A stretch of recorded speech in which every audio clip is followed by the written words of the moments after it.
let's get the Discord message out.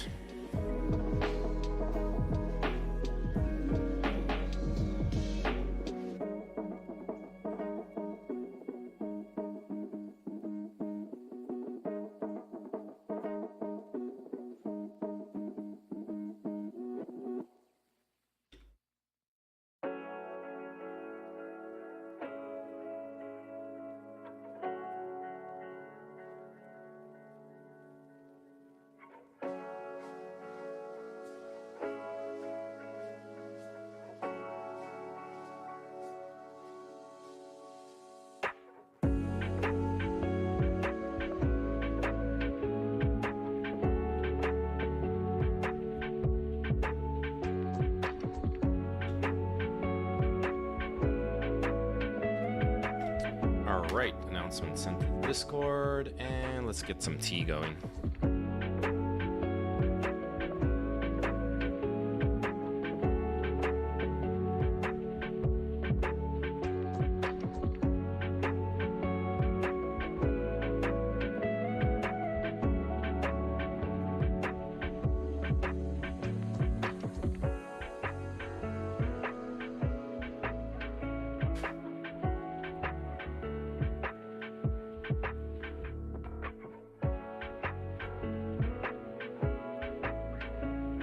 Alright, tea is brewing. That was actually quick. Turns out tea is not very complicated to make. Who would have thought? Who would have thunk? Anyways, hello, welcome to the stream. We're probably not gonna start right away. I haven't really prepared much filler content. Oh yeah, wait, I can check out this video that Kino sent me. That looks like filler content to me. This looks like some hella filler content. Alright, let's check this out real quick while we're, I'm gonna wait for some people to get in. We're gonna talk about Nord Stream and check out the articles. And then basically just chilling until doing the interview about masculinity. Maybe play a game of Valorant before, some Valorant after, I don't know, we'll see. Hello my beautiful friends and welcome. Eureka on the tea, yes, thank you. I love tea. How are you doing, Kyle? Haven't seen you in a while. Oh, that rhymes. Yo. I'm a rapper now. How are you doing, Kyle? Haven't seen you in a while. I hope you don't have too much bile for on file. Okay, I don't know. Yeah. How are you doing? Okay, what is this? This is a Kino video, so I'm expecting some primo top-notch creme de la creme cringe, okay?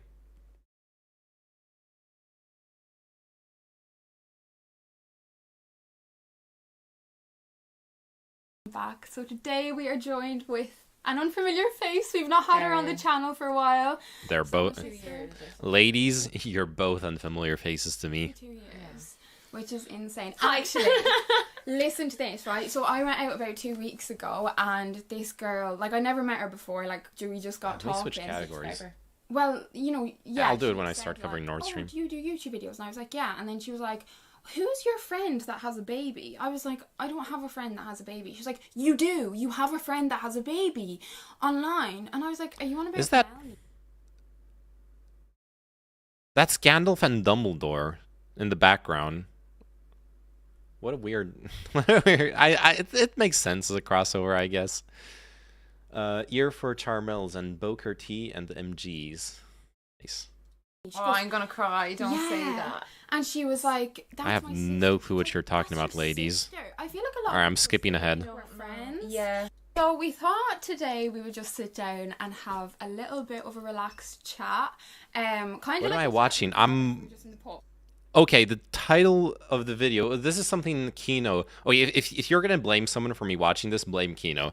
He sent me this link, this video yesterday or the day before yesterday, telling me to watch this on stream. And all I know is the video title is "When Bi Girls End Up with Men." The description is two bisexual sisters, both ending up with men! Exclamation point. We sit down and have a candid, open conversation about bisexuality, our experiences, and how we have ended up where we are.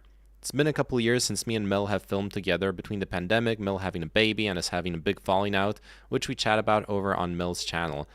How do you have 52,000 views on this? Why am I... Yeah, Kino. Hey, good jokes, though. What the fuck am I watching? Well, I guess I just described it. Okay, this is just to stall for time and until we get into the really interesting... I mean, the Nord Stream news is actually really interesting. I really wanted to cover it. But yeah, we'll see. About to make some mate with hojicha and pao darko. Okay, all I know is mate as far as tea goes. That sounds exotic, and usually exotic is pretty damn good. I imagine that's some good shit.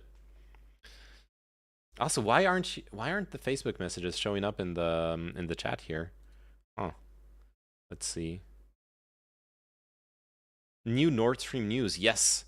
Yo, Lazar, welcome back. By the way, sorry for not. I saw your messages yesterday, but I was busy chatting with Chinchilla.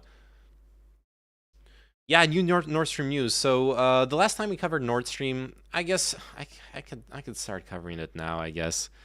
I want to watch this video now. Okay, let me just check what this video is about, and then we're gonna do the Nord Stream stuff. Is the Turtle Boy here? Not yet. I don't think so. Hopefully he'll show up. I'm sure he's interested in the Nord Stream news. Alright, let's see what this video is about. Maybe it's boring and we'll just skip it. Maybe not. Yeah, we've not planned any of this, so we just wanted to break the filming barrier because it's been a long time. Yeah, so and I feel like them conversations can be a lot more enjoyable to watch. So we're going to have a little bit of a chat about being bisexual and ending up with men, because we are both bisexual, which is something else people get really pissed off about. That like, oh yeah, two sisters that are what's bisexual. What's the likelihood of that? We made a video a few years ago about this, and yeah, a lot of my friends are bi, and a lot more people are feeling comfortable being open about being bi. I think a lot of people, honestly, this is gonna sound so cringe, but it's true. I think sexuality being on a spectrum, I think a lot of people who traditionally would just view themselves as straight will be more open to defining themselves as bi in an open society. I myself, and I'm saying that because that's my own case. If I was in a homophobic society, I would just define myself as straight. But because I live in a society that's open to different sexualities, I can be open about my bisexuality.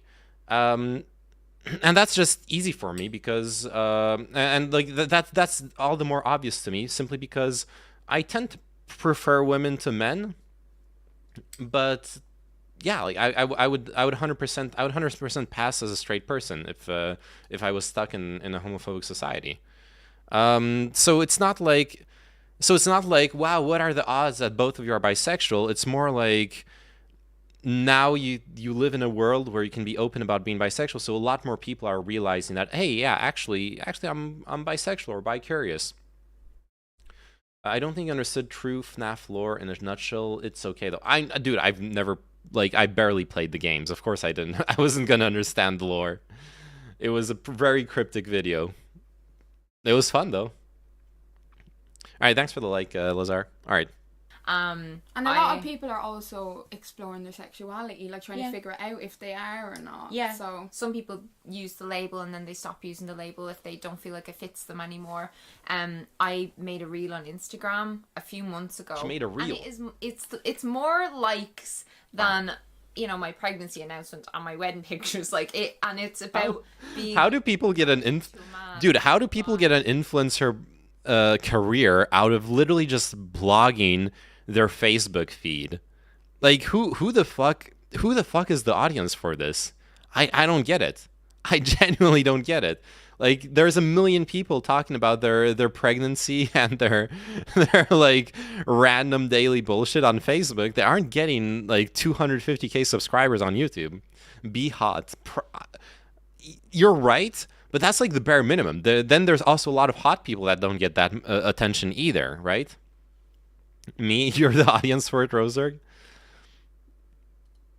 And people not believing that you're bi and that label isn't applicable anymore if you're not like single or with a woman, which I just don't Have accent. I can't, because your relationship status is not your sexuality, and that's what we wanted to talk about today. Yeah. Because the two of us obviously ended up with lads that we've known a long time. Which is also crazy. Like, I've had people being like that. The similarities between you and Melanie, like, both of the... I've got hair on my top lip. I've got hair in my nose as well. I'm trying to pick it out for, like, you were talking for, like, 5 minutes. I've just been, like, here, like, completely... Amazing.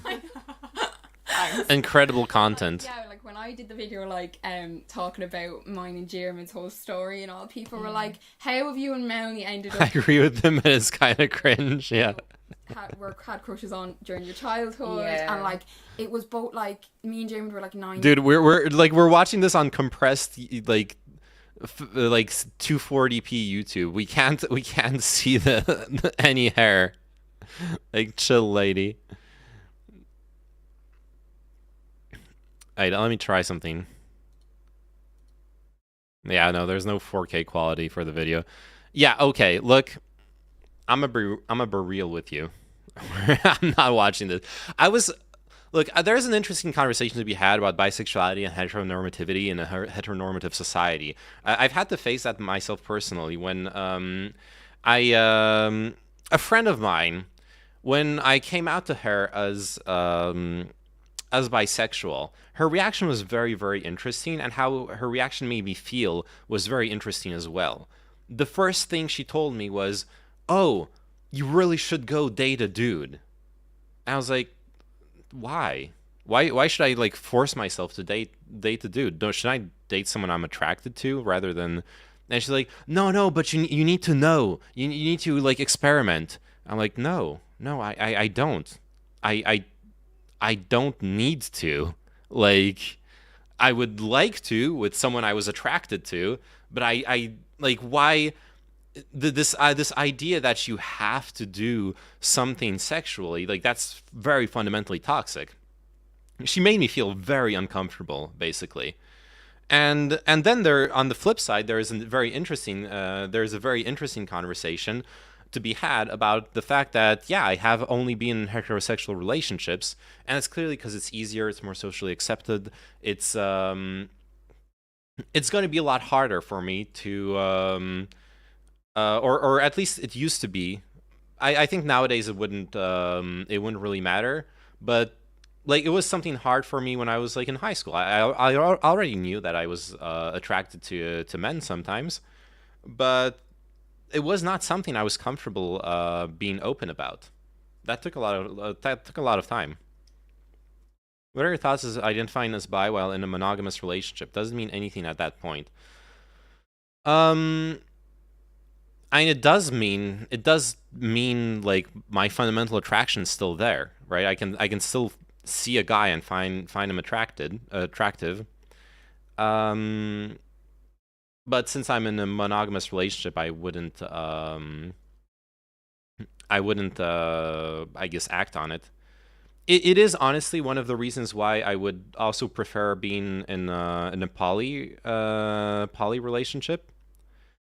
If like in a vacuum, obviously I'm still with Sophie, and that's because I'm happy in the relationship, and there are a lot of other things that I get from the relationship outside of polygamy. But in a vacuum, I would like all those things and a poly relationship, so I could, among other things, explore like homosexuality and stuff like that. Just because you're in a relationship doesn't mean you're not bi. Yeah, pretty much. I guess something that I can still do is I can fantasize. Being in a monogamous relationship doesn't stop you from fantasizing or masturbating or any of those activities.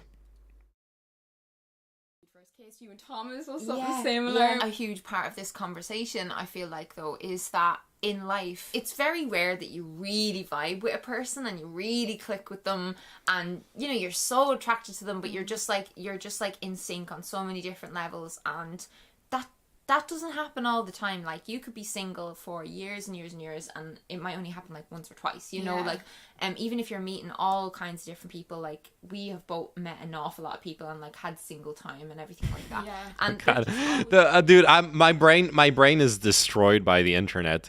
When I hear a girl say we have met all kinds of people, all I can think of is the incel bullshit. Like, oh yeah, you've been on the cock carousel.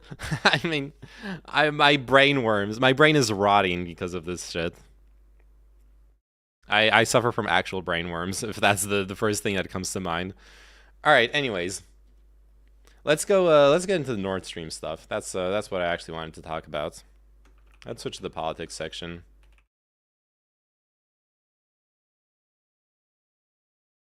All right, so wait, so you have FOMO. Yeah, maybe a little bit, yeah. What's Nord Stream for someone that's out of the loop? It's a boy band, obviously. No, I think you're trolling Roser, but I guess just in case you aren't, let's clarify real quick. Basically, Nord Stream is the name of the pipeline project that was delivering gas through the Baltic Sea to Central and Western Europe. Most notably Germany, from Russia. It was Russian gas. And so we covered a couple weeks ago Seymour Hersh's... The title on screen is a bit of a spoiler, but we covered a couple weeks ago Seymour Hersh's article about, or investigation, alleging that it's the U.S. in cooperation with Norway that sabotaged the pipeline when it blew up a bit less than a year ago. There were big issues with Seymour Hersh's story that open source intelligence people were able to basically debunk very, very, very quickly. Now we have a new story that dropped just a couple weeks later. Intelligence, according to U.S. officials, suggests pro-Ukrainian groups sabotaged pipelines. So clearly Seymour Hersh's story was Lazar. Clearly Seymour Hersh's story was wrong. But this is quite fascinating.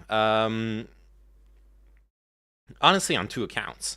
Firstly, I think it's very surprising to have the U.S. actually go public with this information. I would have honestly expected the U.S. to hide the fact that a pro-Ukrainian movement was involved in the sabotage. But here we are. Maybe they feel like they have to come out with the information because of all the conspiracy theories surrounding it, because of Hersh's wrong article. But let's see. I haven't pre-read the article, so we're gonna kind of scroll through it and try to see the details. And you're pro-Ukrainian, right? Did you do it? Those are fun facts. When a man opens the car door for his wife, you can be sure of one thing: either the car is new or the wife is. Oh God. New intelligence reporting amounts to the first significant known lead about who is responsible for the attack on the Nord Stream pipelines that carried natural gas from Russia to Europe. So a few keynotes. Well, I did pre-read like parts of the article. A few key takeaways. U.S. officials said that they have no evidence President Zelensky or his top lieutenants were involved in the operation, or that the perpetrators were acting at the direction of any Ukrainian government officials. Now, this does not absolve them of responsibility, obviously. That just states that they don't have the evidence for it. But it's interesting. It's interesting because on the one hand there is on the one hand I want to believe it, because if this isn't true, if Zelensky actually did cause the sabotage, that is a huge problem. That is a huge problem. And in fact, we already see the takeaway from this. Wait, no, it wasn't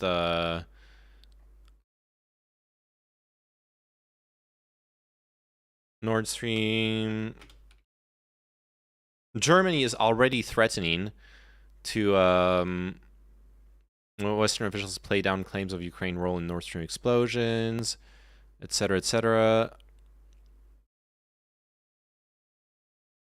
Oh wait, AP News is saying Germany cautious over Nord Stream pipeline attack reports. I was seeing a headline earlier that claiming that German authorities, rather that the German government is that the German government is maybe going to look at this as an excuse to scale down support for Ukraine, or maybe even end support towards Ukraine. Okay, let's look at the Reuters and AP articles. Actually, West cautious on Nord Stream blast. Germany confirms raiding suspect ship. Oh, this is just footage of the. This week that a pro-Ukrainian group may be behind the sabotage of the Nord Stream gas pipelines last year should be treated with caution because the attack could still have been a so-called false flag operation. In other words, the true perpetrators could have staged the incident to blame Ukraine, even if that country had nothing to do with it. The reactions to the story from world powers highlight both the mystery of the incident and the secretive nature of their war plans. Germany's defense minister, Boris Pistorius, on Wednesday said it wouldn't be the first time such a false flag event happened, and that there were what he called expert opinions indicating it, without elaborating. He was at a summit in Stockholm, also attended by NATO's Secretary General. I'm not gonna lie. It obviously depends on what the sources are for the New York Times report that claiming that that it's pro-Ukrainian agencies that or agents that acted in the sabotage. But I have to admit that sounds like a bit like cope to me. It sounds a bit like Pistorius is or the German government is coping like, yo guys, this is bad if true, so let's just keep assuming it's not true for a while longer. Jens Stoltenberg. Good morning. And Ukraine's defense minister, Alexei Reznikov, who called the media reports strange and that the incident had nothing to do with Ukraine's government. So what we do know... Stoltenberg said investigations are ongoing. The U.S. has said the same. There are ongoing national investigations, and I think it's right to wait until those are finalized before we say anything more about who was behind. Yo, Aaron, sorry, I missed your message in the YouTube chat. Definitely, absolutely the U.S. Seymour Hersh's story is broken, right? The Seymour Hersh had the like big plausible story about how the U.S. could have done it, and that one was debunked. Now, U.S. intelligence is blaming some kind of mysterious pro-Ukrainian agency. I don't know. I don't think the U.S. would throw Ukraine under the rug just to deflect, suspicion of themselves if the U.S. was guilty of it. Let's see. The New York Times story revolves around. Oh no, that's the. Wait, that's oh no, it's not over yet. Reportedly reviewed by U.S. officials. Reuters can't verify the claims. The Times says the intelligence reports draw no firm conclusions, but that pro-Ukraine saboteurs were likely behind it. It also said there was no evidence that Ukrainian President Zelensky or any of his top officials played a role. The possible motive, according to the Times, that destroying the pipeline would remove a potential method for Russia to get leverage over Europe through gas exports. It is something that Ukraine and its allies had warned about for years. Absolutely. The Russian government has suggested that the New York Times report could be a coordinated effort to divert attention. Meanwhile, two other reports from the German newspaper Zeit and ARD, a news channel, say that authorities have identified a boat used in the sabotage. The outlets said it was a yacht rented by 5 men and a woman using forged passports, and that their true nationalities are unknown. Yo! Also said it was Yo, that's big if true. Rented by a Polish company owned by Ukrainians. German federal prosecutors on Wednesday confirmed that they raided the yacht, but that it was chartered by a German company. Okay, sounds like the investigations all over are like speeding up all over the place. It was Hunter Biden, exactly. It was Hunter Biden and 4 prostitutes, 500 tons of cocaine. They figured out how to transform cocaine into a bomb. That's how Hunter Biden did it. Clearly. That is okay. That is interesting because now we have the parallel investigation between like the U.S. intelligence coming up with the perhaps this pro-Ukrainian group hypothesis, and then we have the and then on the other side we have the German investigation where they allegedly have found the yacht that was part of the sabotage and are tracking the paper trail to see like who actually follow the money, follow who actually financed, who actually rented the yacht, etc., etc. And I don't know if you guys noted in that video they did mention that the trail might go back to Ukraine. So it does seem like there's overlap between the two theories. Hey, yo, I saw in the thumbnail that you were watching the bisexual video I linked you. Can you give me a 30-second recap? I tried watching it, but the video was mega cringe, and I kind of stopped watching it. That's the recap I can give you, basically.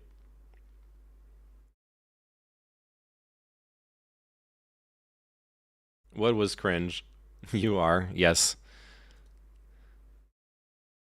The report, while not pointing to any official Ukrainian involvement, comes at a time when Kyiv is urging its Western allies to ramp up supplies. Investigations continue into what caused the Nord Stream pipelines to rupture and spew bubbles of natural gas. Russia, which has previously blamed the West, seized on the news on Wednesday to demand a transparent investigation in which it also wants to participate. A separate report by Germany's ARD broadcaster and Zeit newspaper said on Tuesday the operation to place explosives was carried out by 6 people, 5 men and 1 woman, who used forged passports. They transported explosives on a yacht rented from a German charter company by a Poland-based firm owned by Ukrainian citizens, according to the report and prosecutors. That would I have to say, we've talked a lot about like whether the sabotage is from Russia or from the U.S., and we were being dumb. We completely forgot that. Yeah, it actually does also make sense. It does also make sense for Ukrainians to sabotage Nord Stream. Hey, Igor Blocher, how are you doing? Hope you're safe. Bombing pipelines from a yacht, easy core, but well. Yeah, and all you need is diving equipment, right? It's probably a lot easier than you'd think. Then who destroyed Nord Stream? We don't actually know who destroyed Nord Stream. The stream title is a little bit bait, but the reality is there are just coming out 2 investigations, German newspapers coming that allegedly have figured out who operated the sabotage on which boat, and that have, as you can see right now, what I highlighted in the article, they have tracked down the boat to be a yacht rented from a German charter company by a Poland-based firm owned by Ukrainian citizens, which doesn't necessarily mean those Ukrainian citizens are pro-Ukrainian. They could also be pro-Russian. But on top of that, last week, New York Times came out with a report. Allegedly, leaks from U.S. officials or U.S. intelligence claiming that U.S. intelligence is now considering a pro-Ukrainian group as the #1 suspect for the sabotaged pipelines.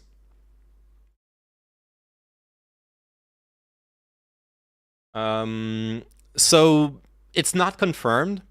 It's not confirmed, and there is still a lot to investigate there. For example, the U.S. intelligence report claims that where was it? U.S. officials said that they had no evidence that Zelensky or any government officials were involved in the operation. So if it is true, that means it's people independently. Ukrainians independent, like if the whole report is true, then basically it means that an independent group of Ukrainians without government sanction decided to do the sabotage. But this is basically very early in the investigation, especially when you like look at for example, where the German investigation is at. Independently, like the rocket in Poland. No, the rocket was clearly shot by Ukraine, the Ukrainian military. There's no doubt about that. And once that was proven, there was no denial of it. Zelensky's obeying NATO generals, bro. He just makes speeches. No, that's not true.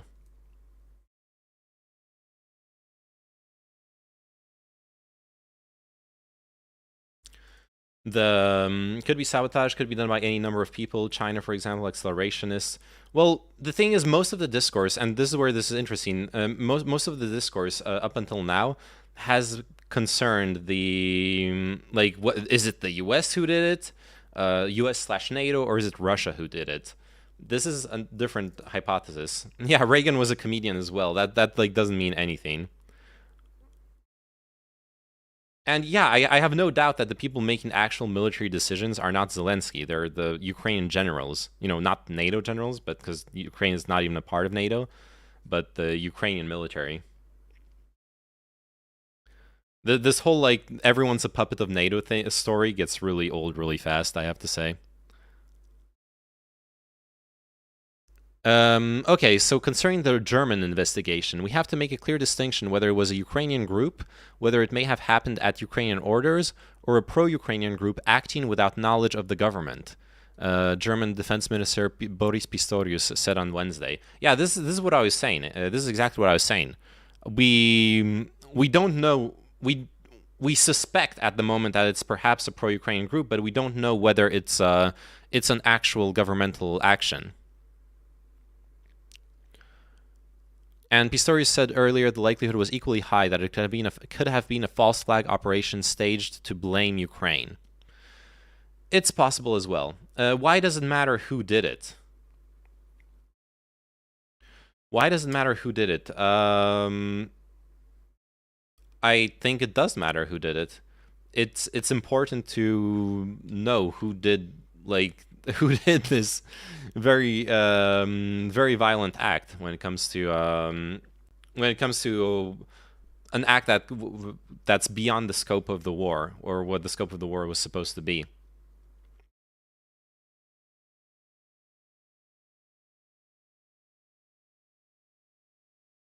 And I agree that the main reason why this invasion isn't Crimea 2.0 is because of Western support, obviously.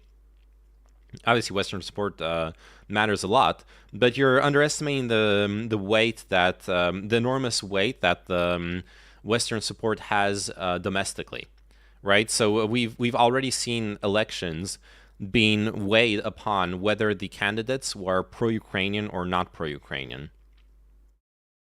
So Western politicians, for the most part, themselves also have an incentive to listen to Zelensky and to support the Ukrainian military. It's not just a one-sided power balance. Even if you want to look at it just in terms of power dynamics, the power balance is not purely on the side of the West and NATO. Zelensky also has power over Western politicians. The second Zelensky speaks badly of a Western politician, they lose approval ratings. And in democracies, that actually does matter, especially ramping up towards elections. Okay, and if you believe that the whole like democratic system is a sham, then I have nothing to convince you there. Are Western democracies perfect? No, obviously they are not.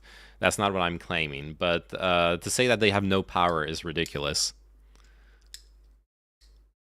Germany, meanwhile, confirmed its investigators had raided a ship in January that may have been used to transport the explosives used to blow up the pipelines. Okay.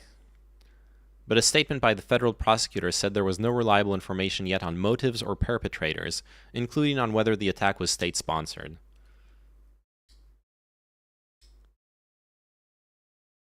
There is no suspicion against employees of the German company that rented out the ship. European Union Foreign Policy Chief Josep Borrell told reporters, as long as investigations into Nord Stream blasts are ongoing, we cannot draw conclusions. Which is true. You cannot draw conclusions from it. Western politicians are dumbasses. Did you see the Ohio rail company hearings? No, I haven't seen them yet. Oh, that sounds like something interesting to watch, actually. Fucking senators didn't know trains had fucking brakes on them. Oh no. Was it that bad of a shit show? Oh no. Yeah, that does sound like a shit show. I'm not gonna argue with you on that. Do I like democracy in France? There are some really good things about it, and there are also some really big flaws. Right now, with Macron's government, Macron is actually abusing some of the flaws in French democracy by a lot. I mean, that's a whole other topic. But for example, Macron has been able to pass laws even when the Congress or the Parliament, even when the Parliament doesn't actually vote the laws in, Macron has been able to pass them through by presidential statute. So there has been a lot of political action that's been undemocratic in France over the past several years. I know Macron has this like really positive image abroad, because internationally he's actually good. He's really good at doing the speeches. He's good at diplomacy. He's good at international relations. I think he's been pretty good. Even I know he's gotten a lot of criticism for trying to mediate between Putin and Zelensky. But I think, like, looking at what he's done, I think I approve of like 99% of what he's done when it comes to calling Putin and trying to create peace. Internally, domestically, I am not a big fan of his. No. It was a total shit show. Everybody was misinformed. Nobody knew what the fuck they were talking about, what caused the crisis, or what would prevent it in the future. Nobody had information. All everybody knew was yell at the railway company hour. That reminds me, the last time I was watching like congressional hearings in the U.S. congressional hearings, it was the Facebook whistleblower reporting on the problems with algorithms. And like as a software developer, that was fascinating to me. She had a lot of really interesting information to give on the perverse incentives in social media, to where it basically social media monetizes, like ends up monetizing human harm. And I thought that was really interesting, and I thought that was going to be the opening of a really good discussion on social media and its abuses and harm, and how perhaps to regulate social media in order to minimize that harm. Instead, I got to listen to U.S. politicians be like, but the children, they all just want to virtue signal about like kids getting anorexia ads, basically, instead of addressing the actual technological concerns and all that bullshit. Yeah, appeals to emotion, exactly. It was very blackpilling, and like I get where you're coming from with that for sure. Can I estimate French democracy from 0 to 10? Um, I'd say it used to be probably. I'd say it used to be about maybe like a 7.5, an 8 out of 10. And over the recent years, I'd say it's dropped to maybe like a 6 out of 10. So two of the main problems being that and the main problem being that election after election, we basically have to choose between Marine Le Pen or whichever centrist politician made it to the second round. And because of that, we end up electing the centrist politician, but Marine Le Pen keeps getting more and more votes because people are tired of the centrist option, whether they're conservative or progressive. Like on both sides, people are tired of this, and I could ramble on and on about that, but yeah, I think French democracy has suffered a lot from this and several other things, like the 49.3 measure, the thing that allows the president to force a law into effect without a vote. I think that's anti-democratic, for obvious reasons. Turns out politics isn't about facts and science; it's about people. True. I vote Le Pen. No, I don't. I'm not allowed to vote in France as an American citizen. I haven't yet gotten French citizenship, even though I've lived here for a long time, because I haven't applied for it. I assume it would be pretty easy for me to get it, but I would have to apply for it. And I would not vote Le Pen. I would not vote Le Pen. I don't know who I would vote for, because I actually have issues. I would like to vote left, but I have issues with most of the left parties as well. They They are pretty bad. It's not that they're pretty bad. They're probably better than they're probably better than like Macron's party in many aspects, but in other aspects they're just so bad. The left today is fucking nuts, dude. I know. It's like, dude, I like imagine voting Mélenchon. It's like fucking. They're either communists or progressive fascists who want to arrest you for misgendering somebody. Okay, that's a straw man. That's a straw man. That's a straw man that was popularized by what's his name, by Jordan Peterson when they added trans people to the protected communities in Canadian law. This idea that you're going to get arrested for misgendering someone. That's a fake idea. It's not a straw man, bro. People are arrested in the UK over tweets. Okay, I don't know that much about UK politics. If you're real about that, if it's true or not, I'm talking about the first time I heard that like talking point. It was from Jordan Peterson years ago, and it concerned Canadian law, and he was completely lying and misrepresenting what the Canadian law actually meant. Here in France, that's not the case. No one is doing activism to argue that you should get arrested for misgendering someone. That's just not the case in France. And I'm talking about French politics here. I was assuming that's what you're talking about. And bro, facts don't matter. I know. Hey, what am I supposed to do? That's why I'm trying to do that. I'm trying to bring facts back to the forefront. At least the facts that I know and care about. So, yeah, but I know what you mean, Jokesta. I know. Bro, UK police is super woke fascist. I can give you multiple examples of insane shit. It started with Count Dankula and Nazi Pug 4 years ago. It's quite frequent now. Yeah. I remember the Count Dankula thing. And I do remember thinking it was overblown.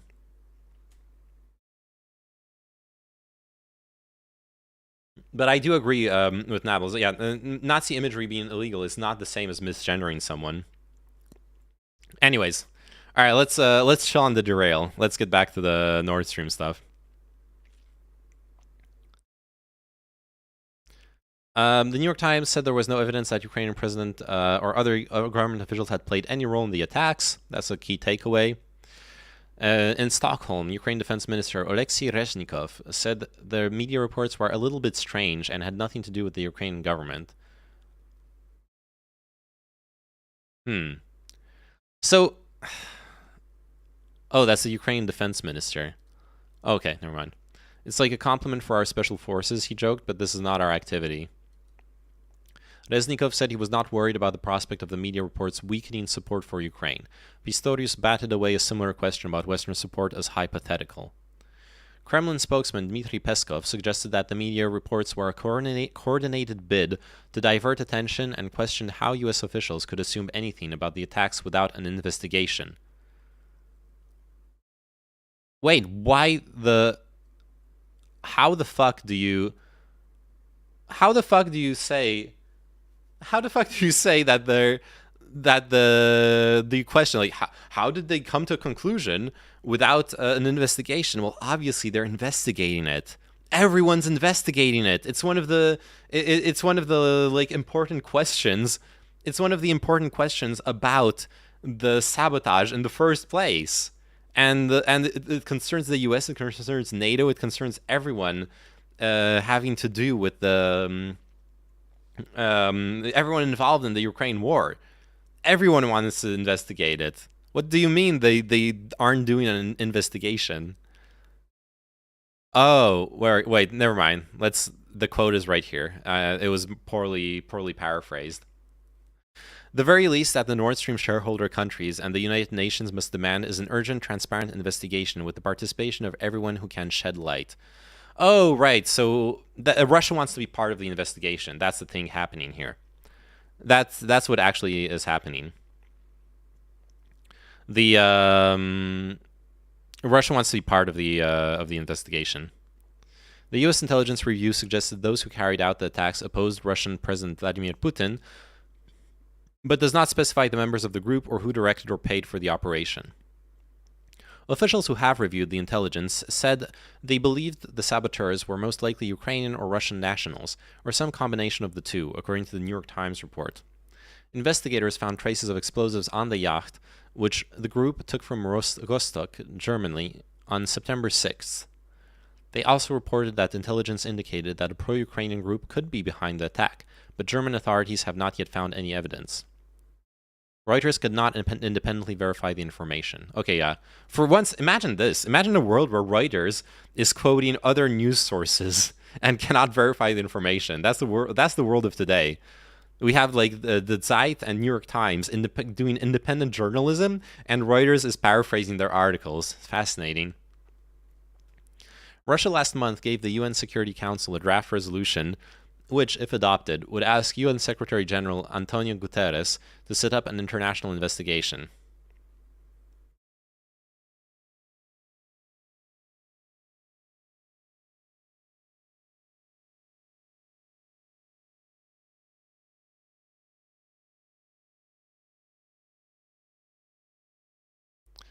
All right, y'all are wiling out over the Reagan is a centrist take.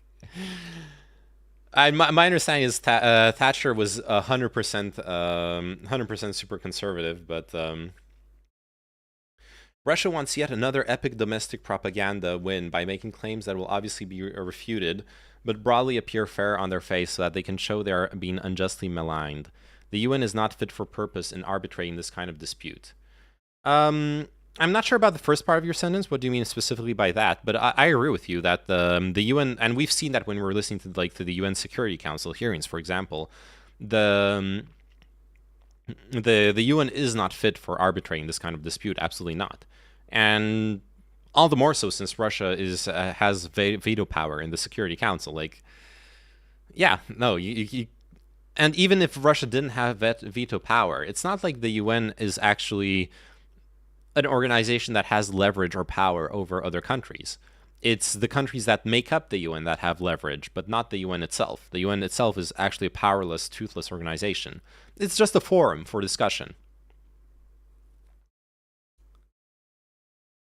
That being said, I think I agree with you in the sense that clearly when Dmitry Peskov is asking for, a transparent, independent investigation, clearly what Dmitry Peskov is setting up for is being able to sow doubt about the investigation when Russia is not allowed to be involved, which is particularly funny in this situation because the investigation is still pointing at pro-Ukrainian, some kind of pro-Ukrainian body at the moment.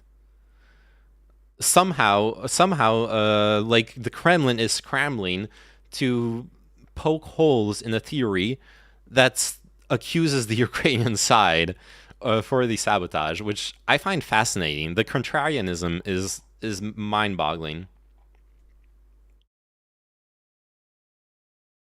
Hey chat, facts don't matter, by the way. Name me a time anyone cared.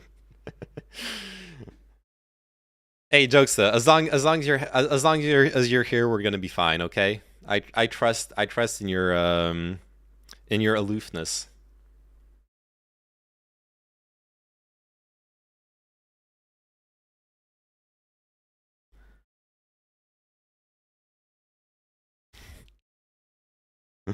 Damn, if I'm gonna have to do a panel on Twitch, I'm going to argue that Reagan was a centrist. The levels of engagement you're getting are amazing, Godzilla. Only the purest of free markets is right wing. I was reading actually something pretty funny recently. It was concerning transportation deregulation. So what was the president before Reagan? Forgot his name. Oh yeah, Jimmy Carter. Jimmy Carter actually, interestingly enough, I was reading this thread on Twitter. Jimmy Carter caused more deregulation in transportation in the U.S. than Reagan, which obviously, I doubt it's not like Reagan wouldn't have deregulated transportation, but yeah.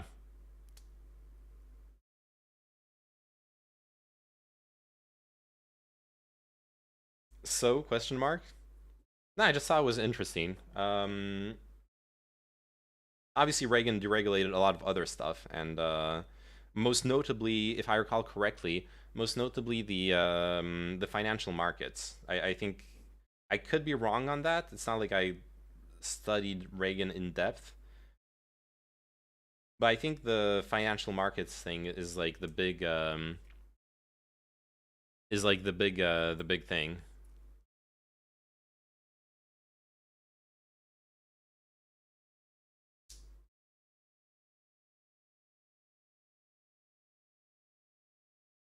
Yo, Cyber Opal. Cyber Opal with the plastic chair from the rafters, swinging into the debate. Y'all want to have that debate? We got 50 minutes to burn. You want to have that debate on on my Discord? I'll moderate.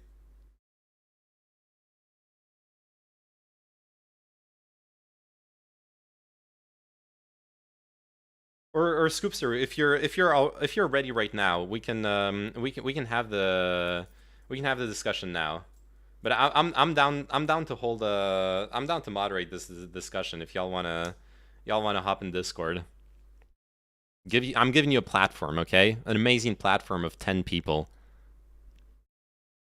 to argue whether Reagan and Thatcher were right wing or centrist. Now that's content, yes. I'm overwhelmed by the attention. I see that. I see that. All right, let's finish this article. But yeah, Scoopster, if you wanna hop in right now, we can start the convo early. I know it's supposed to be in an hour, but I'm down for it.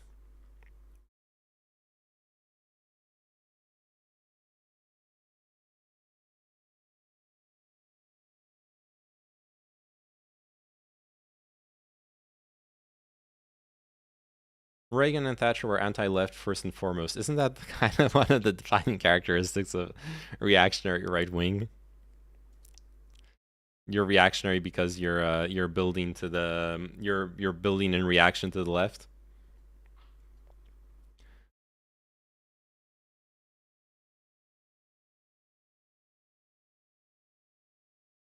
All right. Let's see if there's anything we've missed from the New York Times article.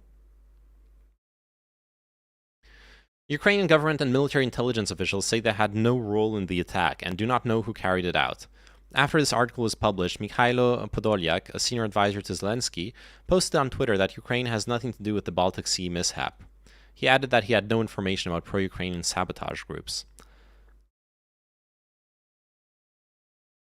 That is obvious that Ukraine's going to deny whether or not they're involved.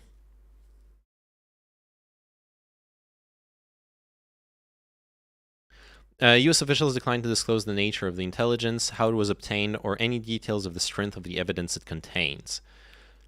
This is interesting. So I wonder. I think there's a level of miscommunication here as well, because we have much more detailed leaks on the side of Zeit, on the side of the German journalism, where clearly, you know, Zeit and I forgot the name of the other publication gave. In fact, like German officials gave very, very detailed, very, a lot of details about their investigation. The yacht finding explosive traces on it, the number of suspects. They explicitly, we know that in the German investigation, there's 5 men and 1 woman who are suspected of having manned the yacht and operated the sabotage mission. The U.S. is like, we're not disclosing any details. So this has me thinking there are high chances that the US and Germany are collaborating on the investigation, at least on some level, or sharing information, but they're not collaborating that closely if they don't have the same disclosure policy when it comes to the details of the investigation.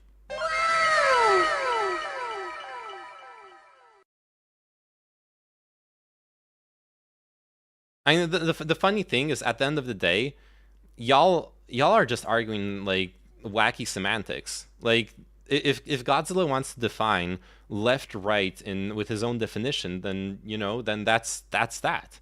It's not the definition that other people use, but like you're trying to argue facts and stuff when what you should be arguing is just the definition of what is left wing and what is right wing, because that's where your actual disagreement lies. Like that's it. That's literally all of your. And I can define anything anyway. You have that power. Now other people will not understand, will not have the same definition as you, and it will lead to really idiotic debates and disagreements. But you're free to do it. You're a free man or woman, or whatever you want to identify as. You're a free person. That is what you are. What did I think about the situation in Georgia? I haven't looked at it much. So I saw Skadefron was covering it, so I was curious about it. I googled some stuff. Basically, what I oh no, Georgia. Fuck, I thought you were talking about the state, the U.S. state. No, you're talking about Georgia, the country. Fuck me. Fuck the U.S. for naming state Georgia. Okay. No, yeah, Georgia with the pro-EU protests. I'm all for, power to the people, all that shit. If they want the right to protest, the right to protest, the right to for self-determination, all that stuff's really important. Not a big fan of being repressed and oppressed. Now, that being said, yeah, let's see what actually triggered this, by the way.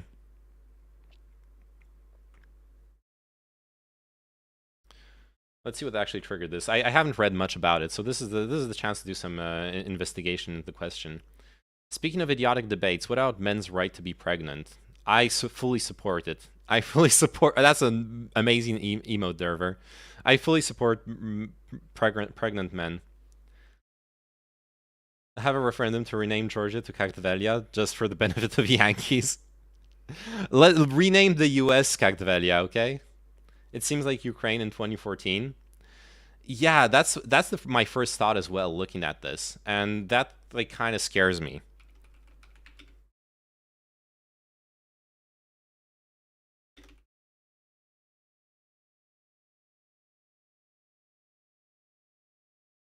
I fully support pregnant Arnold Schwarzenegger. Don't blame Americans, it was King George's fault. Okay, maybe. Fair enough, fair enough.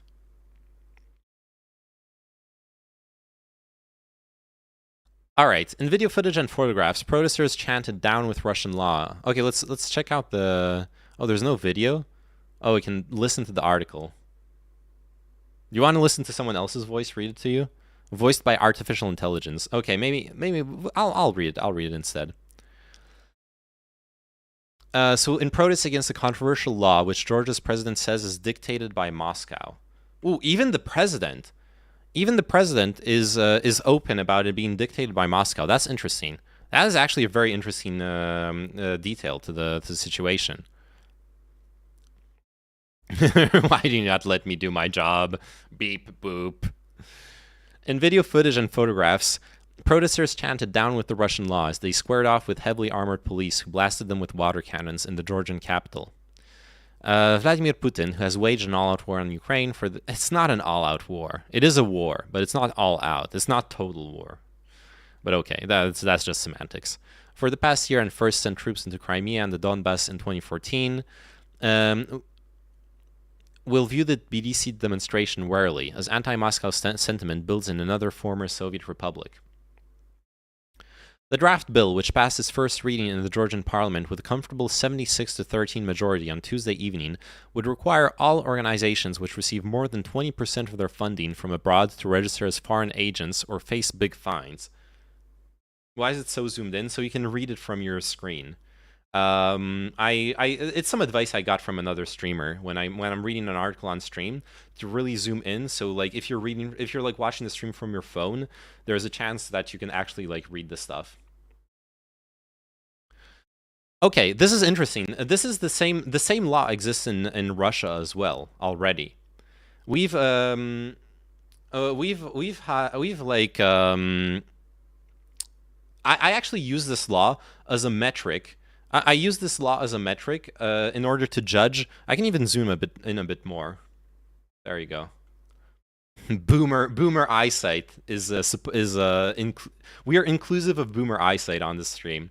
Anyways, so for example, when someone came at me with that polling data about how citizens in Crimea are actually happy with the Russian annexation, the first thing I did was look up the credibility of the polling center who did it, and the polling center who did it, the offshoot of the Levada Center.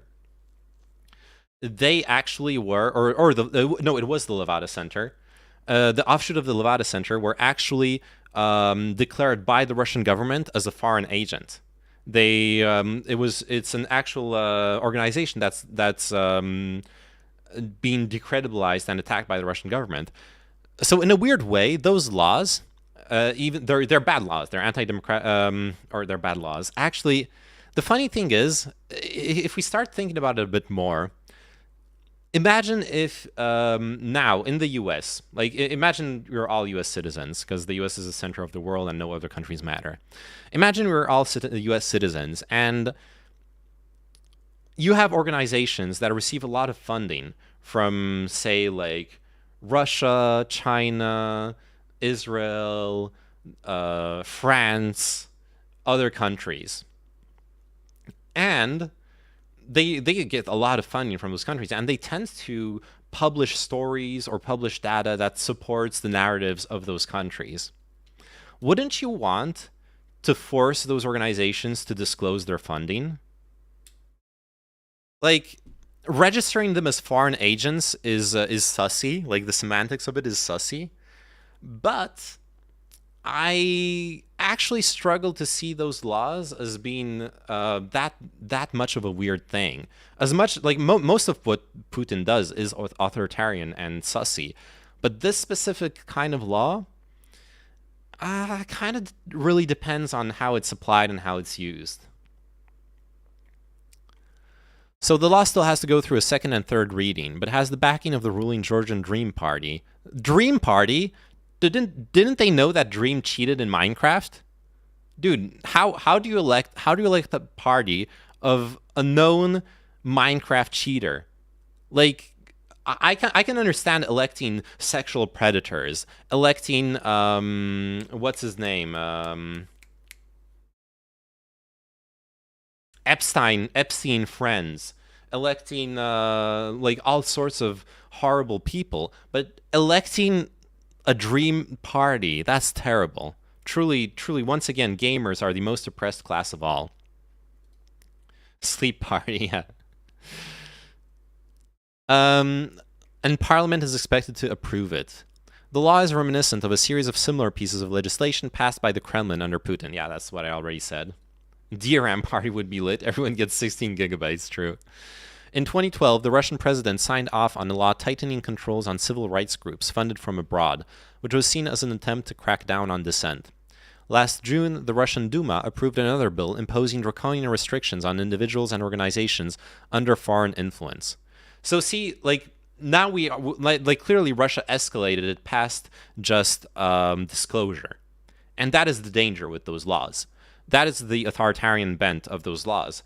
But I actually don't hate disclosure of foreign funding in organizations. I think transparency is good, actually. So as long as you don't go down the slippery slope of authoritarian meddling, I actually like the idea of this kind of law. Yo, Magic Turtle. Georgia's president, Sarome Zurabishvili, who is in the U.S. for an official visit, criticized the draft bill. This law, which no one needed, does not come out of nowhere. It is something dictated by Moscow, he said in a video address. The Georgia that sees its future in Europe will not allow anyone to take away this future, she added, promising to veto the law. But the parliament has the right to overrule her. Katie Shoshiashvili. Dude. Okay, I'm sorry for being so fucking superficial. but she is absolutely gorgeous. She's a very beautiful woman. The US has a law like this already. However, it is pretty clear that this law in particular is designed to give a precedent to ban pro-European parties. Yeah, that's what I meant by the slippery slope, right? Like what the article is mentioning about the next steps that the Kremlin took. Clearly, like there is a slippery slope there. That's really dangerous. But as long as you stop at the right point, I have no problem with it. Yeah. Demanding that foreign powers are transparent with political influence is normal and correct, but the specific context is what has provoked the pro-EU bloc. Also, the GD has since made statements that the bill will be rescinded. Really? Because this article is pretty recent, right? It's March 8th. Okay, yeah, this is from yesterday. So it's already been rescinded? Are you sure?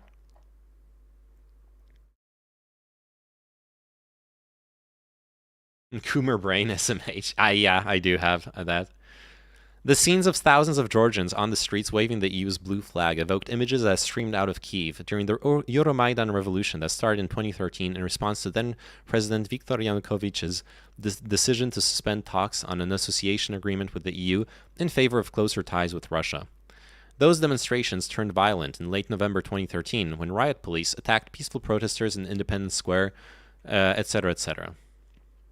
Russia's invasion of Ukraine has created growing fears of interference from Moscow and former Soviet republics, most notably in Moldova. Well, yeah, in Transnistria, more specifically, whose pro-EU president has publicly exposed plans by the Kremlin to topple the government. Wait, really? Okay, that's our next article. We should ban the lol emote? No, we're never banning the lol emote. Yo, Magic Turtle, by the way, because you were really interested in the Seymour Hersh story. Have you seen? We before you arrived, we covered the recent articles about the advances in the investigation into Nord Stream. There's a lot of new information about Nord Stream that came out over the past few days, and right now the German and U.S. investigations, they're not complete yet. They're far from complete, but it seems like the prime suspects would be some kind of pro-Ukrainian organization, and not the US or Russia. The EU's foreign policy chief, Josep Borrell, was also critical of the bill, which he called a very bad development for Georgia and its people. This law is incompatible with EU values and standards, Borrell said in a statement. Its final adoption may have serious repercussions on our relations. Georgia applied for EU membership last March, but was not granted candidate status and will have to implement several reforms first, including strengthening the independence of the country's judiciary. The government is also under pressure to release former Georgian President Mikhail Saakashvili, who has been detained in Tbilisi for more than a year and appears to be in ill health, for treatment. Okay. Yeah, I've seen the recent news. It still seems pretty inconclusive. Yeah, obviously it's very inconclusive. It's preliminary leaks. Honestly, they probably shouldn't have leaked the information already. You would rather want to be further along in the investigation before leaking that kind of intel. But hey, here we are. They did it anyways. According to the latest polls, 85% of Georgians support EU membership. Okay, that's really interesting. Yet a growing number of Georgians fear that their government is moving closer to Moscow under Georgian Dream, which has been in power since 2012. The party's founder, former chairman and ex-prime minister Bidzina Ivanishvili, has close ties to Russia, where he built his fortune in the 1990s. Oh no. Oh no. Okay, maybe that's not the case, but when I see someone build their fortune in Russia in the 1990s, I just think mafia and corruption. That's the way you made money in Russia in the 1990s. I think there are very, very, very few honest business people who made money in those times. Those were the wild fucking West in the ex-Soviet countries. Whenever you're done, I can come on to Chatsky. All right, let me finish this article and let's start the chat. Officially no longer involved in politics, the billionaire is still widely seen as pulling the strings and is considered responsible for Saakashvili's imprisonment. Georgia's main opposition party, the United National Movement, has announced it would organize new protests on Rustaveli Avenue, one of the main streets in Tbilisi. Every day will be like that, said opposition leader Nika Melia. No matter how many times they disperse us, no matter how much gas they use, we will gather again and again, and there should be more and more of us. Nice. Yeah, and especially like once you're saying this like that, once you like connect the facts, 85% support for closer ties to the EU, then clearly you have to like if you believe in the self-determination of the people, you have to support their movement.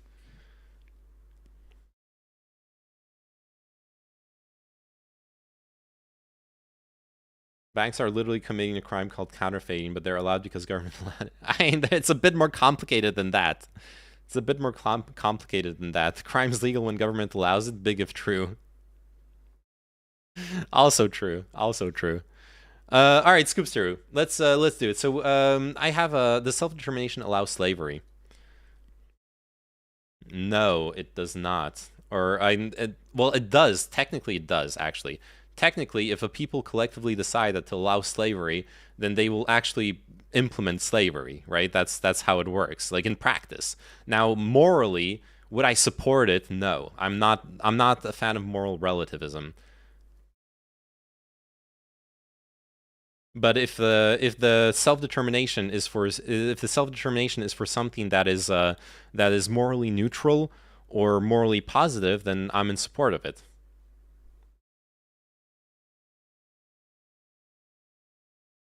No, self-determination isn't shit. It's just that there can be other more important factors in the equation as well. It's not, you know me. I don't explain decisions with only one thing. Like, come on, we're not that stupid here.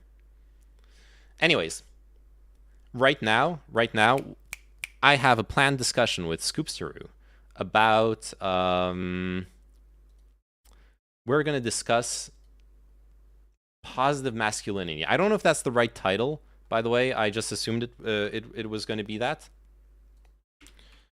But we can discuss the semantics as well. Okay, with Scoopsteroo update. It is? All right, perfect. Okay, so hop. Do you want to hop into my Discord, Scoopsteroo? Send Discord. Okay. There you go. That's my Discord link. And we're gonna switch to this view. All right, just join any one of the Discord channels, and I'll drag you into the private streamer channel. Has anyone played with the start and Discord activities? Oh, there's Gartic phone. Okay, that's fun. Chess in the park.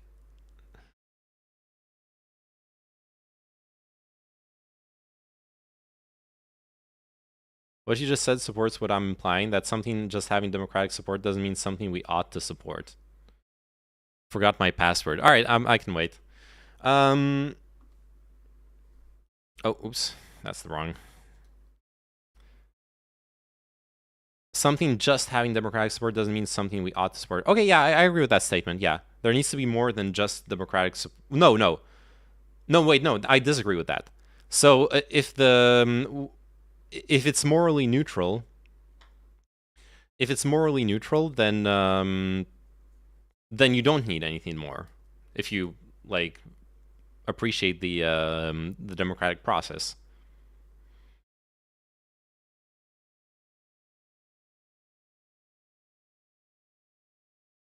Now, you could argue that Georgia getting closer to the EU is a similar situation in that Russia will perceive it as a threat, and because of that, there are more factors. And I don't mind that per se. I like that. We can discuss that, but basically, I'm just saying that voice channels, yes. Click on, go into any voice channel, and I'll drag you into the private one.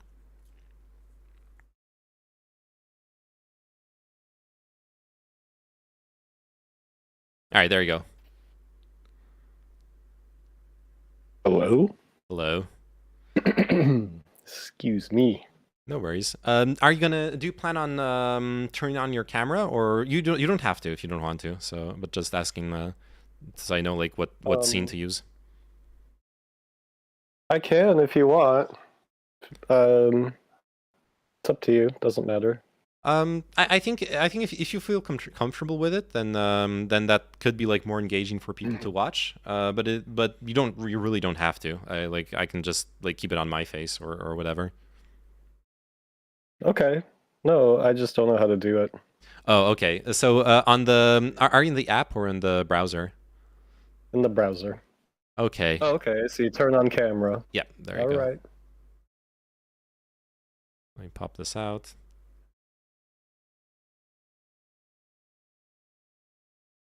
Yeah, and you should see me now.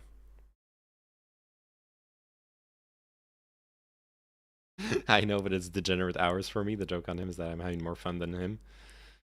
Your caveat supports what I'm saying. You adding the moral part, which I don't know if I agree with that, is what makes support.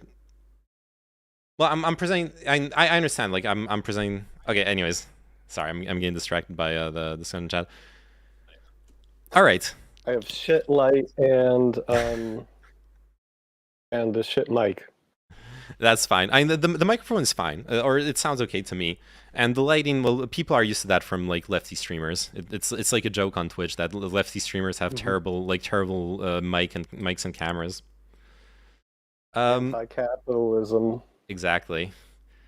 So let's get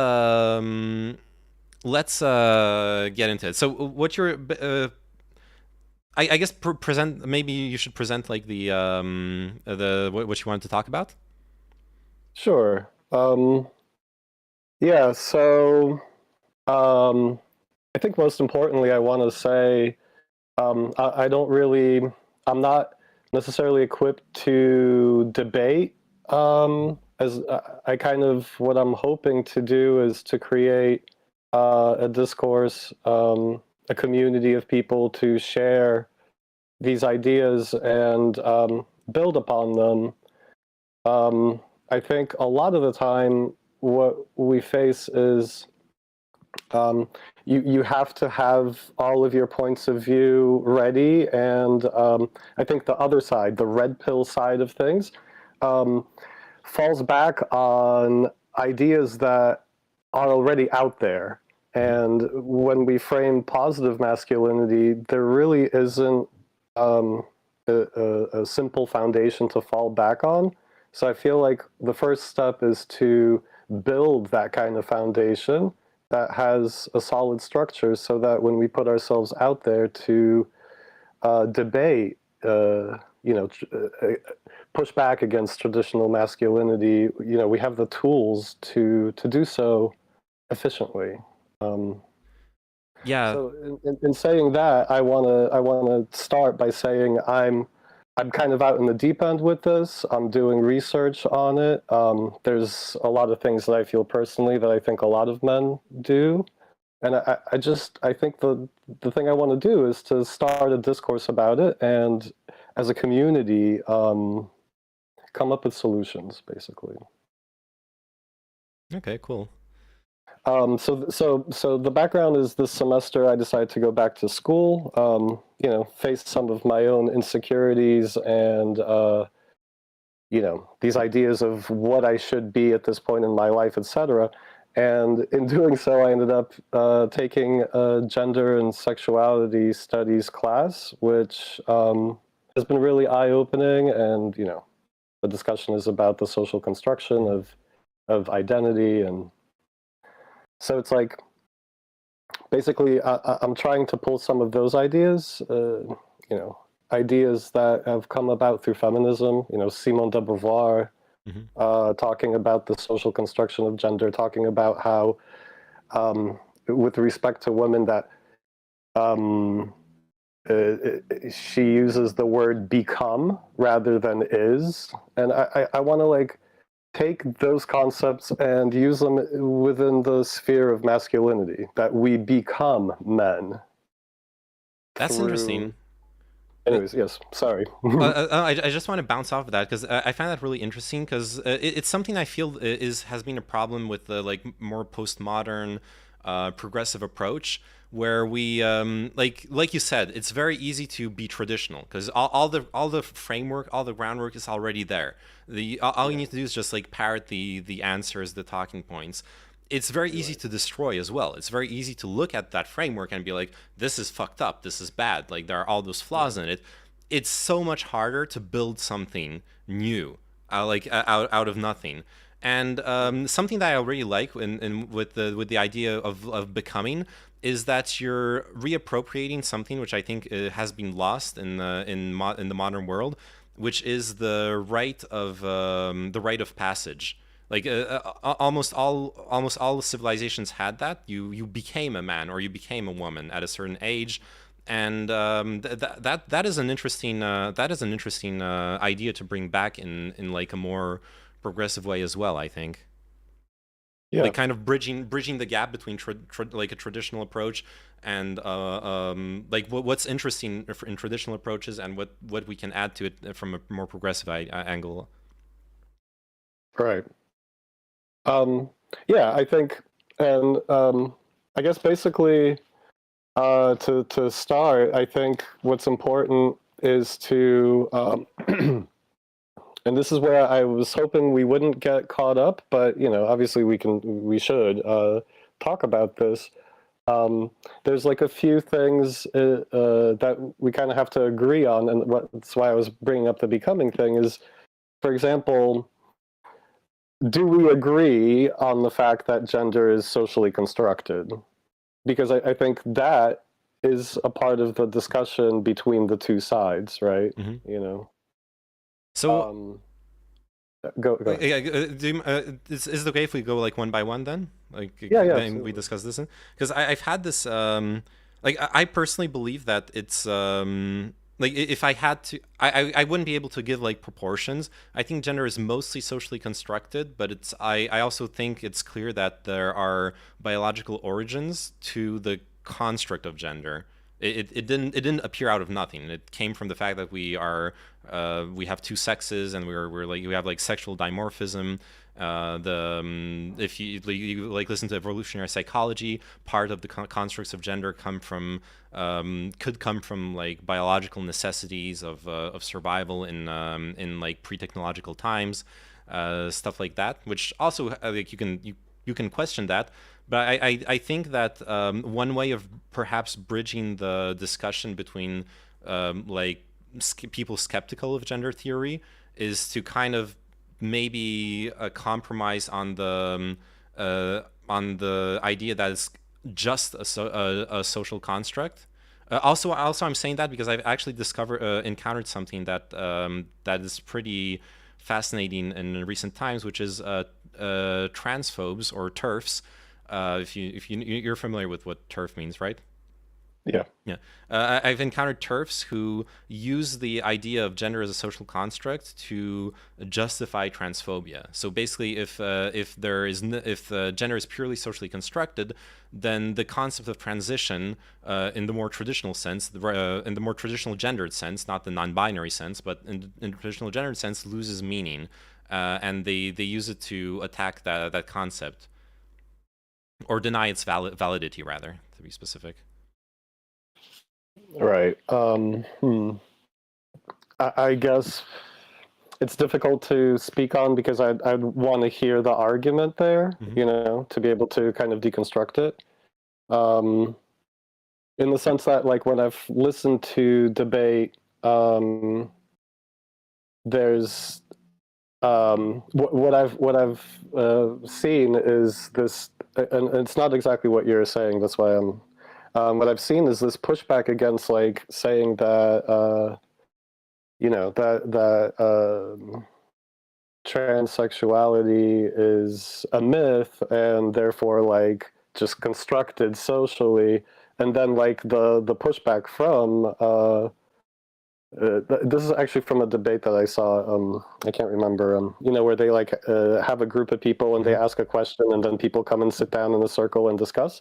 And the person pushing back against it said, "Well, yeah, I don't disagree with what you're saying. I agree that all gender is socially constructed. So transgender, but also like cisgender, etc. But I'm trying to, because I don't necessarily understand what the logic between going in the other direction is." So I've had that. I basically it happens when you take it to the extreme of being like a gender abolitionist. So I once debated a gender abolitionist on stream who was actually pro-trans, and I ran into that contradiction, and it was a contradiction. Like they didn't have a satisfying answer to it. Where I basically had to ask them, well, like if I actually like take what you're saying at value, you're invalidating the trans experience. And that was a contradiction. I see what you mean. Yeah. This actually, it's interesting because this relates to like the first conundrum that have actually come up in like, if to. Okay, I'll just because I think this fully relates. Let me just because I wrote this down, so I rather just read it. I'll just have to look it up real quick. I have so many different things open, so it's a bit of a mess.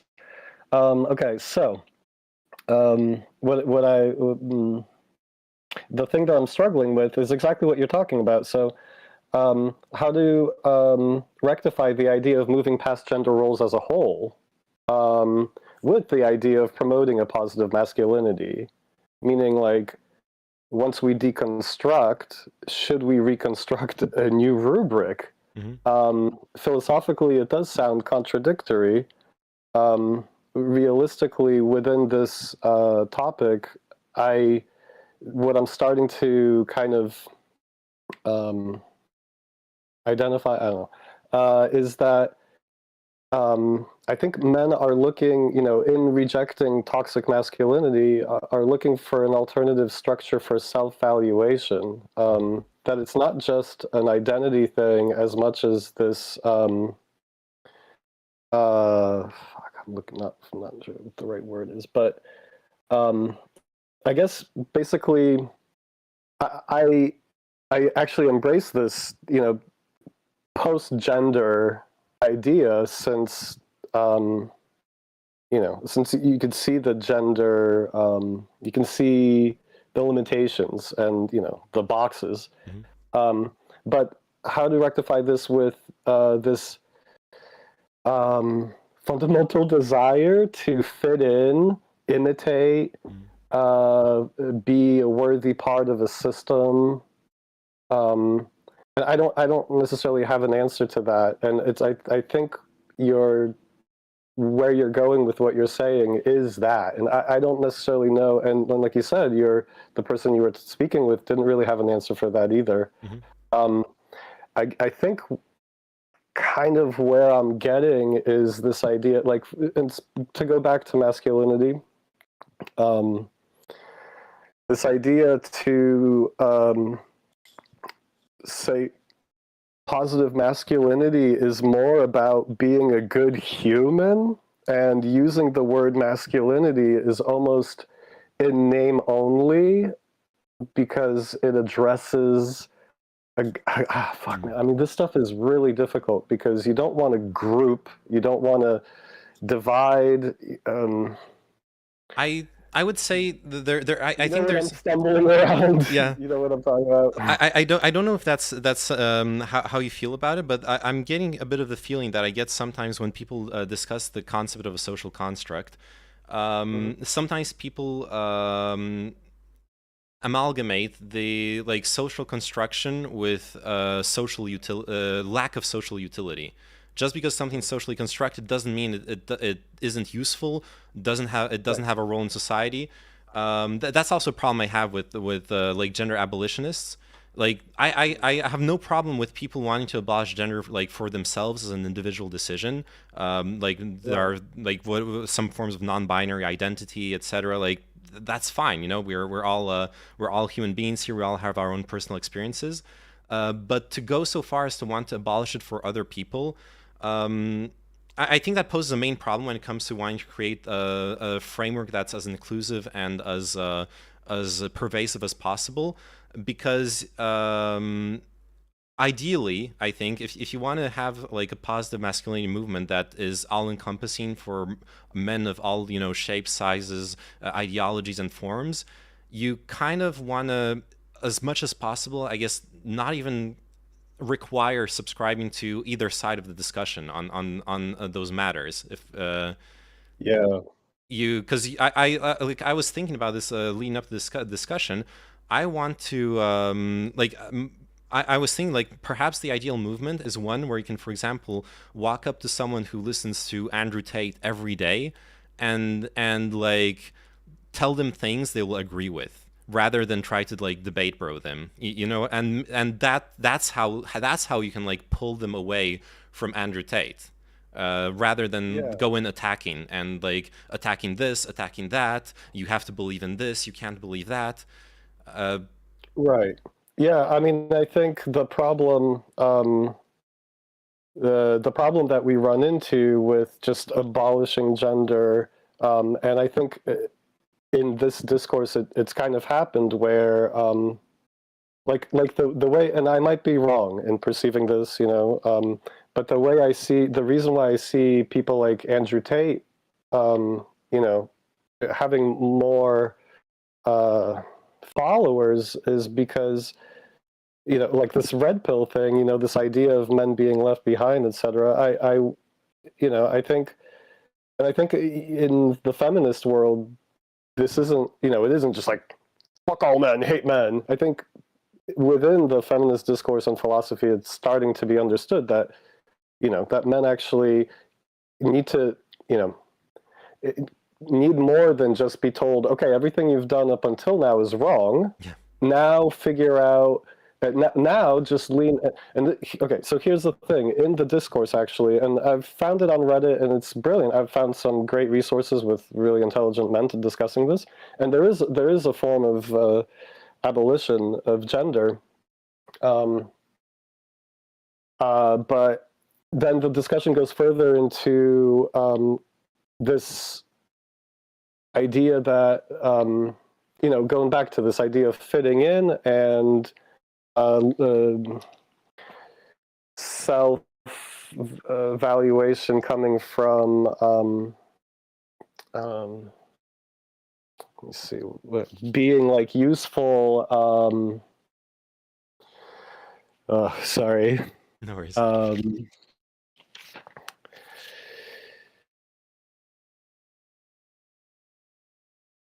Yeah.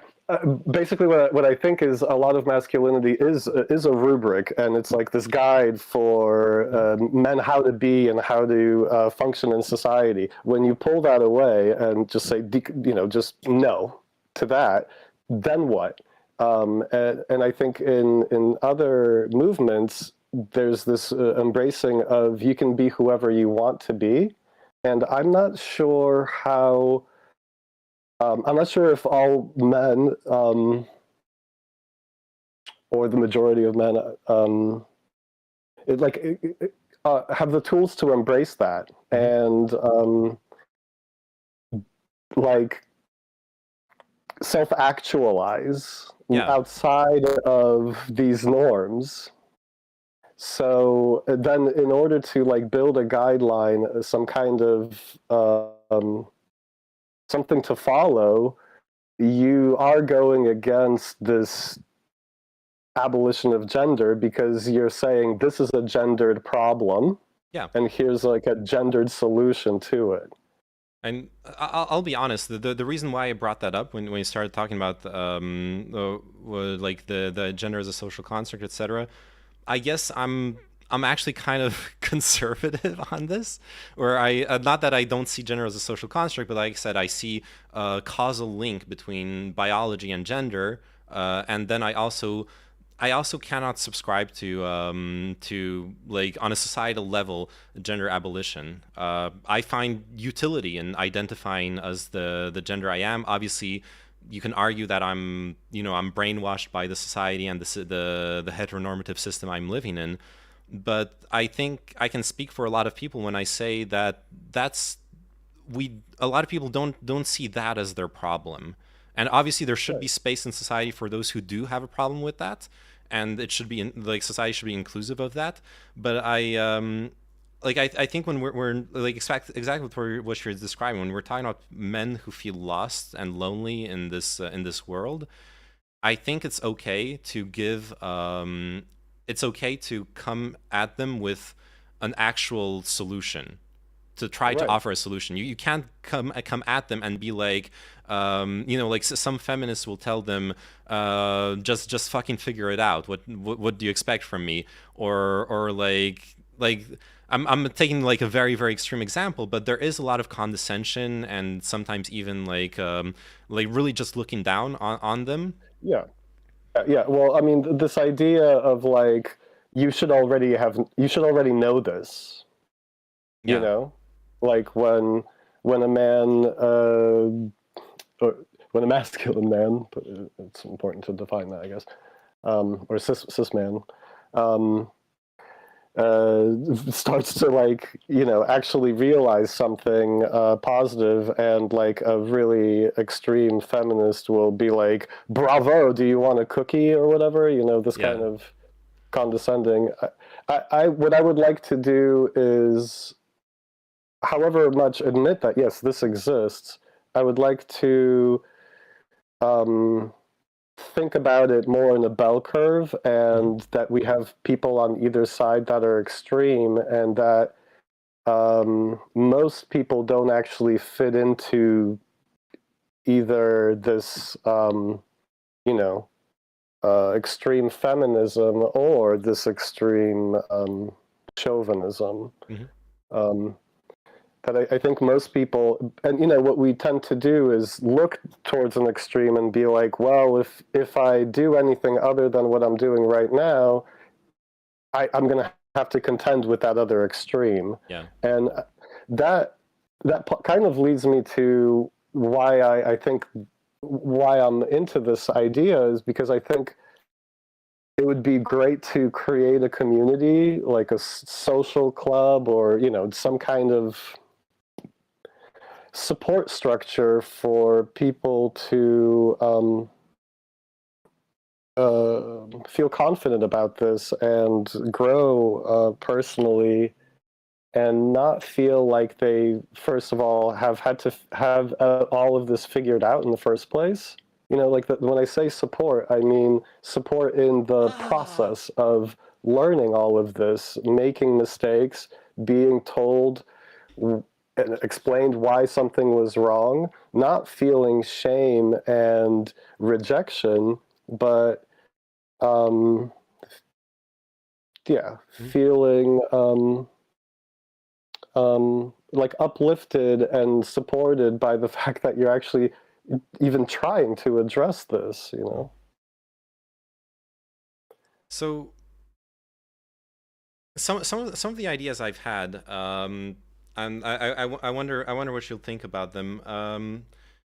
To like try as much as possible to be this alternative to the like chauvinist virilistic movements. Maybe like try to find within traditional masculinity values or concepts that are still valuable.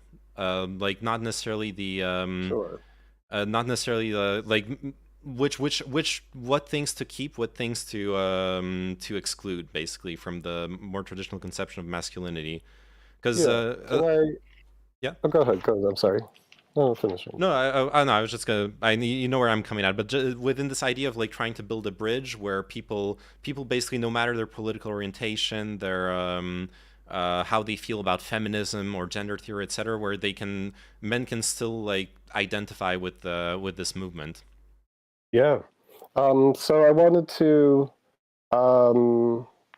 just like read a little quote, because it's from that movie I've been talking about, The Mask We Live In, which goes hard. It goes hard, and I feel like if you watched it on stream, there might be things your community and you might disagree with. I think like it talks a lot about violence in video games and things like that, and it's so mean. But there's this really great quote from a man towards, and I don't think he's necessarily an intellectual talking head, but anyways, I'm just going to read this quote because it relates to what you're saying. There's freedom outside the rigid definitions of manhood. We need to redefine strength in men as a force for justice, equality, and fairness, not just power over others. And I think that speaks a lot because it's not about, rejecting necessarily all that is masculine and being feminine, as much as understanding that masculinity isn't exerting power over others, because I think that, unfortunately, within patriarchal society and within men in between each other, let's just talk about that, that there's this power struggle constantly, and who's alpha, who's beta, who's a cuck, blah blah blah, and that seems to create a lot of problems rather than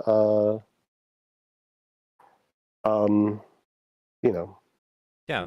create fairness, equality, etc. So I feel like for me, a definition of masculinity that would be healthy would be like in this quote, to being a force for justice and equality, fairness, being an ally, things like that. It's tough to talk about all this because it's very memey, but when I say it, I do feel the meaning behind it. It's not just these words, And I like that because I feel like that's the right approach, because you're basically subverting, like, to put in, like, I know that's gonna be Mimi too, but to put in like Nietzschean terms, you're subverting the like will to power, the desire for dominance, into a positive thing, into now you're using that power to act for the good of your community, to act for the good of your family, of your friends, of your and like people find meaning in that as well. That is like a meaningful use of power. Others. Yeah, exactly. And that is still, you're still telling people to be powerful.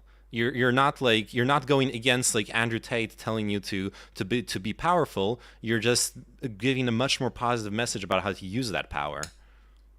Yeah, and I think if we go into some kind of like mindfulness, Eastern philosophy ideas, strength actually comes from emotional intelligence, and we identify being like in masculinity, we identify being stoic and things like that.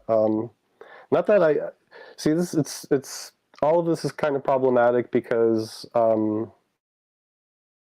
what we don't want to do as well is create too strict of a definition and then create another toxic situation where some people fit, some others don't, some are left behind.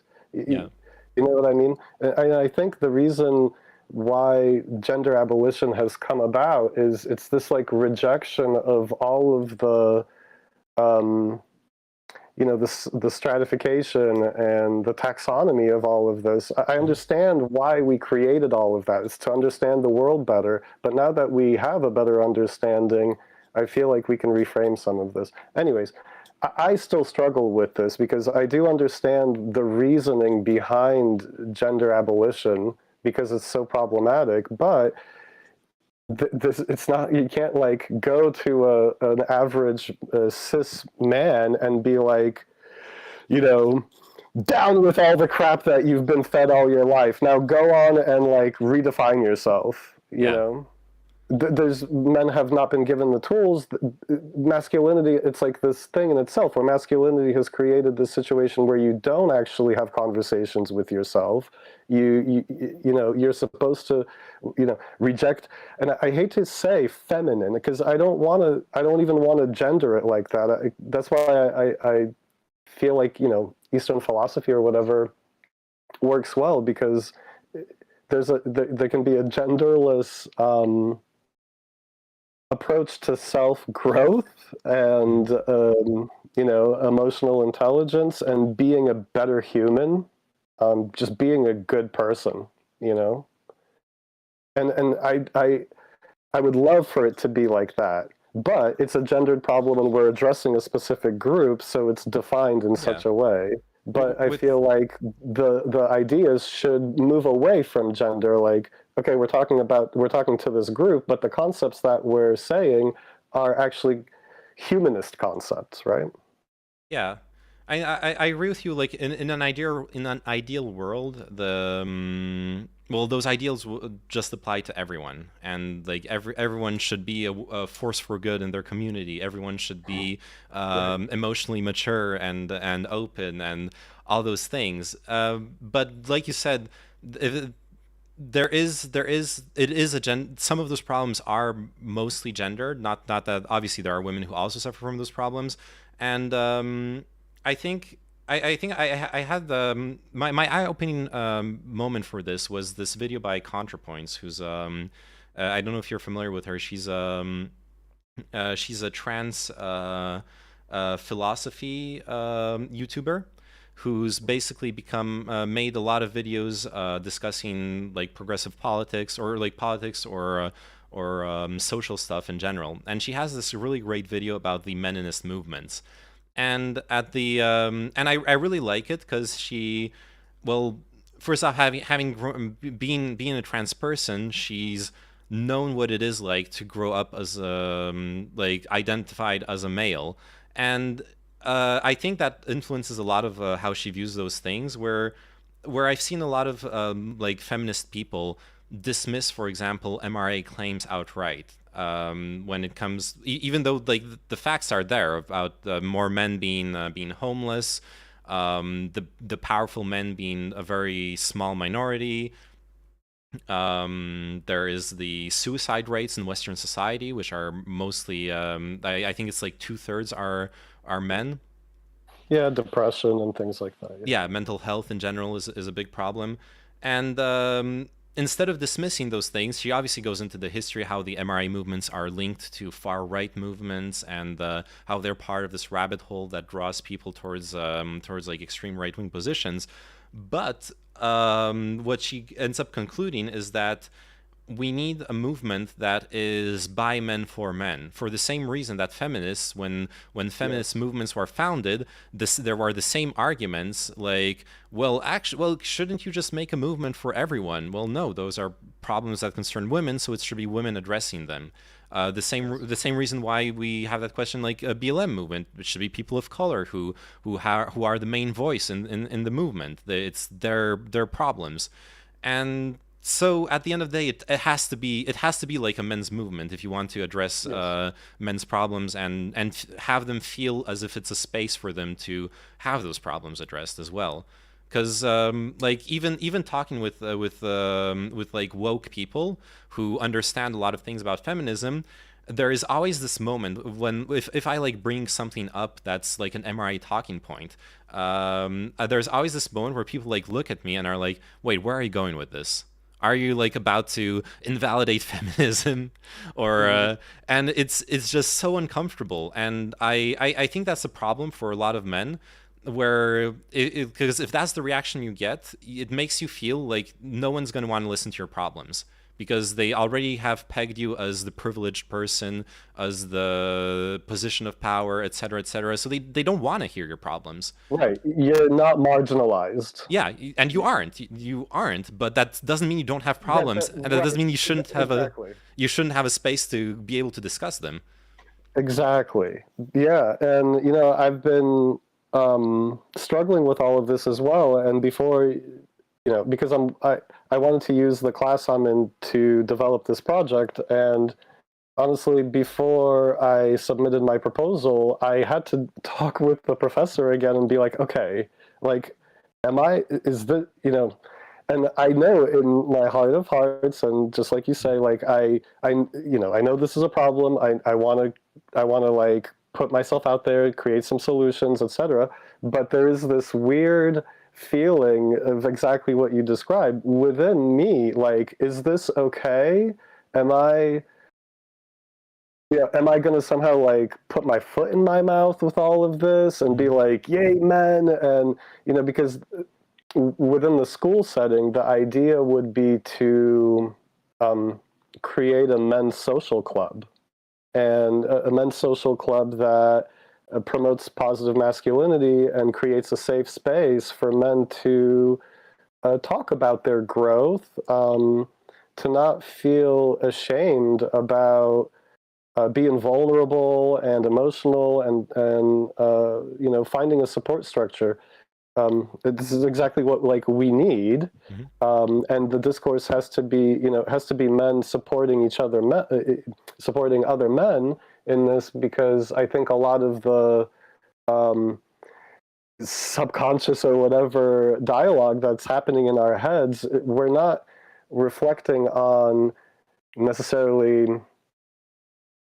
I mean, we are reflecting on society and all the different things, but we're having this reflection with other men. Like we're looking at other men, judging them, and judging our position with them, and trying to create this like, who am I? Where can I be better? How can I be higher value, etc. And I think, going back to the gender abolition thing, that doesn't address this. It doesn't address this fundamental. Dare I say, fundamental human condition of wanting to compare yourself to others to understand what your status is. Yeah. I mean, it's so ideal and beautiful to get past all of that, and everybody just self-actualizes and is a good person, all of that. But that's jumping the shark, right? Yeah, and it's a problem I have with a lot of like when you go into like extreme egalitarianism, there's a denial that power dynamics are not a human construct. They're actually a natural fact of reality. There are power dynamics. There will always be one village that has more resources than another, one country that has more resources than another, and that goes down to the from the individual level to the societal level. Unfortunately, that we should strive for yeah, equality. which doesn't mean we shouldn't strive towards an ideal. I 100% agree, but it's like there's this balance to be had. We have to be conscious of the reality and deal with it. Otherwise, we're just like smoking a pipe dream. But we shouldn't give up on the ideal either, just because the reality is one way, of course. Yeah. Going back to the I guess like how to construct the masculinity. There was this so you brought up the quote from that movie that about how to like be a force for good in your community. The other one I was thinking of is like trying, for example, to redefine courage, because for a lot of people, courage is associated, like courage, impulsiveness are associated with masculinity.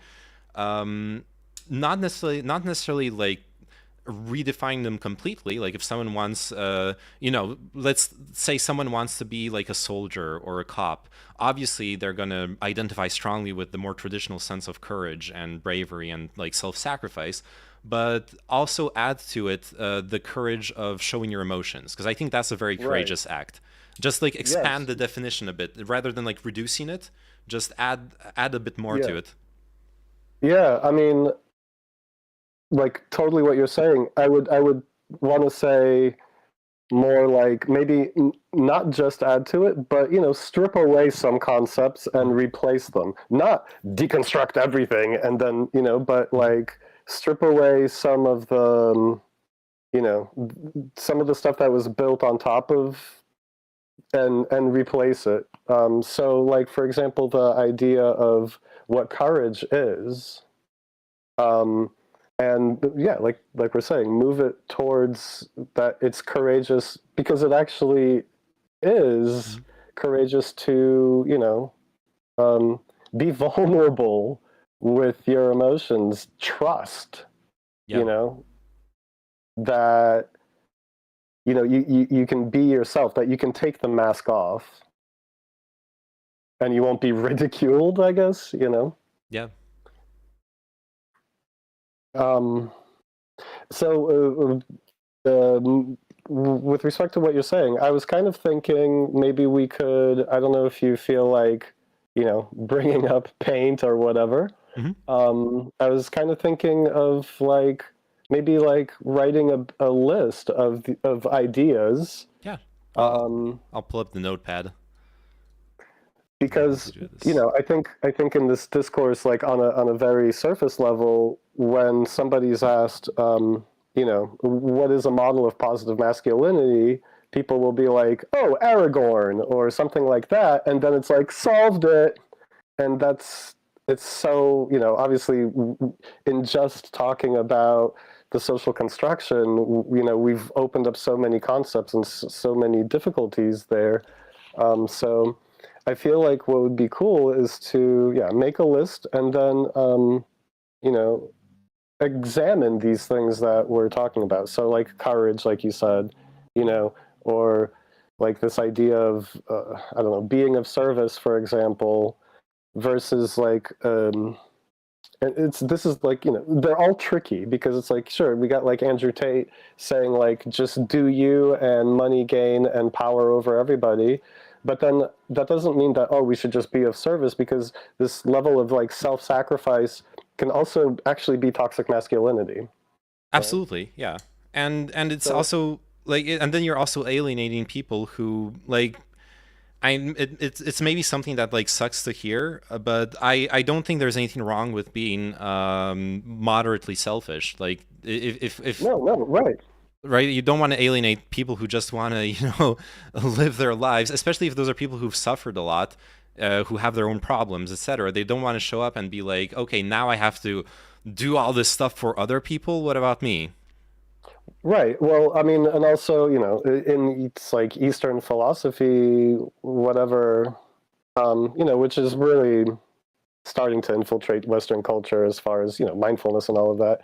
The idea is that in order to be of service, you need to work on yourself first and be the right,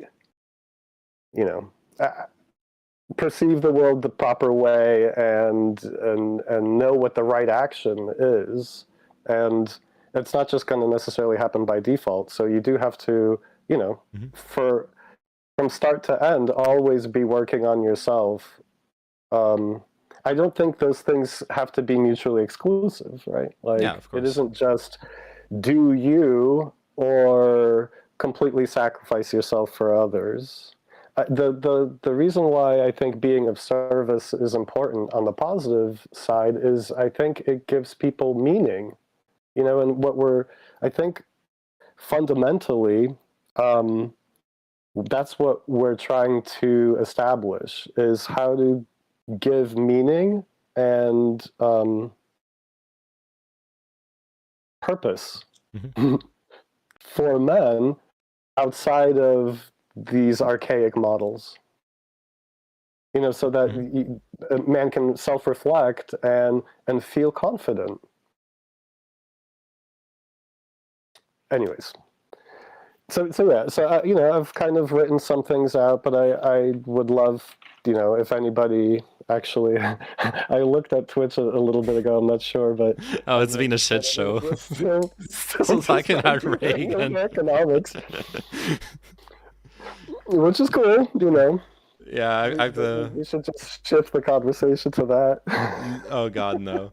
No, I've been trying to relearn how to just ignore the trolling in chat, because fuck that noise. Yeah, it's fun. I mean, yeah. So I took some notes here while you were talking. So to like sum up what we already talked about. Okay, so the model of positive masculinity. How do you find purpose outside of archaic models?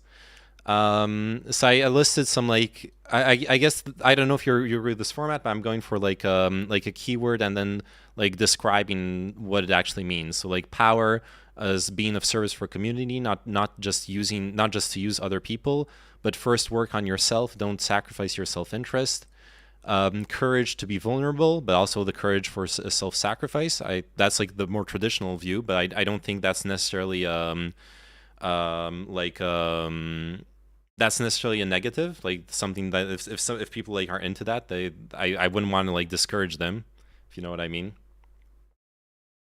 I don't know. Do you have like other immediate suggestions? Sorry, I'm muting myself because of vaping. Sorry. Yeah, I mean, I have quite a few, but I want to admit that I feel like all of them are kind of problematic. I mean, I think that's why it was good that we had the discussion about social construction and what purpose, and what we're doing here, identifying the problem, because I think throughout the whole, we're like walking the line of being problematic in what we're saying, like in the sense of like actually creating creating a contradiction. Anyways, so yeah, let's see. I think let's see what I have written here: integrity and fairness.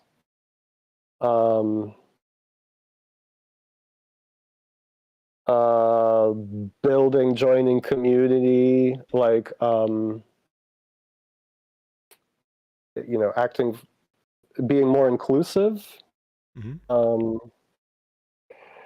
Establishing healthy boundaries, I think is important. Oh yeah, that's actually an interesting one too, because I don't know. Sorry, that just made me bounce off it, because like it's something I've noticed, like personally, having I guess the male education, where, because you kind of see this contrast between how women's education has changed over the past years, where there's been a lot of discussion, and for good reason, about boundaries, and especially when it comes to sexual conduct, and but also in relationships, how to defend yourself against abuse and all those things.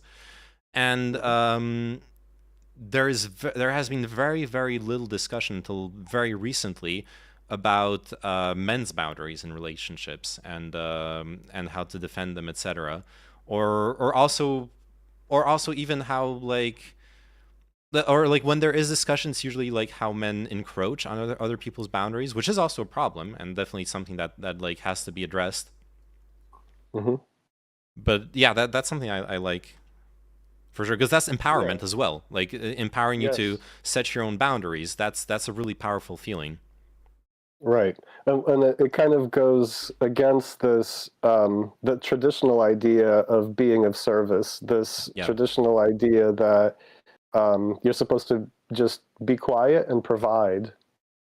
And I think a lot of the traditional ideas of masculinity lean on that as a positive trait. That I'm the caretaker, I'm the provider, I give stability and safety. Yeah. And then, of course, in an ideal world, we could say, like, safety from what? And, because, again, I don't want to go into, like, the Jordan Peterson trope, recent trope, where he talks about how, women wouldn't be raped if they had brothers and fathers and all of that around them all the time,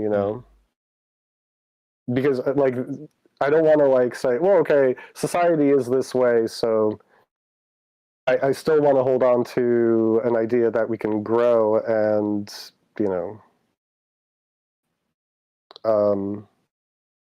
be less barbaric, I guess. Yeah. Anyway, sorry, So yeah, that one is good. Mental health, and then like tools to, maybe differentiate between what is difficult and what is impossible.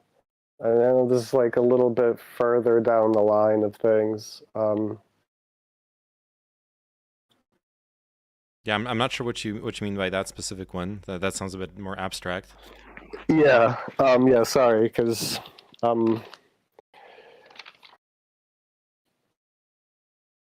yeah. Well, let's. I guess it's to go back to.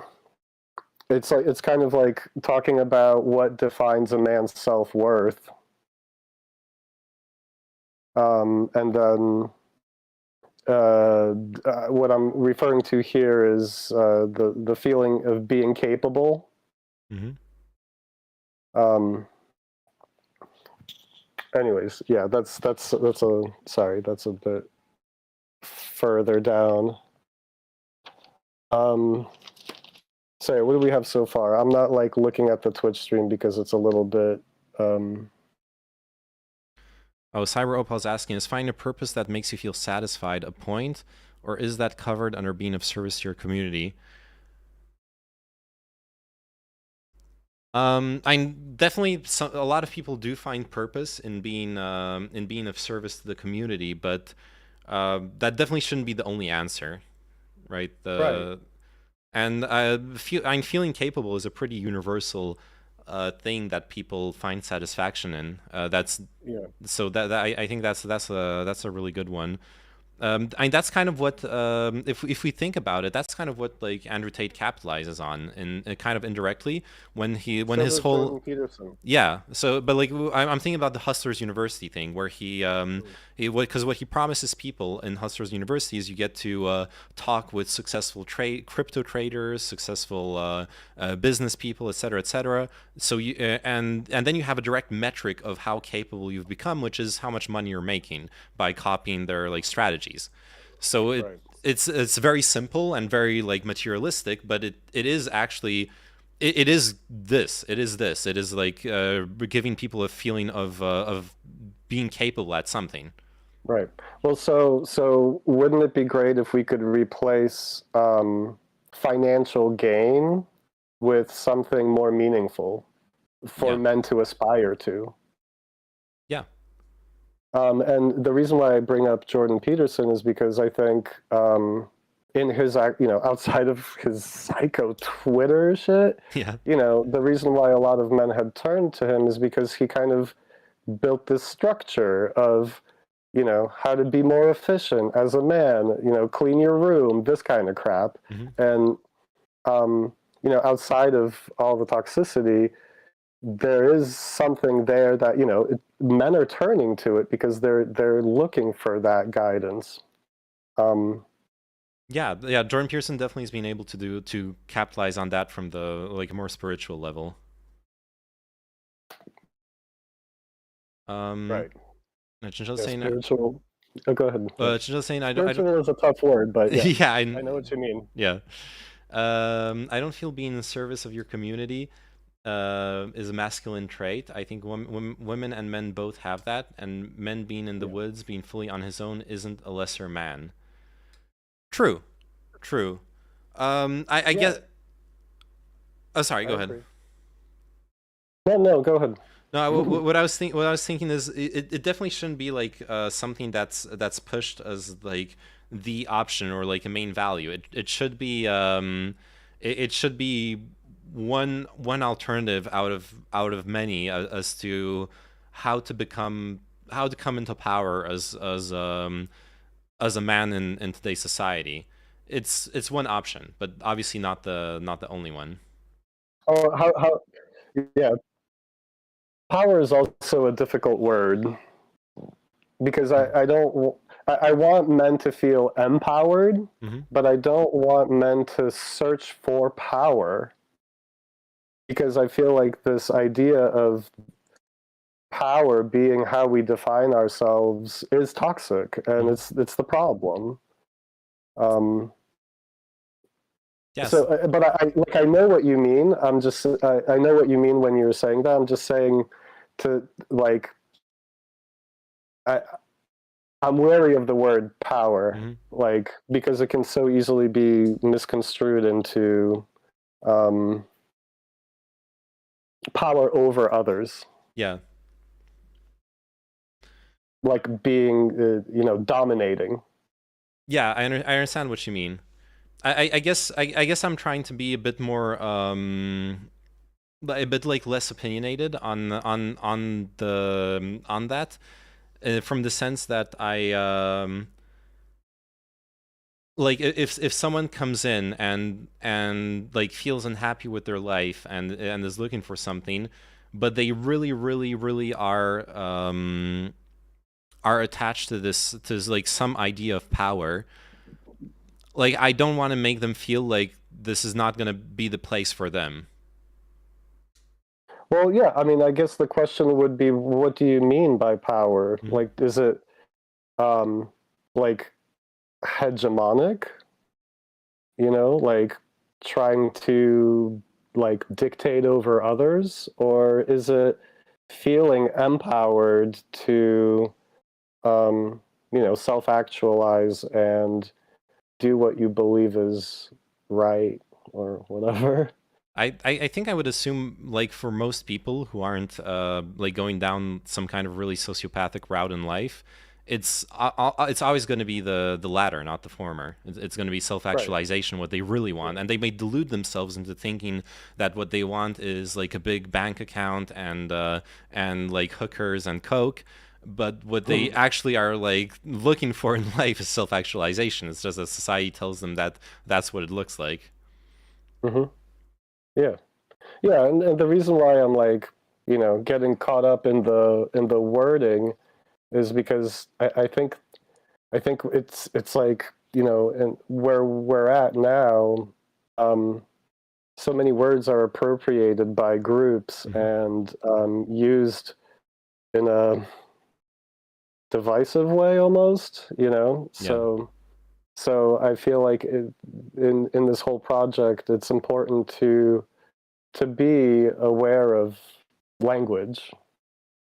And again, I know this is kind of memey, and it is coming from the feminist perspective, and it's leaning in the direction of pronouns, etc. But yeah, I accept all of that, and I think it's important to Mm. you know not use the R word and things like that. It's important to be self-aware of the harm that we put out there, etc.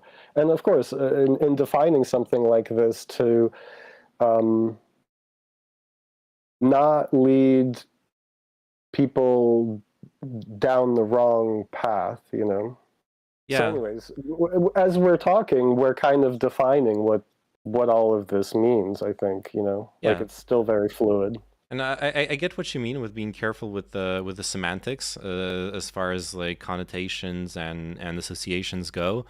I just be worried also on the flip side, where a lot of people, like, if you really want this to be like a movement for all sorts of men from all sorts of backgrounds, then there will be a lot of men who will come into it who will just have the colloquial understanding Yeah. of the terms, who will not, they like you're right, like it's better to talk about empowerment, but if there's like a stigma around the word power, then it's like, wait, why Yeah, no, no. you know Yeah, what I I mean? don't mean to stigmatize. I Yeah. think it's more about, having the discourse and defining these things Mhm. within the community, and not having any stigma around using the wrong words, but like having it open to learning to use better words, in order to honestly to just be more efficient in what you're trying to express as well. Um, but but yeah, I completely agree with you. I think it's really important in all of this because it brings a larger point.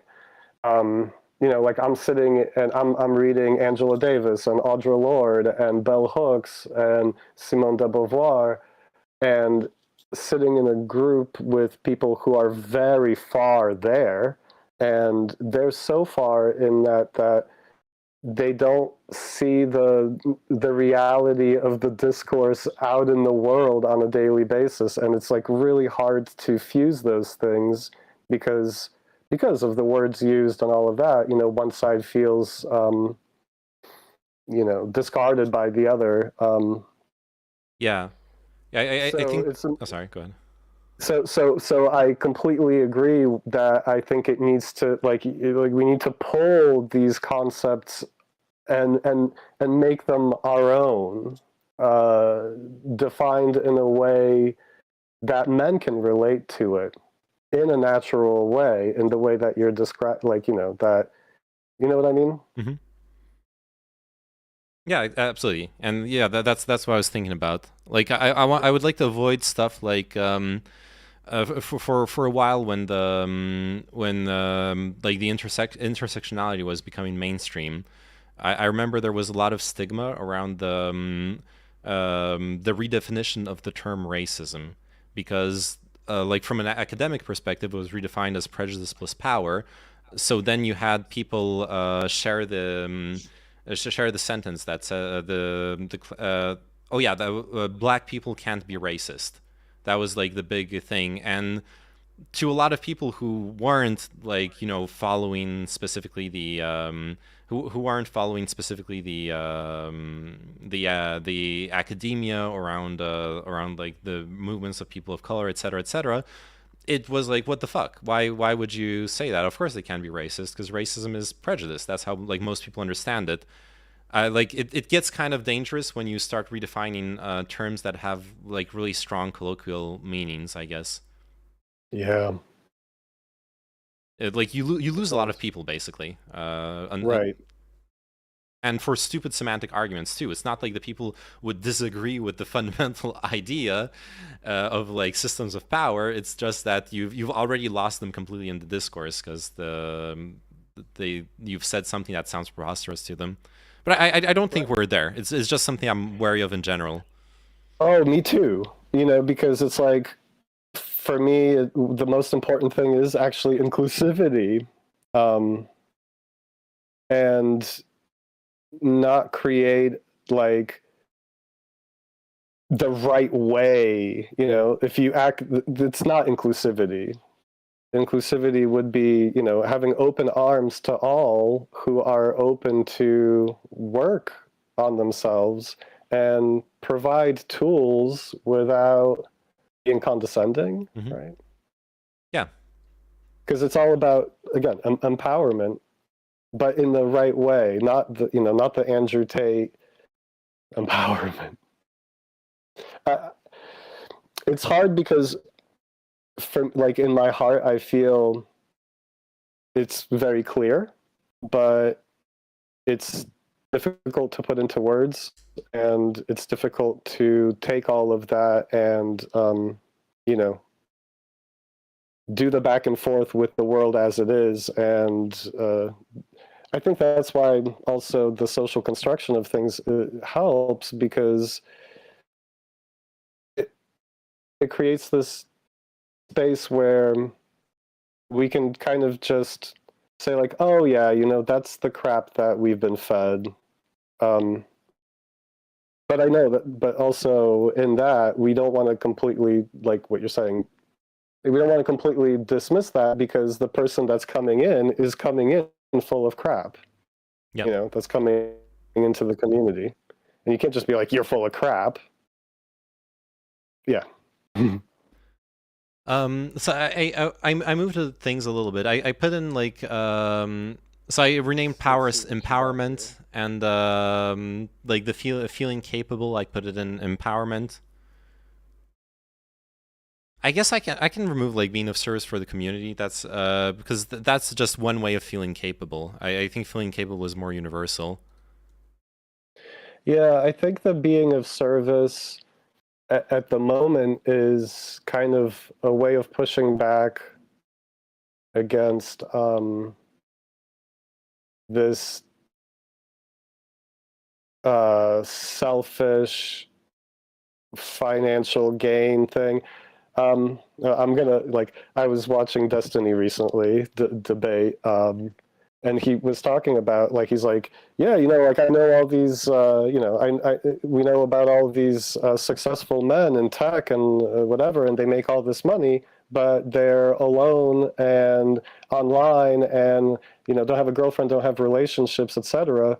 And it's like, yeah, great, you made a bunch of money, and you can, you know, there's value in that, but if you still feel crappy, then obviously that wasn't the solution, you know? And then, of course, one of the first things that comes up is this idea of being of service for your community, to, you know, replace this just selfish motivation of material gain. Yeah. Yeah, and you can't really buy your way into a community. I mean, sometimes you can, but for the most part, it requires actually spending time with people and like like actual human contact. That's something you can't you can't really buy your way into, or you can buy your way into it, but you can't. You can buy your way into meeting people, but you can't buy their respect or their appreciation or their love or and so on. Right. Yeah. Okay. And I think at the root of like positive psychology has been this idea of community and relationships. So you know, like the idea that like after a certain amount of money, I'm sure it's, you know, when this was discussed 15 years ago, is $50,000. Let's say $100,000. After that, money has much less influence on your happiness. yeah. Like once you've met your basic needs, and the number is fairly low, actually.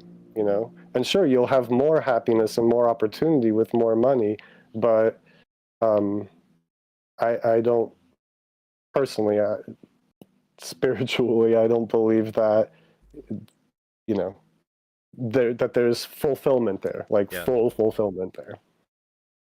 So I like listening to what you said. I changed it to being part of a community. Yeah. Rather than being of service. So like removing the kind of like self-sacrifice thing to, yeah. I like that. Yeah, something that I read the other day that really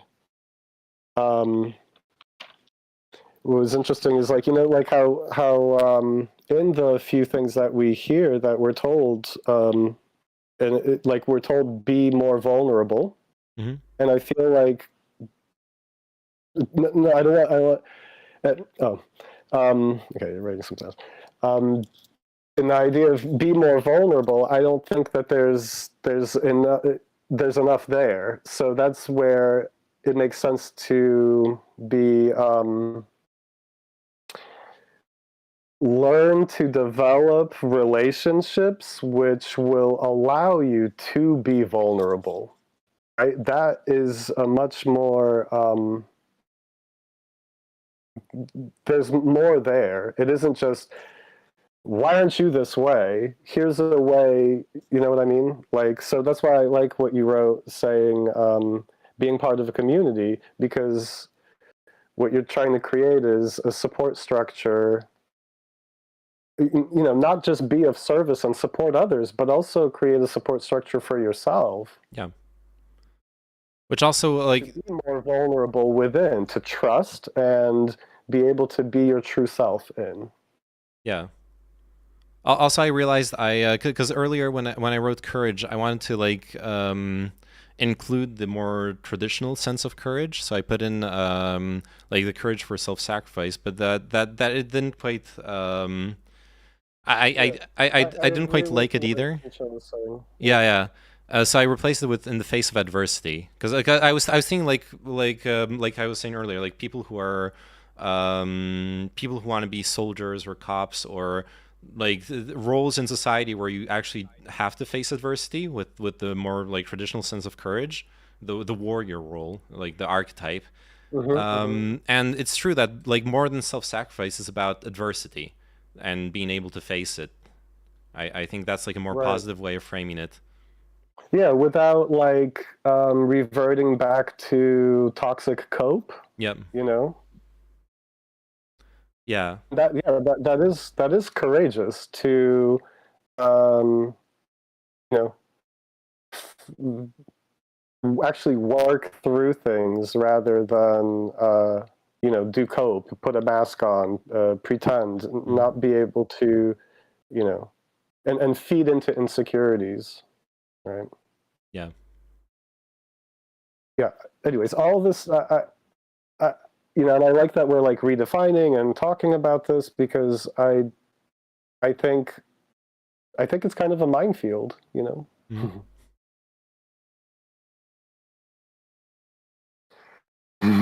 Oh yeah, Steinway's saying was Reagan a positive? Did Reagan express positive masculinity? Let's fuse the true, True. Let's unban the guy and bring him on into Discord. We need his opinion on whether Reagan was a positive masculine role model. But it's actually something funny you mentioned at the beginning, because that's also something I was thinking about, like preparing for the discussion. Someone like a couple weeks ago asked me who is, I think it was Jokesta, asked me like who is a positive male role model I would oppose to Andrew Tate, and I wasn't able to come up with one who wasn't a fictional character. And now that I had some more time to think about it, I guess I would like maybe cite Keanu Reeves as like a What non-fictional about character. Obama? Yeah, yeah. Well, yeah. I guess Obama as well. Definitely seems to depending on your opinion on like the drone strike stuff. But Yeah. Maybe it's better to not use political figures. It's Yeah. true, because I'm talking about certain traits he embodies, not yeah, for sure. not as a whole. Yeah, I know why you I don't cited wanna him. get into like, you know, him winning a Nobel Prize for like bombing people and defending democracy. That's ridiculous. You know? Yeah, no, but I know why you cited him, and like I agree with that. But yeah, then there's Because the he is politics. in discourse, in the way he presents Mm-hmm. himself, in the way he talks, he does exude positive masculinity. Yeah. I think. Again, I'm not sure how to define this, and I think we're all trying to. And what you brought up is interesting, because I think that's what happens a lot. I think because what we're looking for is an outline, a guideline that's already set up that we can compare to and be like, oh, okay, this makes sense. This is what I'm going, like a role model. Yeah. This is what I'm going to try to imitate. So the discussion actually very often comes down to who are those role models. And you're right that it's often fictional characters, but I don't think that necessarily discounts them, because literature was written by men, right?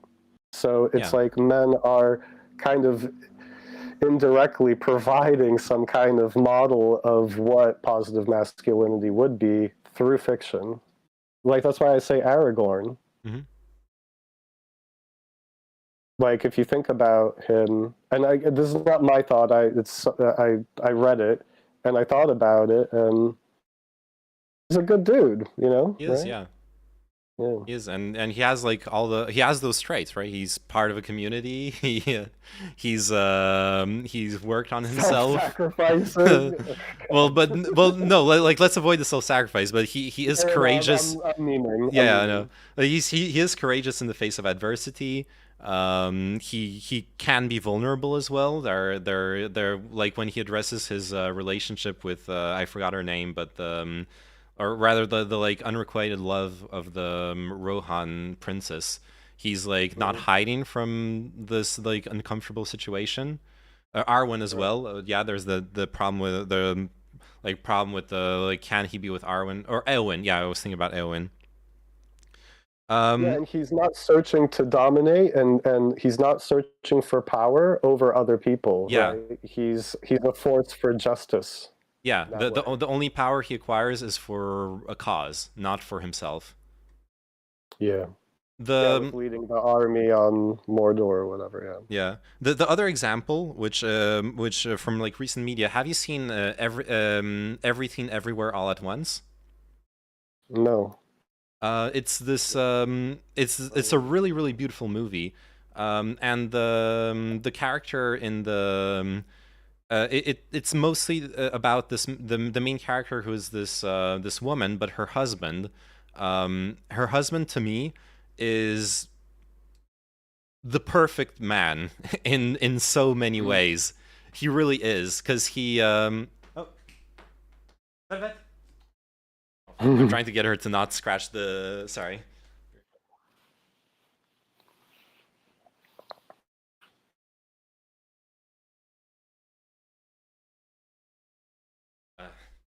There's like a scratching post, but that she completely ignores. I wanted to tell you, you might be able to find it online. There's this type of post that has a bottom, and it slips underneath the post of the couch, and it like has this like square thing, so it goes. So then basically the cat is like, ooh, couch to scratch, but it's actually a post, and you can put one on either side of the couch to protect it. That's probably what I need. Yeah, that That'd would be be a good like idea. smart and scratch next to it though too, which is Yeah. annoying. But yeah, just so you don't need to watch the movie. What he does in the movie is like the main character goes through some like crazy shit, and she becomes like really she basically like loses herself in it's like kind of fantasy, so she acquires some like superpowers and stuff, and she kind of loses herself in the in power, basically, in trying to, in like fighting and beating people up and stuff like that, and he becomes her like emotional rock. And like you, like towards the end, you realize that all those moments where he shows up, where he has something to say, where he is of service, I guess, he shows he's like the most emotionally mature character in the whole movie, basically. And I find him like a pretty interesting. I find him as like a pretty interesting reimagining of what the ideal masculinity is, because he comes off, especially at the beginning, as like weak and subservient. So completely undermining the dominant archetype of like the male role model.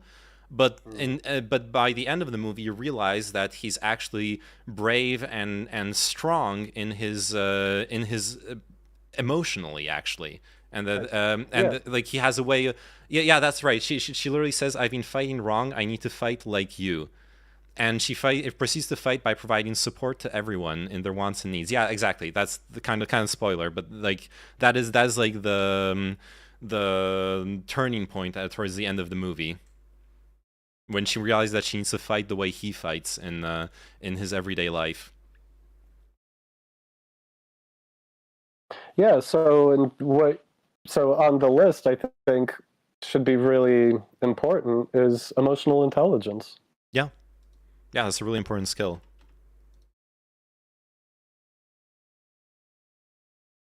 And I think in it's fundamental, because in the toxic masculinity model, in the rejection of in the basically it's like masculinity is defined by what by rejecting femininity, right? And the rejection of the feminine as it's defined is like rejecting your emotions. Yeah. That's why I think like emotional intelligence is a key part there. But also this also just shouldn't be gendered. Emotional intelligence shouldn't have anything to do with gender. For sure. But then that goes back to like, we know that it's a gendered problem, so yeah, we're we're creating a gendered solution.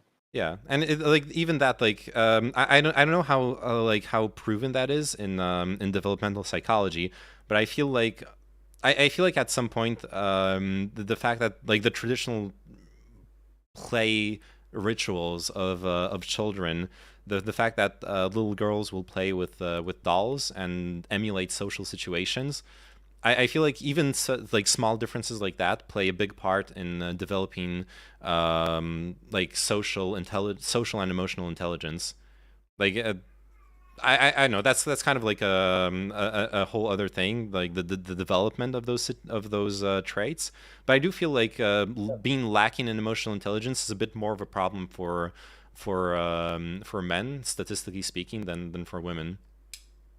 Yeah, because of the way that it's exactly as you said. I think a big part of this discussion actually has to address socialization, developmental socialization of children, because that's where it starts. That's where you're called a sissy if you cry. Yeah. that's, boys don't cry. Real men don't do this or do that. And when you hear that as a boy and you're trying to imitate what you look up to, you're taking those statements really to heart. And I think later on in life, you may no longer be directly reflecting on that statement or those statements, but those statements are influencing on a fundamental level how you're perceiving the world or how you're allowing yourself to feel, Yeah, but then also I guess the goal is also to have an alternative for grown like men who've already been through that. So we can't really address like how children are being educated, or we can, but like that would be a separate effort, right? Yeah, well, I mean that's it. It's like the group is men, but men is like males.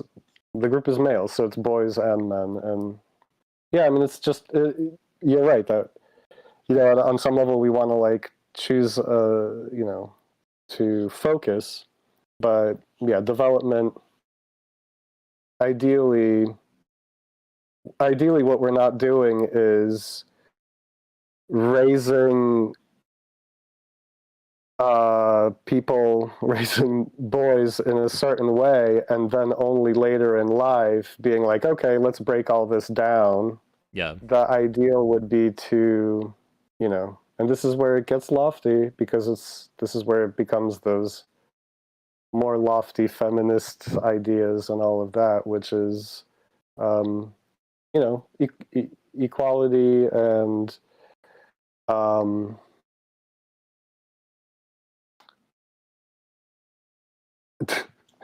rejecting these gender roles.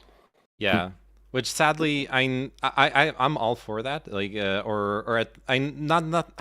Well, going back to the originalism, I'm not necessarily even for rejecting gender roles as a whole, but I'm all for like better education on like young ages. But then we run into the problem. Just the other day, I was seeing yet another panel on Twitch where people were arguing, and like the narrative on one side was they're transing the kids in preschool, and like when I see the discourse around when it comes to reforming, like bringing more progressive education to schools, it's appalling. It seems like it's so weaponized by, it's so politicized that it seems impossible to actually even touch that issue with a 10-foot pole, because you're like right away associated with a bunch of bullshit. Yeah, no, I understand what you're getting at. It's like where it's much easier to just focus on grown people, and there's a lot less nuance there, because it's not like me or you or anybody from the outside being like, this is how you should raise your kids, etc. Like it becomes this whole other thing. And you're right that like it's much easier to like say like grown-up people all have their own agency, so nobody's really forcing anybody to do anything, whereas like children are naive and we need to be aware of what we're teaching them. Though, I mean, with respect to that, outside of maybe the discussion of transgender in preschool, which I doubt is actually happening, I don't know. I mean, I'm not sure, but well, in this specific case, it was because some teacher, I don't remember if it was like preschool or like the like 1 or 2 years after preschool, but it was like really young, and teacher was teaching them neopronouns. So like not like he, him, she, her, they, them, but they were teaching them to call the teacher identified as Xigzer. So the teacher was teaching them that, and then you get like all the crazies out of the word work. The conservatives saying that that's like gender ideology indoctrination, and like super progressives being like we should like I don't know. I guess that's like a whole other topic. I'm maybe a bit of a boomer on that. I don't really see that much of an added value to like neopronouns compared to the because English already has a neutral pronoun. So like coming from the French language, that already seems amazing. Like why do you need more? But I don't know. Yeah. But anyways, just saying like Yeah, school I mean, reform is like really ambitious politically. it is. It is. But I think so. Like to make it more like approachable and vague, that's why I really like this film, The Mask We Live In, because it talks about. It's kind of like the responsibility is in a lot of different places at once. And this is also why I feel like ideally creating a resource, sure, it would be for men, but I think it should be, for any parent, for any educator, anybody who's like a coach, anything like that, because what this socialization is happening from a lot of different places at the same time. I don't think, like reflecting on my own experience, and I'd ask others to reflect on theirs. I wonder how much as a child you were, like actually looking towards your dad for this instruction, or were you going out and, first of all, identifying who you are within your peer group, but then also having coaches, and this could be like a music teacher, not just like a football coach, Yeah. but we're like looking for role models, and we kind of imitate what we look up to. So on a more vague general, just to take it just out of education, talking about development as a whole and all the different, and that's why like the lefty take goes right at video games and the terminally online thing as a part of the problem, because it's a part of what influences boys growing up, and talking about like violence in video games and stuff like that. I know that also Yeah. is a difficult topic, and I don't stand in the place of like abolish all video games or whatever, but I think it's important to also, from an observational perspective, be like, yeah, a lot of this shit's violent or sexist or whatever, and it kind of doubles down on traditional ideas. I don't know how much of an influence necessarily it has, um, but it's not helping. I guess we could say it that way. Yeah. The one thing I can think of it's just because I recently saw this study being published, I think like a month ago or two, and people like on Reddit were sharing it because they felt very vindicated because of the moral panics around violent video games that have occurred over the years. This study basically finding no correlation. I didn't look into the specifics, like how they measured it, but they found no correlation between developing into violence and having grown up with video games. But that doesn't mean that you can't have a discussion about like perpetuated Right. cultural and social norms in video games, etc. Of course. Exactly. I say nice because I appreciate that there's actually research rather than just hyperbole. Yeah. you know, um, and yeah, that's great, and I would agree in that there's got to be some kind of predisposition, and I wouldn't want to say like um, nature necessarily, but predisposition in like your environment as well. That where it's like a group of it's a whole myriad of things that are affecting you and um, developing your worldview. As you're Thing. growing up. Yeah. Also, And so that's just one thing, right? yeah. Like it's just one thing that boys interact with is video games, and then they do sports or are in school or try to have a girlfriend and etc. Yeah. I would even go so far, like especially with sports and video games. We live, especially in the Western world, we live for the most part in a society where there's very, very, very little violence compared to the history of humanity.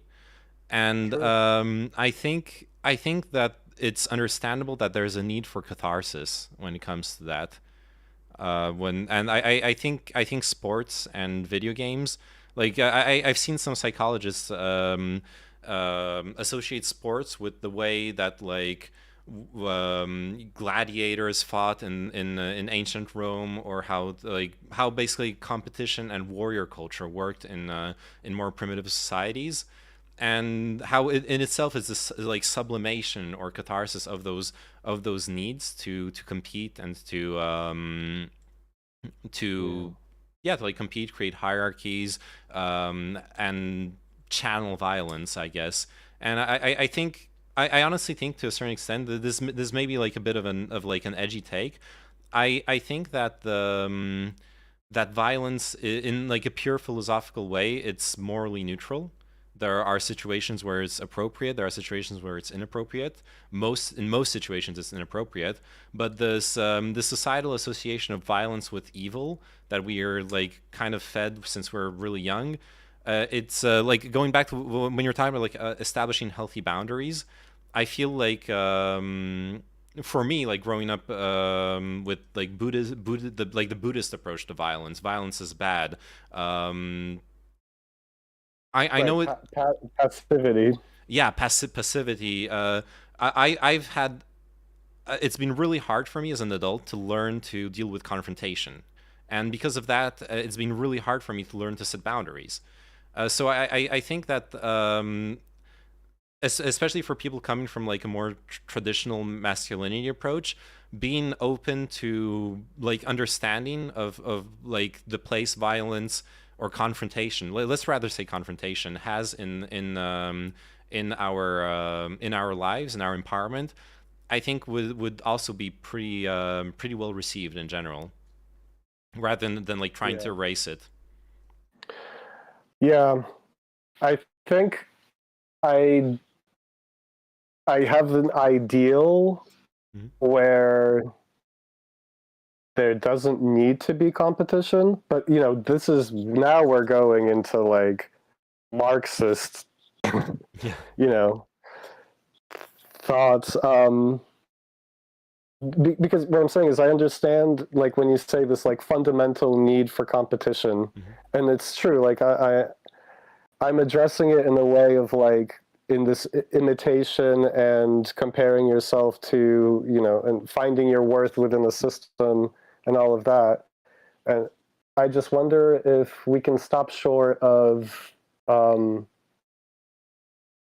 this fight for who's gonna dominate, Yeah. like so that nobody's all Indians, no chiefs. Yeah. Well, with competition, there is something that I think is not taught enough in general, and that I think there's like a positive way to frame it.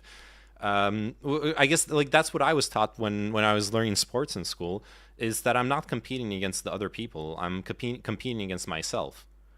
I'm Right. competing to be better than the person I was last week, to have like a better performance or improve myself. Yeah. Like the path to self Yeah. improvement. Now I'm feeling that.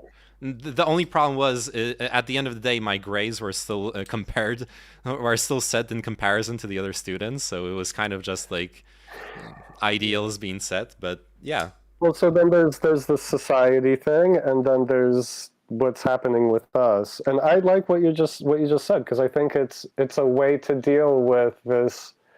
It's like, okay, this idea of competition or whatever, however we want to phrase it, is fundamental and exists. And instead of like denying it, channeling it inward, it's yeah, totally like that's like Eastern martial arts type stuff.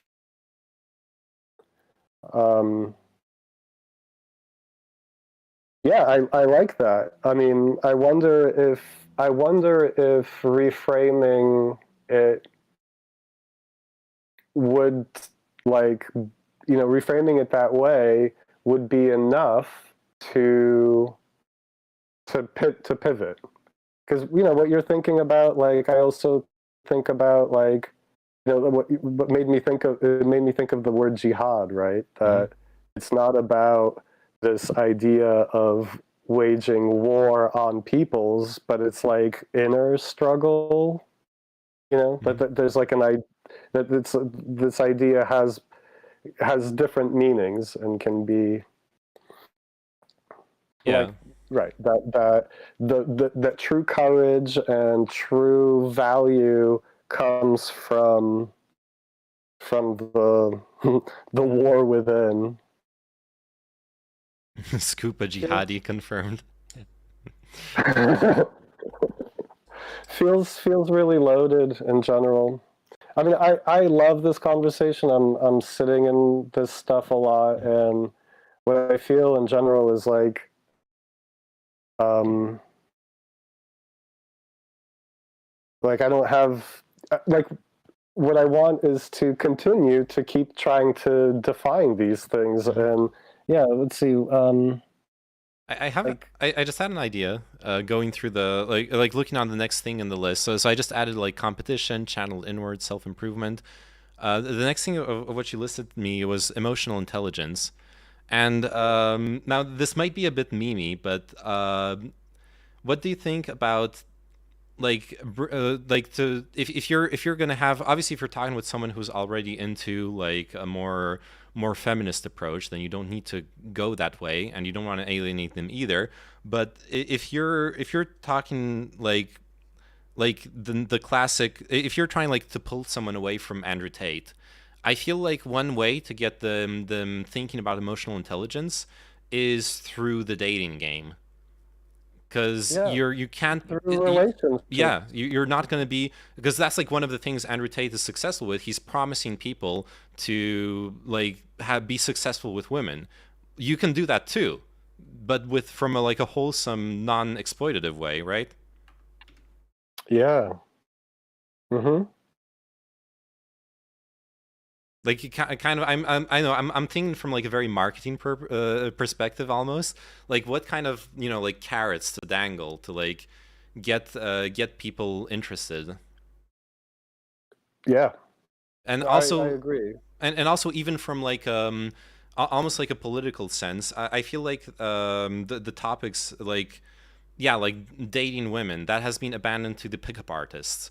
Male empowerment has been abandoned to the MRAs. And since those topics have been kind of abandoned by the like lefty feminist crowd, they just become funnels towards the like right and far right. But there's no reason we can't reappropriate those topics. Yeah. Yeah. I agree, and I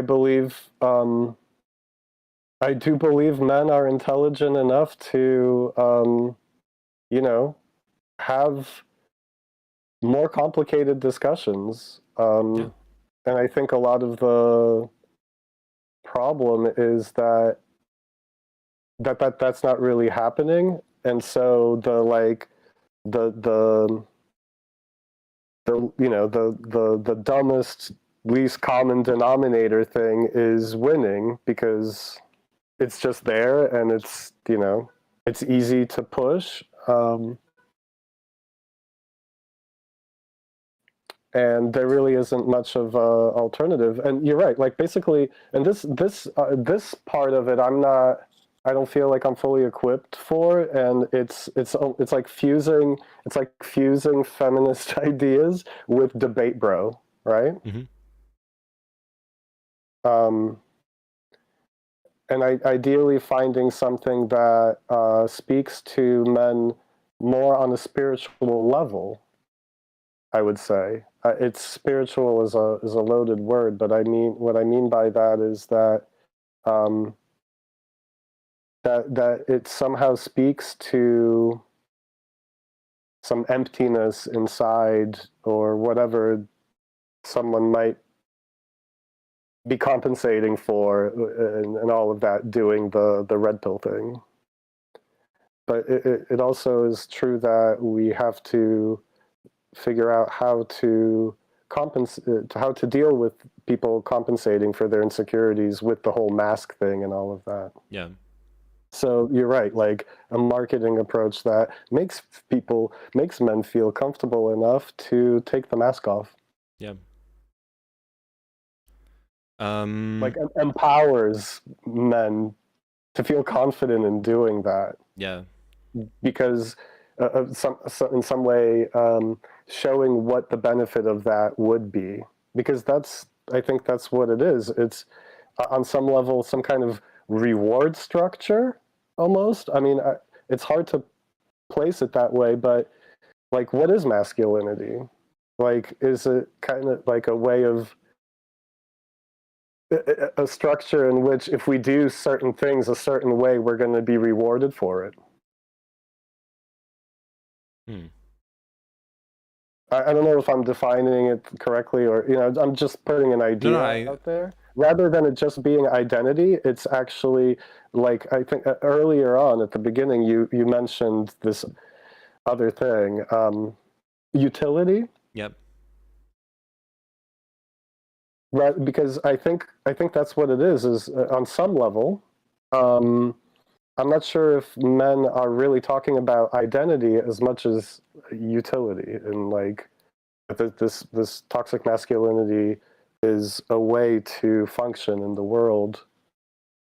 And especially since we're in a patriarchal society, it's actually a fairly strict idea of how we should function in the world. And find self-worth. I hate to use self-worth because I'm not sure, it's not directly self-esteem, but I guess self-esteem and things like that are a part of that, right? Yeah, I see what you mean. Because like it's about, like, again, my value in society. Yeah, and that's part like of a whole. Yeah, that's not just your own that's not just your own view of yourself. That's also how society views you, and well, that's why we talked about like being part of a community and stuff like that. Yeah, and beyond just identity, also purpose, I guess. Yeah. Oh yeah, sorry. I just want to respond to chat real quick, if you don't mind. Oh yes, yeah. I haven't, because there's such a delay. I haven't really been watching Twitch. I'm just on Discord, so I haven't, unfortunately. Chat. I don't agree with the gendering part of it. We should approach mental health from an unbiased perspective. Well, we already kind of went back and forth on like how gendered the approach should be, and it's so important to discuss that. Like, I agree, and I'm not sure if it's 100% resolved, but yeah, we were trying to tackle that too. Yeah. Yeah, at least my own perspective, I do feel that it has to be gendered, because the problem, some of the metrics of mental health, at least in Western countries, are gendered. So it's like men are like 2 to 3 times likelier to commit suicide than women in Western societies. Men are much less likely to seek help for mental health issues, and like a lot of that seems to be it seems to be correlated with toxic ideals of masculinity. So I think that obviously that's not all, and mental health is a problem for everyone, but there is a specific problem, which is men's mental health, and I think it's okay to address that specific one. Yeah, what we kind of have been settling on, and I don't think it's absolute, but where we settled in this discussion is this idea that it's a gendered problem, so coming up with a gendered solution. Again, I don't know how problematic me saying those two things is, like, I guess it depends. It depends on how extremist, how intolerant people are, almost, I want to say. Also, I do agree with what Chinchilla said, that like when trying to sell the when trying to sell this to people, definitely should avoid like trigger words like toxic masculinity or feminism. It like depend because like this reminds me of this thing. I'm sure you've seen those polls where It's a good point. people like ask like conservative Republican voters and like policy questions. And if you ask them, do you support Medicare for all? They'll be like, no, that's socialism. And then you ask them, do you support a system where people like are give money and to like a health insurance that works for everyone? And they're like, oh yeah, that sounds like a great idea. So like avoiding the buzzwords, I think like trying to keep it kind of neutral in the culture war bullshit uh, is I think is really important. Yeah. Yeah, yeah, I agree. Um, like in the manifesto, it shouldn't be worded as such. It Yeah. should be worded in a progressive, inclusive way, Yeah. using. Inclusive of conservatives. Well, that's, oh man, I mean, that's the heart of what we're doing here. Like in general, I feel like in these debates on politics and stuff, it's like trying to figure out where do we want to um, kind of go back on our own ideology, with this intolerance of intolerance thing. Hmm. Like, where is the line? And I'm all for trying this idea of, God, this is going to be memey, but rehabilitation, Yeah. in the sense that, like, if we just discount, because it's like this is happening within our discussion as well. There's a certain a percentage of feminist activists that discount men already as a whole, like, whatever, like, um, and if we're a group that is like, oh no, we're feeling marginalized by this, what we don't want to do is then in turn marginalize somebody else, right? Like, Yeah. it's contradictory to the point. But then there's this trying to figure out a balance of how to give everybody a voice, but without having that voice completely derail everything we're trying to do.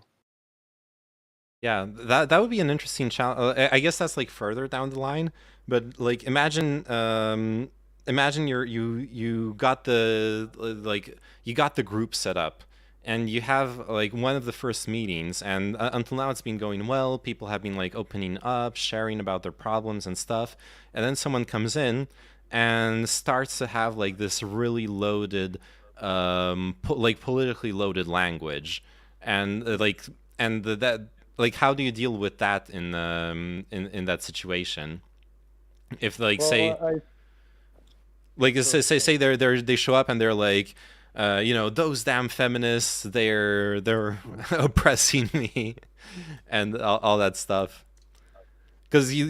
you like want to make them feel heard and you Mhm. also kind of but you also like want to get them talking past that to like what's their actual problem, what's actually bothering them in their life, and try like go away from the bogeyman. Yeah, yeah, yeah.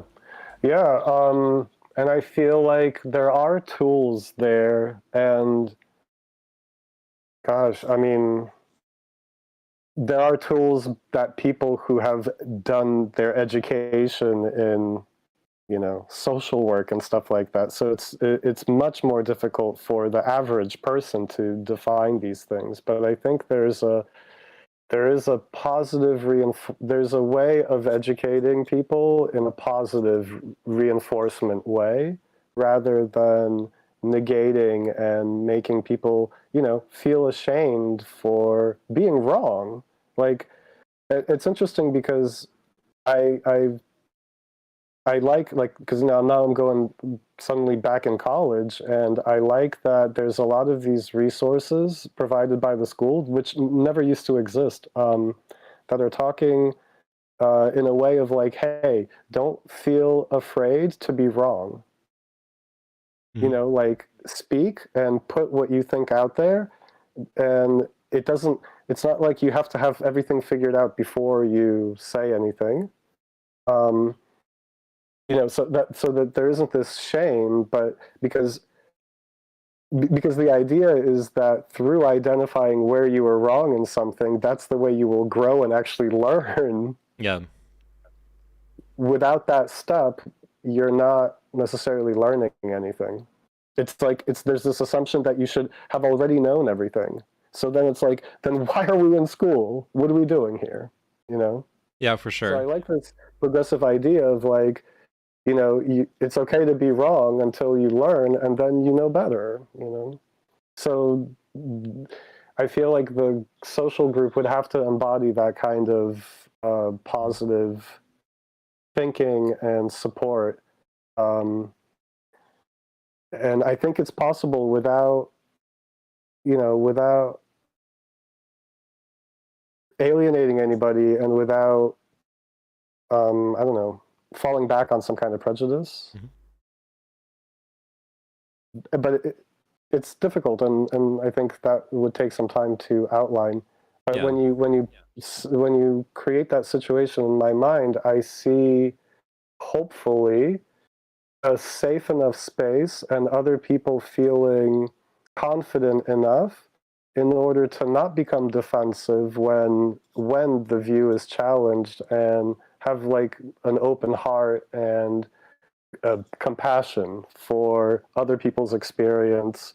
And ideally, maybe it's just my ideology, that if you show that, it will teach people that that's okay, and it will then be reciprocated. Like, and it's on this general idea that you're saying, like, you know, the world is less violent than it used to be. Like, I think there is something that we can look at in humans, that, like, there is something that people want to be better, and logic could potentially win over barbaric. I don't know. The logic thing just reminds me earlier when the guy was shitposting about Reagan in chat. How like one of the chats was like, dudes, like facts and logics doesn't matter. You're all gonna debate him for like an hour, and it's not gonna matter. Yeah. But yeah, I fully agree with you. Though realistically, there can also be, that's just like reality for any like community building effort. There will come a point where someone will show up who will be unwilling to acknowledge their like mistakes, or unwilling to work within the system. Like you can never be 100% inclusive either. So there definitely will be limits. So much growth in that moment, you know. I think it's important for us to also establish in trying to do something like this, that it's fluid and changing, and it isn't this idea that we have to know everything about how all this should look before even doing anything about it. I get that the other side has that advantage, because the traditional masculinity has already been outlined for, you know, centuries. And while this is like kind of a reframing and kind of putting yourself out into the void, and I guess we kind of have to like embrace that and know that we can't, at this moment, solve and define all of this. The purpose in the first place is to create that space in order to talk about this. And I feel, going into it, that there's a bunch of things that I can't even think of right now that will need to be examined and, you know, reiterated in some way, or decided whether we keep this or we let go of this. It's like we can't, you know, there's such a wide scope of things. It makes it very difficult. And I think it's also why it's remained kind of untouched. That's true. Because there's so many ways you can do it wrong and pigeonhole yourself into something. And yeah, And the reality is, it should be really open-ended and like a bloom, like a flower blooming, and we're just like kind of watering it right now, you know. And that goes back to what you were saying about making mistakes. Like that also goes for this idea as well. Well, for our discussion, you Yeah. know, we need to be able to be okay with, you know, using the wrong language at certain points while we're discussing this, rather than be afraid of using the wrong language and therefore not having any conversation at all. Yeah, absolutely. Yeah. I mean, Um, I'm kind of, and I sound feminist, and I'm referencing a lot of these things that I've been reading that are kind of eye-opening. But I am really coming from, you know, I'm a Gen X cis male. You know, God, the construct is so deep, and the way that, you know, there's this, the way that I perceive myself and the way that I see the world perceives me, it's so different. You know, like I go into this class and it's a lot of 20-something-year-old women of color, and I'm like, oh my God, like older cis white male. And I see myself as, you know, an emotionally open person and vulnerable, probably to a fault at sometimes, where I get overly triggered by things, etc. But then when I walk into this classroom, that's not what they see. They see machismo, and I'm like, oh fuck, you know, fuck. Like I'm not even aware of how much of that I'm putting out there, you know. And again, that's not a problem. It's just that it's there's so much depth in all of this, you know, how we perceive ourselves versus how people perceive us, you know. And yeah. sorry, I'm just No kind of worries, no worries. like going off, blah blah.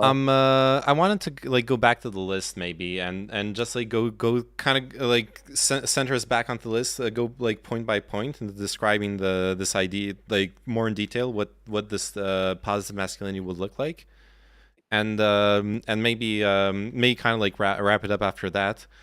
So I guess integrity is kind of I feel like integrity is kind of like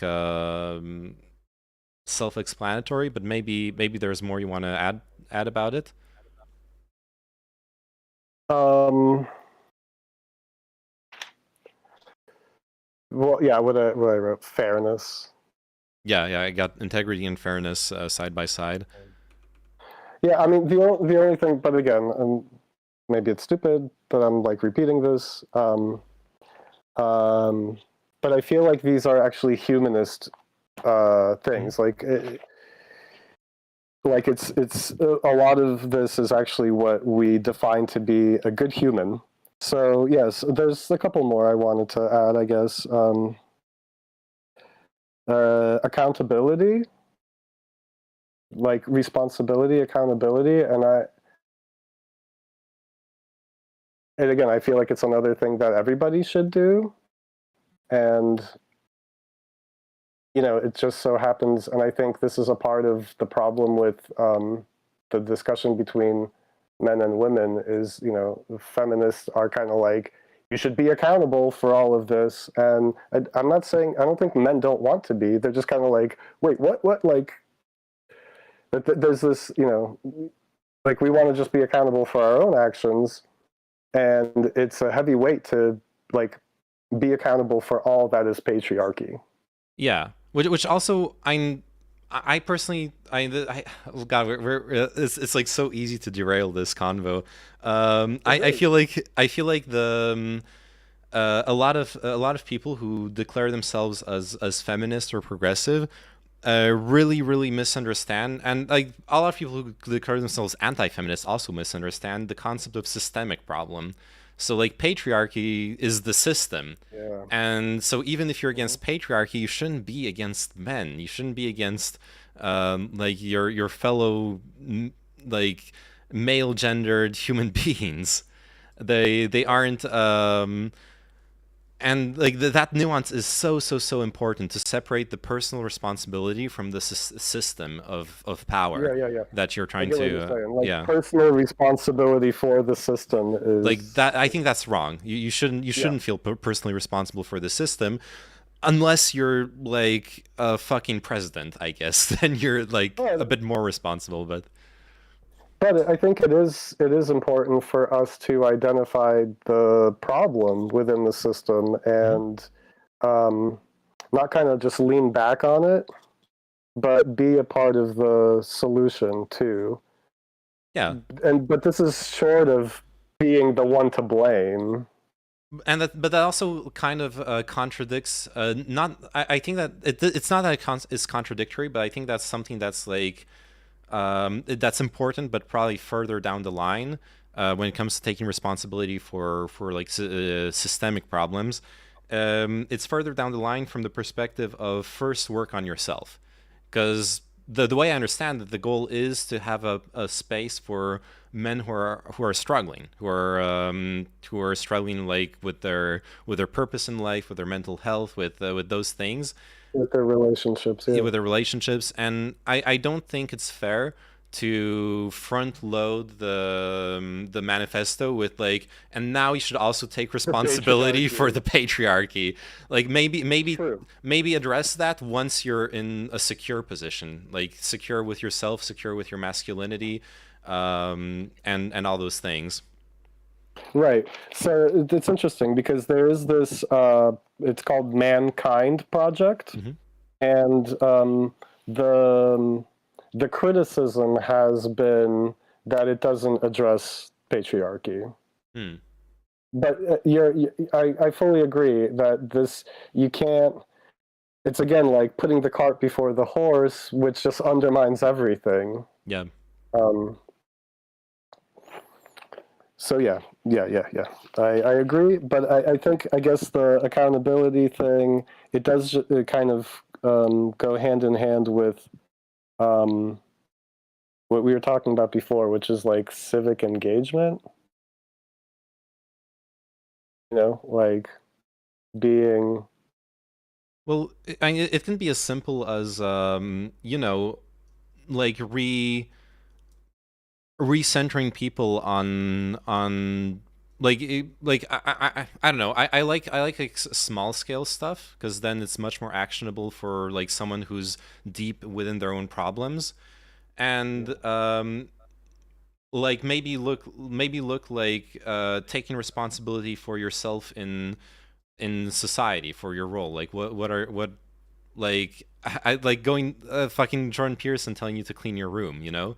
It's a lot of people made fun of him for that, but just reading about his like 12 steps for, or 10 steps for whatever, a lot of men actually did feel empowered reading that. They did feel like, oh yeah. shit, yeah, I should take responsibility for my living space.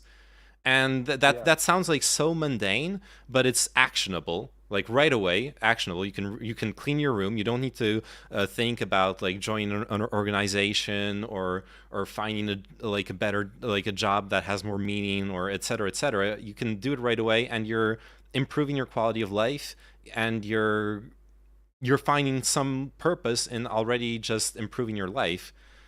Mm-hmm. And Yeah, because I hear you talking. Go ahead. oh Sorry. yeah, because like that specific like clean your room thing, it's something I actually feel on a personal level. I also, because I like struggle to have like good like, I guess, personal hygiene, but also in a more general sense. If we're talking about like gendered behaviors, I've noticed that, and it's become kind of a meme on the internet. There's the guy who lives by himself in his apartment. He has like a gaming computer with the flashing lights and stuff, but that's like the only furniture in his room: the computer, and then the mattress on the floor. And Right. you like invite someone over, and they're, and like, especially if they're a woman who's like decorated their home, has like plants, a pet, like all those things to enrich their, like, just their daily life on like such a fundamental level. They see that and they're like, what's wrong with you? And there is something wrong with a lot of us, actually, where we don't take the time to enrich our daily existence. Yeah. Okay, this is amazing. It makes me think of a lack of self-respect, Mhm. self-worth. I don't know, and again, maybe it's not just this, but I feel like it's, like there are many good men who will, or good people in general.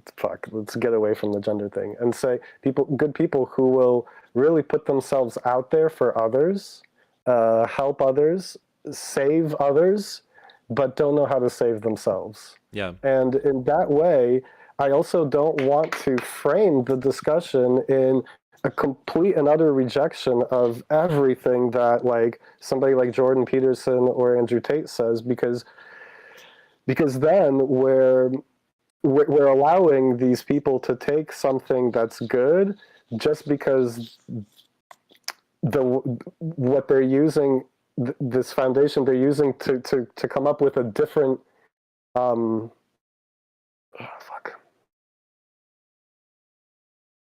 answer. It's like I used to say years ago when I would listen to Jordan Peterson, I'd be like, oh, okay, that makes sense. Oh yeah, that makes sense too. Oh whoa, I would never come to that Yeah. conclusion from those two things. Yeah. So it's like I want to like reclaim those things that make sense. So Absolutely.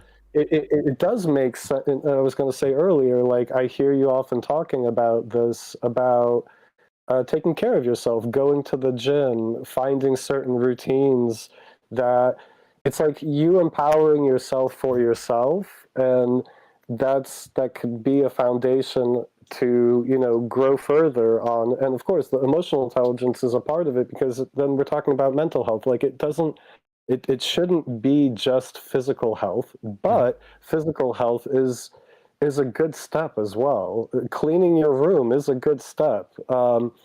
Taking care of your physical health, your sexual health, eating well, going to the gym, whatever. All those things are, just a positive way of living and respecting yourself. And ideally, through those things, you gain confidence with yourself. Yeah. And I think that's kind of, it's like we're seeing the red pill people use these things, and it's like there isn't like a complete and utter alternative to all these things. It's, yeah, we have to care for ourselves, and but from a less toxic perspective, is in like um oh, intention. I think that's like what is the intention behind this?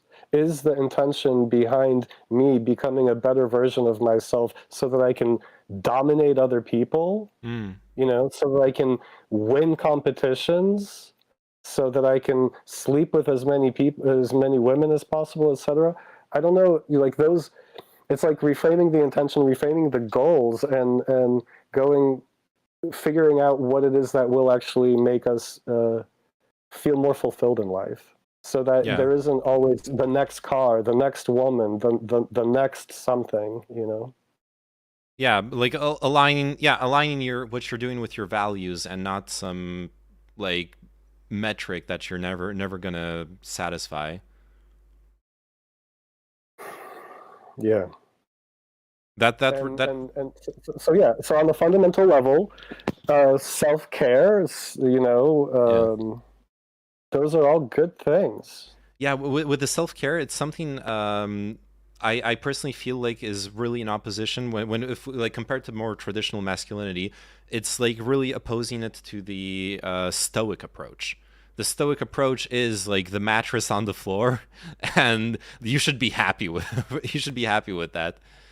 Um, Yeah, that like, yeah, and there is a Eastern philosophy, like Zen samurai thing about it, right? yeah, Where it's like I need nothing.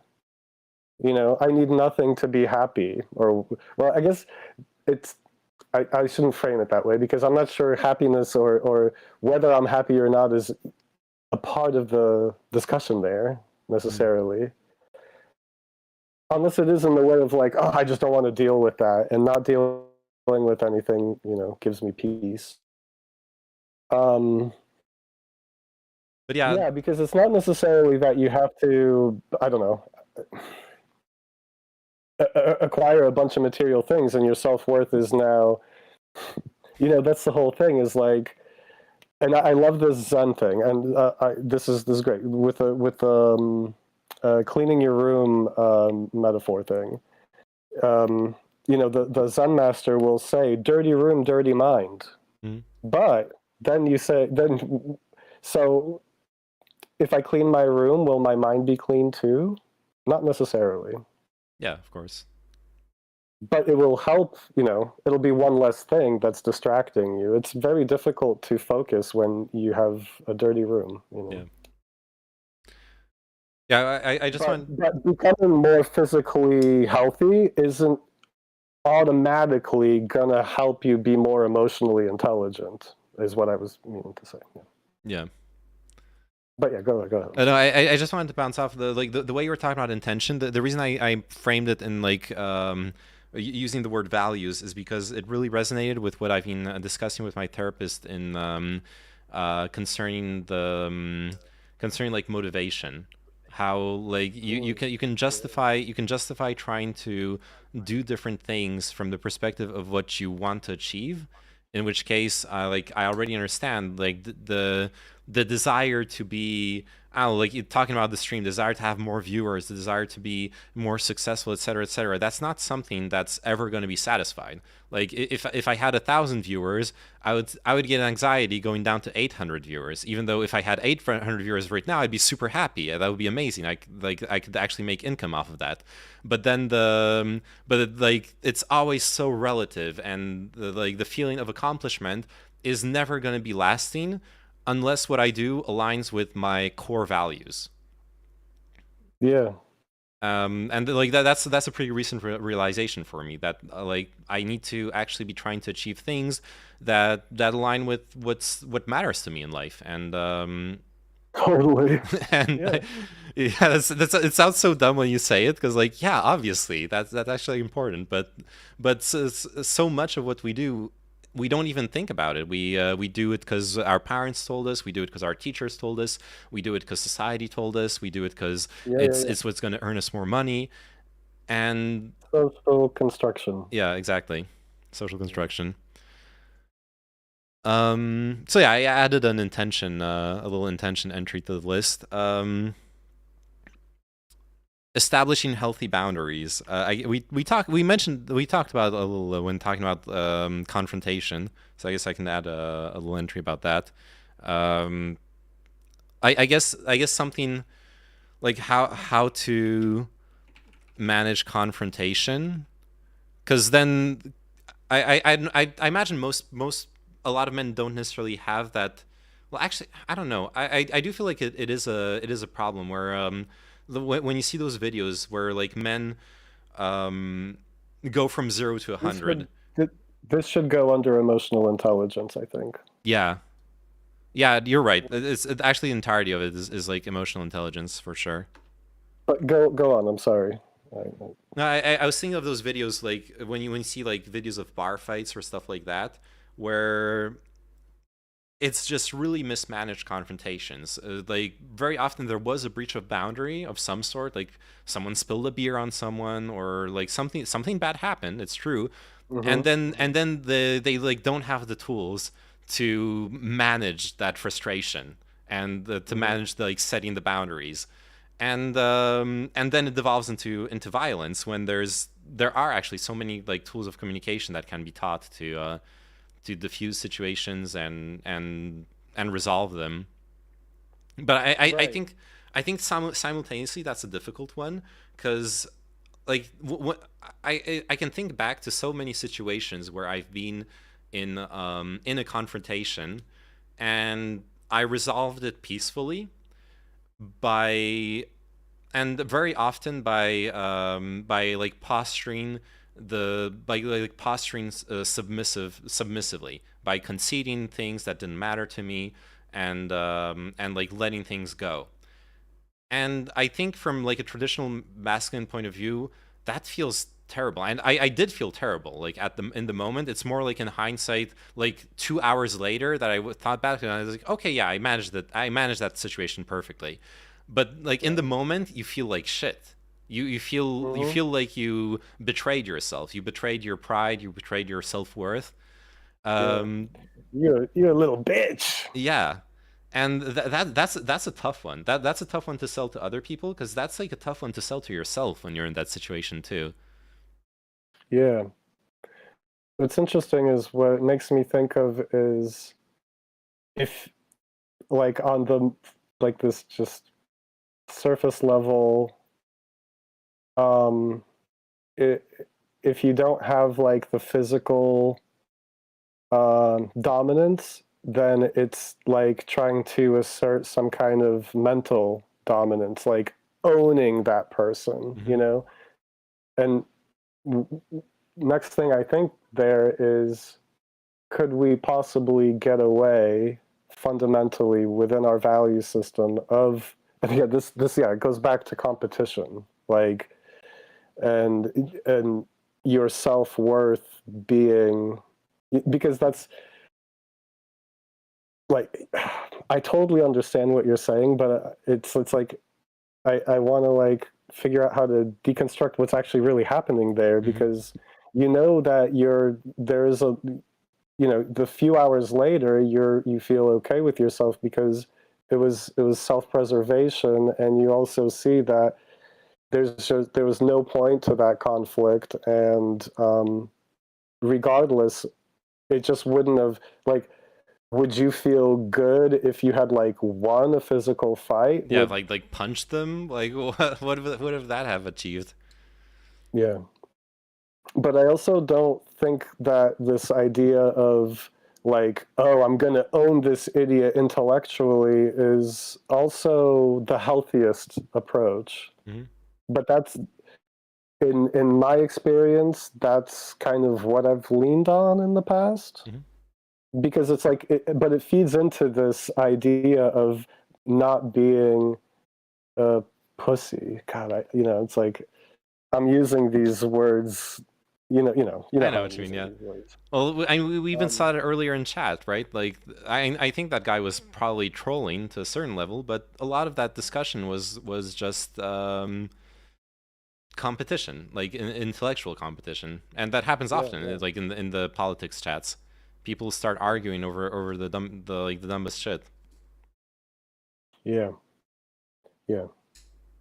So with regards to the man, I mean the situation you're talking about, there's also alcohol involved, right? Yeah, so it's true. just, True. I guess evolved. a better example would be, and when I was thinking of like my personal experience, I was thinking of like I guess two different types of situations. One would be a situation like passing by some like thug type people in the street, and they start to like heckling and harassing me.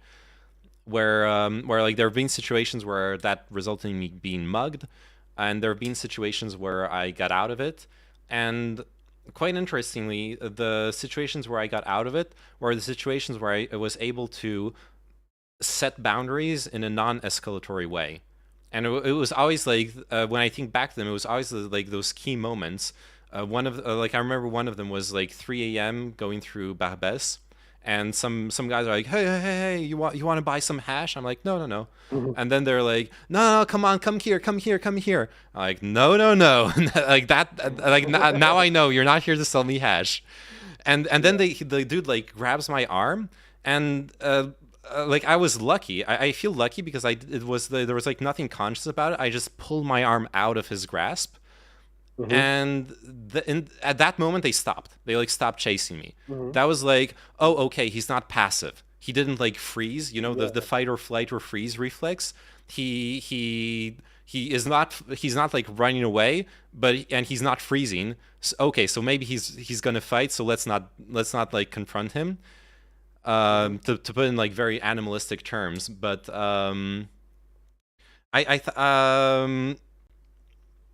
like there has to be a moment. I get like there has to be a moment where you are willing to confront it. You just have to figure out ways to do it non-confrontationally. I guess I feel like that's the key word for me.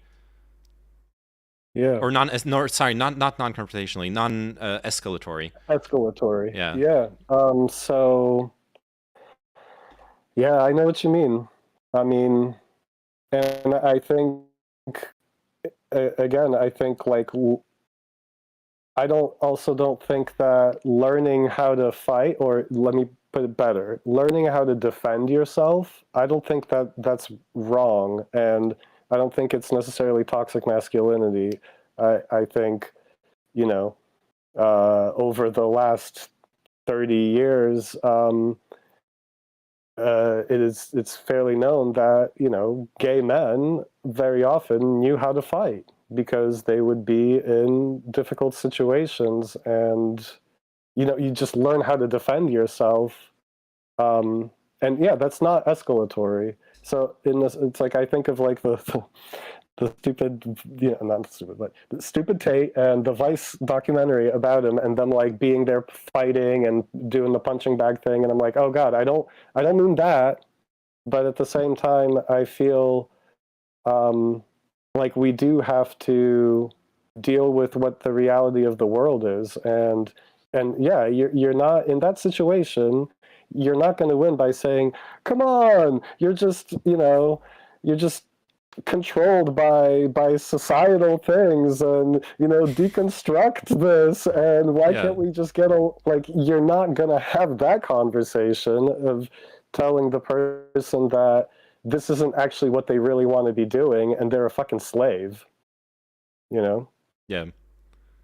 So And you have to deal with the realities of not everybody agreeing with you, and yeah, d- defending yourself. yeah. You can't just lay down and get beat up. Yeah, and it is interesting that you mentioned martial arts, because that's like going back to like competition, self-improvement, that aspect. Like martial arts is, especially if like taught in the right way, it's all Yeah. about empowerment, not Yes, power and over other people, self-defense. but empowerment. Yes, and depending on the school you're in, it will teach you ways to avoid conflict. But if there's no other way, you will have the tools to defend yourself. But at first, de-escalate, Yeah, yeah. I've and have the proper tools to de-escalate the yeah. situation. I've never heard a single like self-defense expert. The first thing they always tell you is run away. That is the most important skill, is to run away. Yeah. Karate Kid, no be there. Yeah, exactly. No be there. Yeah, and but it's like, but that's like a real thing. And like even outside of martial arts, you look at like fucking even like gun people. You know, you're trained for like concealed carry, and some like ex cop is gonna be there and teach you stuff, and he's gonna be like, you gotta, like, first thing you have to do if the situation's getting bad is just run away. Why would you want to like shoot someone? Like what's Yeah. Yeah. yeah. Um. All right, and I guess the last one. Fun, Oh, sorry. fun, fun convo. I really appreciate it. I don't know how great this is for the stream. It sounds like a conversation we would totally have on our own. For sure. I feel this really helps a lot. It's not like, oh, just an echo chamber and we need to challenge these ideas. I think we're doing a good enough challenging our own selves, and, you know, Oh, yeah. being accountable for, you know. Anyway, so I appreciate this. Yeah, not everything has to be like a debate. Can be a convo, and Yeah, it's still like and it doesn't have to be that we have to come up with a concrete solution, and we solved this, you know. We didn't solve it. Uh, you know, it's not solved, and yeah. that's okay too. Well, the one line we haven't really talked about in the like in the list was mental health, or I guess I kind of want to like put it like just say health, because because it's kind of the same problem in both mental health and physical health, where men are less likely to go to the doctor with from the like whole stoic approach. Yeah, I think the reason why it's expressed as mental health is because within the like masculinity paradigm, there already is a focus on physical health. True, So but it's like, I know what you're saying too, yeah, though. it's like physical health, but without external assistance. There's this very individualistic onus on it there, where you can't ask for help, which is a problem. Oh, yeah. I mean, physical health is in like workout. Yeah. Right, but yeah. But I understand that it should be all encompassing. Health should mean mental health as well. I just wonder if when we say health, does that actually automatically include mental health, or does it somehow automatically exclude mental health? You know what I mean? Yeah, I guess I'll But put. you're right that it should be all health, of course, and as well. I think you know how we're like talking about positive masculinity. When I was talking with the professor, she said healthy masculinity. I like that. I like healthy masculinity. You know. Yeah, and that would be health is right there. And that would be like symbolically the opposite of toxic. Toxic versus healthy. That the opposition works there. Yeah. Yeah, and you're right earlier in not using those trigger words, but replacing them with positive reinforcing words. Yeah. Like healthy masculinity, not toxic masculinity and no masculinity at all, but healthy masculinity. You know. Yeah. Anyways, you go back to what you're saying with the mental health. I feel like I was just thinking, talking a lot about mental health in general with respect to emotional intelligence and all these other things. Well, yeah, all those things are interconnected in the end, yeah. I was thinking, you told me about this thing you saw in Kid Notkin's stream the other day about how they, how like Kid Notkin told his chat to like say something nice about someone. Just to each other, like, hey, let's try to, be like positively reinforce each other and support each other. Yeah. I was thinking about that because I think that's really tough from. I mean, that's really tough when people don't necessarily know each other. If it's like a tight-knit chat where it's the same people all the time, then you kind of can do that. But I like the idea of like actionable things, and I just thought back to it when like typing this, like learning to ask for help. Like one thing you can do in this like workshop scenario with people is maybe have like everyone turn by turn ask the other men around them for help with something. Absolutely. Like just learning to ask for help. Like yeah. I mean, that's the thing where we're in this discussion has been kind of talking more about defining things. Like I feel like what we've been doing is identifying the problem, defining it, and then the next steps are to actually build a structure of because like what you just said is great. I love that. Like this is where it's like self-help, psychology kind of stuff where you're triggering discussion, and there's like a guideline within the workshop thing. Yeah, I love that everybody, I like that a lot, that everybody asks for help, because I think that suddenly opens up, it forces everybody to be vulnerable. It forces everybody to self-reflect on their emotions. I think there needs to be, some kind of introduction, some kind of like warming up. And I'm not sure if this would be the warming up itself, or if there's, say, something else for like 10 minutes that's a little bit lighter, that warms everyone up to each other, so that they, because it's like a process. It's like a little bit at a time, you're opening up and allowing yourself to be vulnerable and sussing out your situation and feeling like, okay, I can trust this. Yeah. Everyone here has the same intentions. Nobody's going to judge me for what I'm going to say. Yeah. Yeah, I love what you're saying. Yeah, you're right. Definitely would have to like figure out the process to make people feel comfortable with being vulnerable, for sure. Yeah, take down the wall a little bit, build the bridge, take the mask off. Yeah. It is what we're dealing with, the mask and the walls and Yeah. well, And to be fair, I also think that like even even if you like do this workshop and some people aren't feeling comfortable, they aren't going to ask for help emotionally. They're going to ask for help, with their homework. That's still something, even if it's like the most mundane thing, that's still something to like bond over and like work on, like fixing your toilet, whatever it is. It's going to be something where you're once again like part of a community, part of a network of people who can learn to like seek help outside of yourself. Yeah, I really admire this professor that I'm taking a couple classes, and some of them are just very lecture, PowerPoint, boring.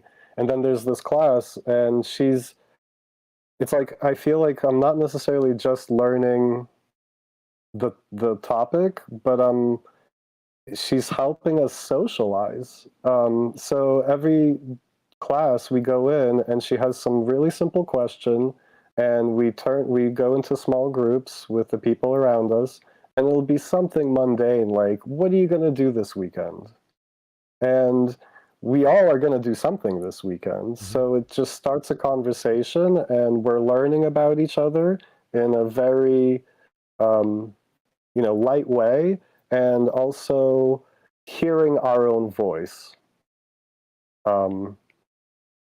So yeah, it's like melting some of this who am I, how people are perceiving me, and this like where you're kind of having this out of body experience behind yourself because you're so stuck in your head. It's like pulling you back into the present moment, Yeah, that's And awesome. it would, I think that would be an important part of the workshops, the social group as well, to pull people out of their heads and feel safe to speak, Yeah. to find their voice and feel confident.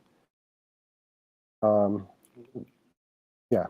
Yeah, with what you're describing, I feel like there would be a lot of resources already existing to like draw inspiration from in exactly like teacher resources, like the how the pedagogical learning, basically, like how to teach people.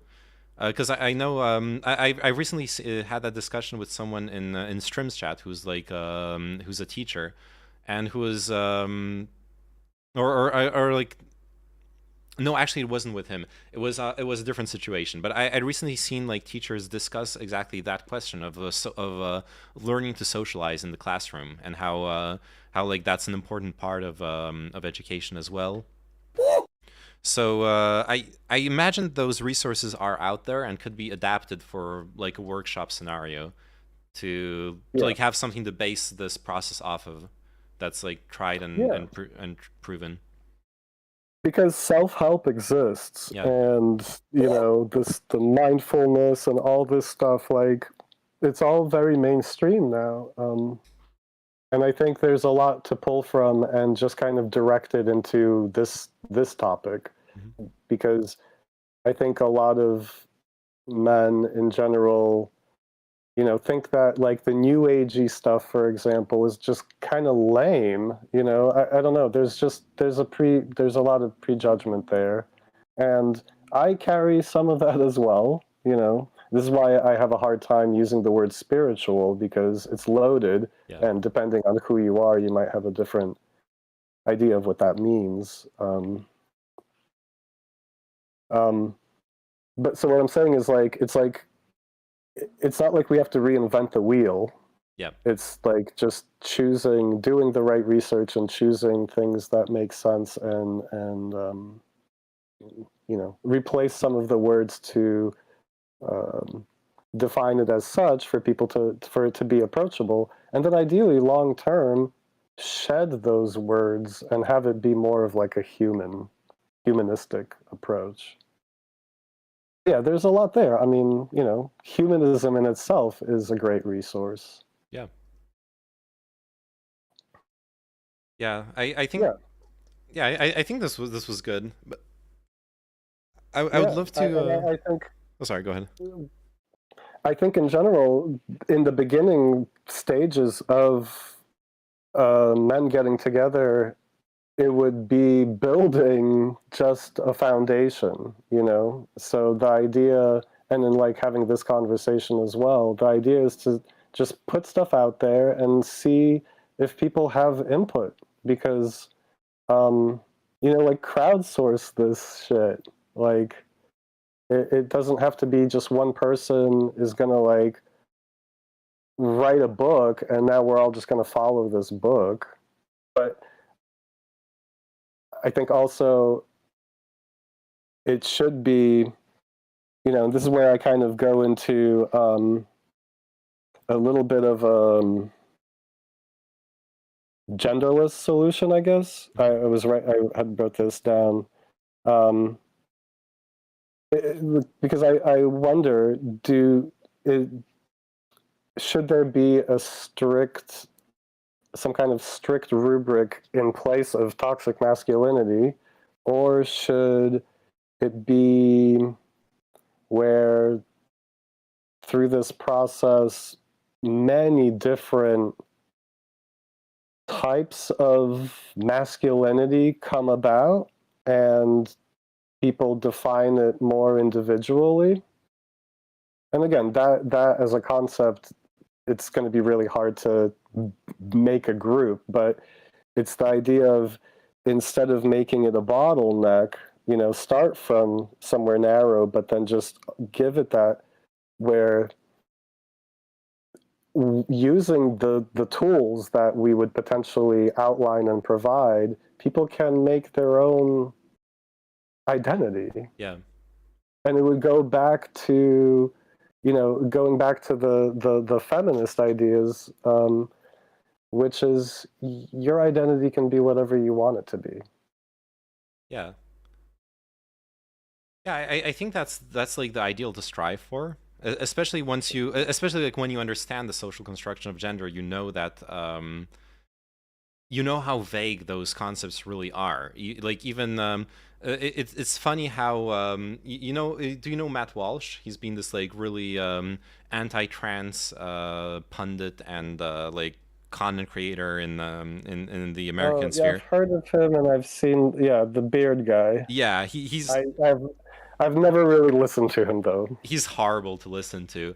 But the funny thing is his documentary that's supposedly like challenges trans ideology is called "What is a Woman?" And it's all about this, like walking up to people and asking them what is a woman. And the funny thing is, he frames it and edits it and understands it in this like anti-trans meaning of like you've lost the plot so much you don't even know what a woman is, etc., etc., because he's gonna bring it down to like whether you have cock and balls or a pussy. But the funny thing is the fact that it's so hard to define. I see that actually as part of what proves that it's a social construct. The like, even though we all know that there is this construct and we all can look at someone or something and say that is masculine or that is feminine, it's actually so hard to have a complete definition of what masculinity and femininity actually are. It's so hard to like break it down to a definition, and that says a lot. And that obviously like um, this healthy masculinity, it can't be just one thing. It has to be inclusive. And the way I like to see it is the way I like to see identity in general. A lot of people construct their identity in opposition or like in an exclusive manner. So like I am, Well, that is how masculinity is defined, yeah, as that which is not feminine yeah, excluding in a lot of ways. femininity. But Yeah. then you have like the more intersectional approach where you understand that you're not just so like when speaking with identity, I'm not just a man. I'm also like American. I'm also of Polish origin. I also grew up Buddhist. I also And you're a son, a brother. exactly, and Yeah, all yeah. those, and the more you see identity as this additive rather than subtractive thing, the more you, instead of like isolating yourself, you're building bridges with everyone else.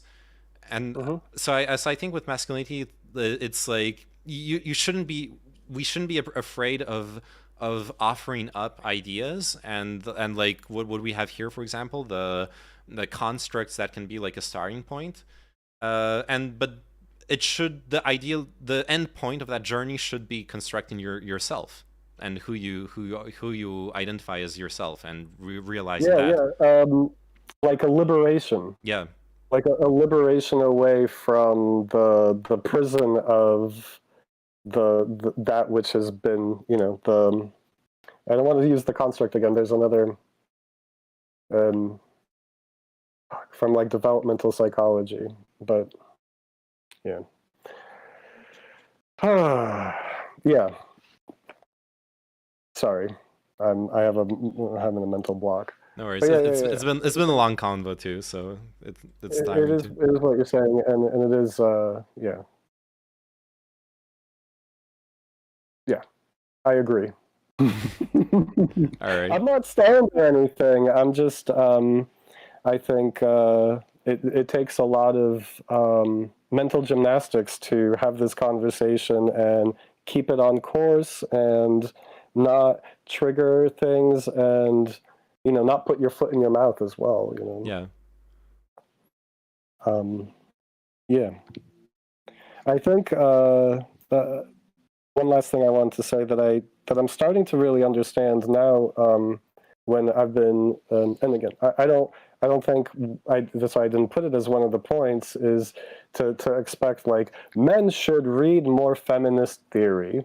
Like that's ridiculous. But I do want to say, in reading more feminist theory, I do not feel, and like when we talk about inclusivity, I don't feel like there's any actual place where it's stated that this excludes cis men. Mm-hmm. I feel like some of what's happening is cis men excluding themselves out of that, and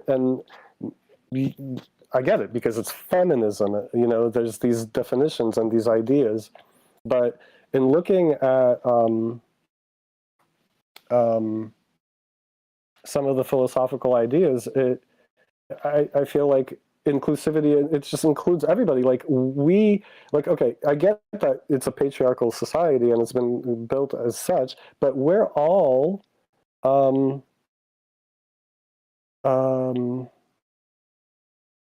trapped within it, and it's not just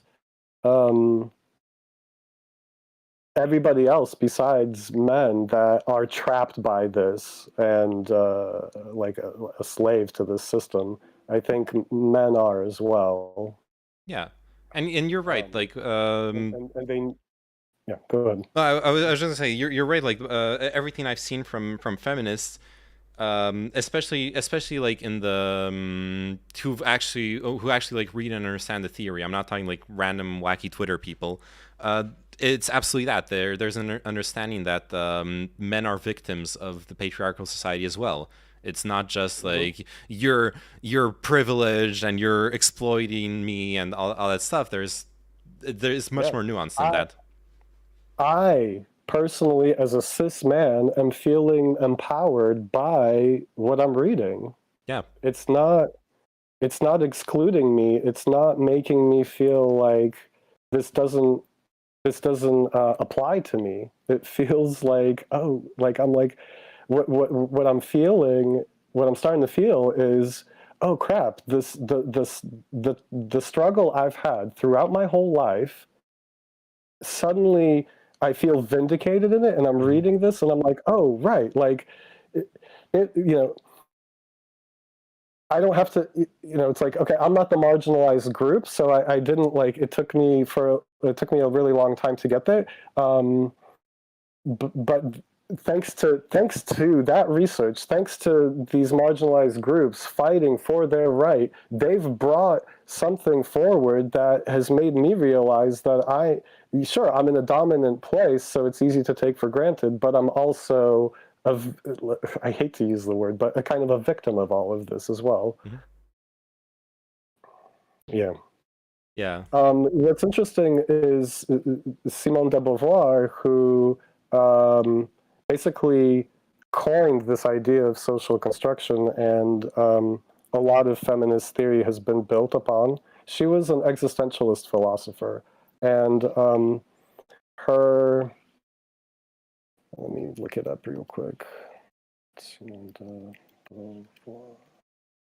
She wrote this existentialist thesis that has nothing to do with gender. I mean, she wrote The Second Sex, right? So it's an important text, feminist text. But yeah, she wrote this thing called a book or essay called The Ethics of Ambiguity, and it's like really brilliant stuff. It's kind of like building on existentialist philosophies that had existed until then. You know, she was like a longtime lover of Sartre, right? And it creates this idea of not just an existentialism of just, you know, saying what's wrong and what we're deconstructing or what we're going away from, but actually within this, she like writes a set of solutions and a path towards like freedom and self-actualization in this, you know, within this, you know, the realm of existentialism. And the reason why I'm bringing that up is because that's where, you know, it's like in a place like this where you see that this isn't a gendered thing. We're talking about society and how it's been built, and you know, how we create meaning in life and all of that. And this has to do with every single person. It's not gendered. Yeah. And since we've been in a position of power, especially as white cis men, we haven't really had to worry about these things, you know, as much. It's like, even going back to, because I've been reading about Simone de Beauvoir recently. She was asked, why is it that it took her so long? Because she was saying like, oh, I just came across this, like the second sex thing and becoming a woman and all of that. And she was asked in an interview, and she said in an honest way that she lives in a, you know, her immediate world isn't as problematic. She's an intellectual. She's around other intellectuals. She feels supported, and that she does have a voice. So she personally didn't experience as much oppression as a woman that the average person would have. Mm-hmm. And so it took her much longer to realize, you know, these things, and that she was in a less powerful position than a man. And yeah, and relating that to us, it's similar, where like, you know, cis men are the last ones to get there, to the social construction and all of that. But I love it, and I personally am starting to feel liberated from my own shame and from my own misunderstandings of who I am and what I'm supposed to be, and the ideas of manhood. And you know, I feel like a lot of men have a lot of internal struggle with this and are trying to figure out, because they're getting gaslit. Like, that's the thing. I think men are also gaslit by toxic masculinity. Yeah, for sure. Where they don't actually really want to be that way, but they're constantly being told that they're wrong to reject this, you know? Yeah. All right. Yes. I have a lot of other things I wrote, but it's okay. It's an endless conversation. Yeah, I did want to talk about the archetypes of that came about, like the slacker and the nice guy, because it's really funny. But yeah, we can save that for another time. yeah, let's have another convo about it, for sure. Do you want me to send you the notes I took? I don't know if it's not a lot, but Sure. I don't know if Yeah, it's I mean, useful. I think it was a. I think it. I mean, I have all of that written down Oh, as okay, well. okay, yeah. I think it's a good idea to, I like that because then we can kind of like redefine things, and it's not just in our heads or Mhm. like in the air. Um, but I think like whatever we had written down should also be fluid and thought of critically. Mhm. I would love to further down the line to have more people engage in this, and the the the more input there is, the the better it will be. It'll be more succinct and all encompassing, and yeah, more checks and balances. Because, like, I was thinking, like, when I'm doing this project, um, obviously it's men, but I was thinking it would be amazing to have like some feminist lesbian. It doesn't matter, but somebody who's from the other side of things that's is like rah, rah, rah, toxic masculinity bad, to come on board and be like, hey, I want to actually help you redefine this. It's funny because I was thinking something similar, but from the complete opposite spectrum. Bouncing the, obviously, like further down the line when it's more a bit more defined, but bouncing the ideas off of, say, like a kid, someone who's had the incel experience, or someone who's had the experience of growing up, like as a black kid from the hood.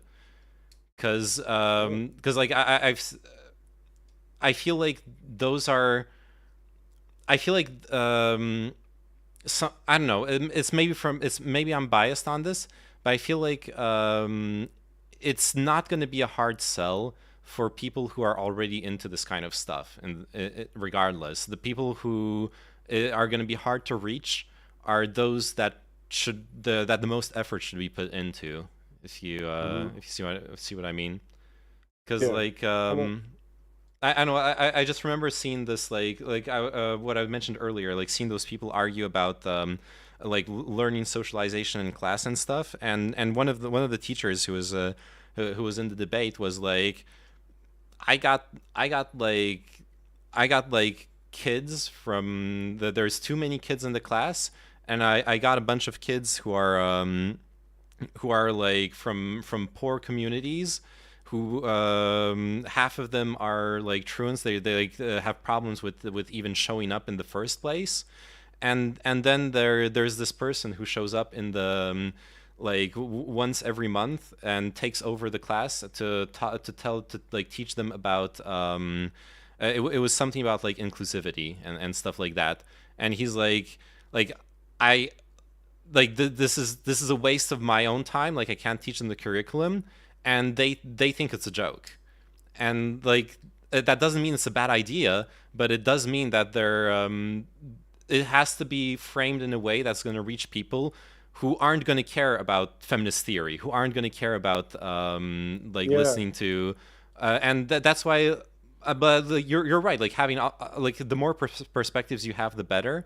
But I think I would value, in like a weird way, I would value more the perspective of of like the underprivileged kid from a poor community, who has never thought about those things, than the opinion of someone who's like really into deconstructing gender and really like a feminist activist, etc. Because that person's like maybe gonna nitpick something, but like regardless, they're not the one who's gonna benefit from it, and they're not the one who's gonna be Right.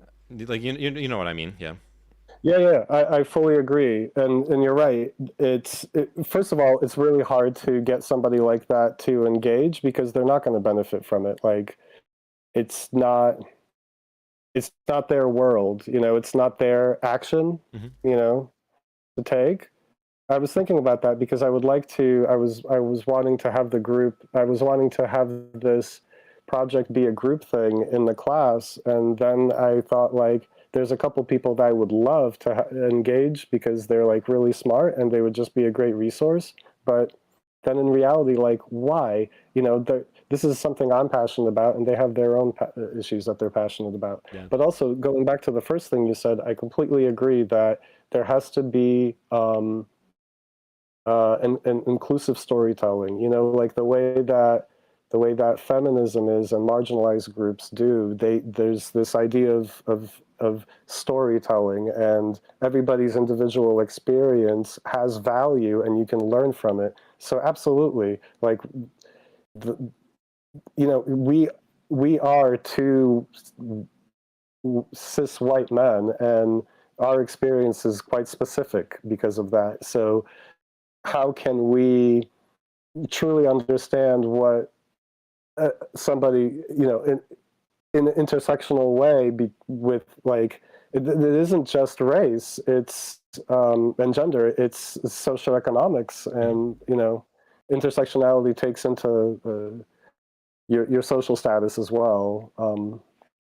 Anyways, yeah, I agree that the this won't really go anywhere until many different voices are represented.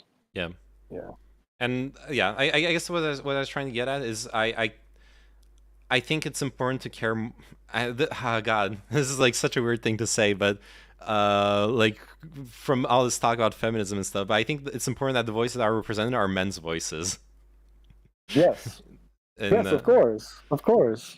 I don't think there's anything wrong with that. yeah, I think there it should isn't. be open. Like the way that I see it is I think it honestly needs to be open in the sense that like if I wanted to join, I mean it depends. It depends on what, I guess it has to be defined on what kind of social club or whatever. But like because I was thinking about it in the sphere of the school. Hmm. If I wanted to join the Puerto Rican club in my school, I can. Hmm. So if somebody had a reason, like a mother who has a son, wanted to join this men's club at the school, she should be able to. It shouldn't be just for men, but I do see how it could be difficult, as in like a woman there could stifle some person from being able to share. I don't really know what the answer to that is, but I do worry about excluding people out of the conversation as well. And Yeah. obviously this makes sense in the school setting because when we think about school clubs, they're open to everybody, right? Mhm. I feel like It's the just people approach. respect and don't go to certain clubs because they don't have to do with them, Yeah. right? I don't know that much about the school culture in the U.S., but what I seem It's to. very woke. Oh yeah, I imagine. Yeah, well, that I know. But what I kind of gathered is from like activist movements, like I can join a feminist group, right? But they will Sure. probably have workshops and meetings where that I will be excluded from. So like I'll be Yes. part of the main group of activism, and I'll be part of Mhm. the main group of meetings and decision making or whatever. But there will be workshops that will be reserved for women, and I think that's like Yeah. a fine approach to like understand that there will be certain things reserved for the people concerned directly. Yes. So let me like give an example of the other side. I in class in the sharing this weekend again. I don't know. Maybe put a trigger warning out for the like red pill people. There's a guy in our class, non-binary. He's a guy, I think. Maybe I should just. Oh fuck. I'm learning all this too, so maybe I shouldn't even say guy. I'm saying non-binary and then saying guy. That's Yeah, fine. yeah, you should say Anyways, person, but it's okay. yeah, person, exactly. And I've already addressed this in class before too, where I'm like, oh my god, we say guys when we address a group, like, and I was Oh, like, you yeah. guys like being called guys or whatever. But anyways, going back, I just want to say, just to like reinforce your point. They were talking about how this weekend they're going to be doing a seminar teaching trans people how to tuck. Hmm. Now, this is a perfect example of like, say, like, if you want to be a trans ally, then you could be a part of a group, but why the hell are you going to the tuck seminar? Yep, exactly. know? Yeah. That's a really good That example. Yeah, because what are you doing there? And it's going to make people feel uncomfortable. Yeah. Yeah. Oh yeah, it's just as an aside with the dude thing or like guy thing. I've had that realization at some point when like talking with a trans friend and realizing I was like calling her dude, and I was like, oh yeah, because for me dude is a gender neutral word, or it's become that Yeah. basically. But I had that like moment of like, wait, I don't want to make her feel like misgendered, so like that feels a bit awkward too. Yeah. It is. It is. Chicks and dudes is a weird one Yeah. because it hasn't really been discussed, but some, as far as chicks goes, look, there's weight there. Chicks, baby, Hmm. cute, dude, strong male horse. Yep. There is weight meaning there, but I think we have more important issues Yeah. than dudes. But it's true. The guys thing is interesting because it made me, just as a last note, it made me reflect on the French language as well. And when you're addressing plural people, if there's just one man in the group, it's already ils Yep. rather than elles. So it's because I was thinking about that with respect to guys, meaning like if I'm addressing a group, if there's no men, no guys in the group at all, would I still say guys to all of them? I wonder, maybe. Or would I actually be aware of the fact that there's no guys, and then it's less excusable for me to use that, and I would use a word like everyone, Hmm. all, you know. I think a lot of that stuff is about convenience rather than some kind of meaning. Like when Oh, I for say sure. you guys, it's because I'm not sure how to address a group, and I'm looking for the most quick, efficient way to do so. But and that's also what makes those discussions so like fruitless. I'm gonna be a bit harsh on the people who like care a lot about this, but like in France, there's been a lot of discussion over the past 10 years or even longer how to introduce gender neutrality to French grammar. Yeah, which is so gendered. And it's impossible. I mean, you would have to rework the. I mean, there are some solutions, but at the end of the day, like people come up with excuses, like reasons why the solutions can't work. They people come up with different kinds of solutions, etc., etc. It goes back and forth. At the end of the day, it just comes down to convenience. It's so hard to ask people to give up on what feels comfortable to them. You have to have like a really good reason and a good selling pitch to get them to buy into that, and like a sales pitch. And I like some of them. For example, in one of the proposals with the pronouns, instead of il ou elle, to fuse them together and say yel. And I like it because it actually works in oral speak. You can say yel For plural or just for singular. he, she, or he, she. and Okay. for plural. You can use it for both, and then like how you conjugate will tell you if it's plural or singular, right? And I like that because it's one of the very few proposals that doesn't make a spoken word more complicated. It's very simple. But most of them are like, most of them make like you add a bunch of syllables at the end of words, or you have to be, or like, you see it in PR speak all the time. Inclusive language is like ladies and gentlemen. is you need to add a bunch of words, etc., etc. Then there's a lot of inclusive language that's very simple, like instead of fireman, fire people, or like fire person. That's easy. It really depends on like Firefighter. or It doesn't firefighter. even Sorry, have that's the to right one. have- Yeah. Yeah, in the sense that it doesn't even have to have it doesn't even have to talk about gender. Yeah. So like on a case by case basis, there's a bunch of them that are really really easy to resolve.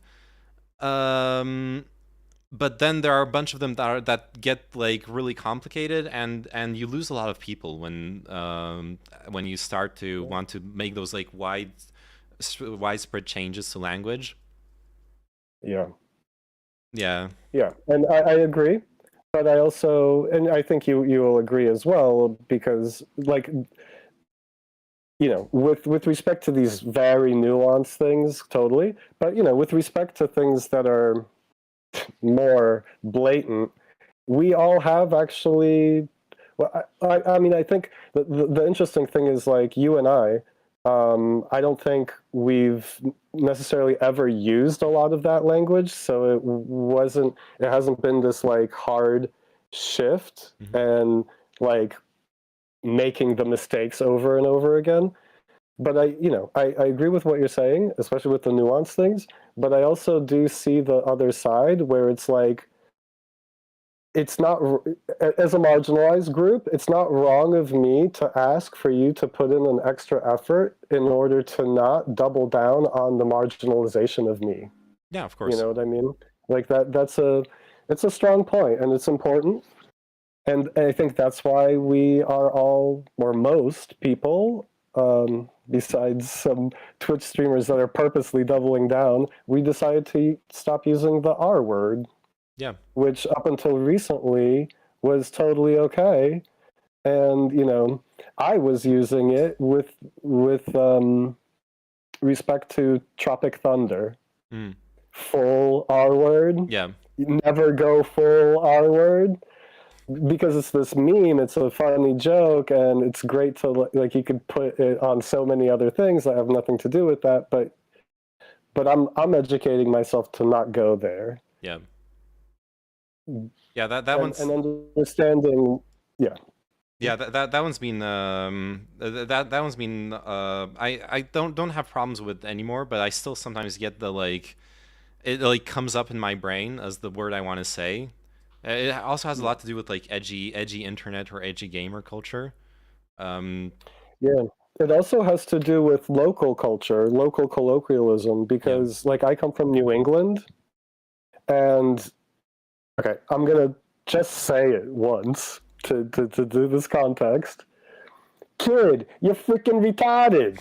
It's such like a New England Boston thing, and or like that's our word or whatever. Like it's been this thing that it's such a part of cultural speak, That's, and what I'm saying is where it comes from for me is from there. I don't think I didn't take it from the house.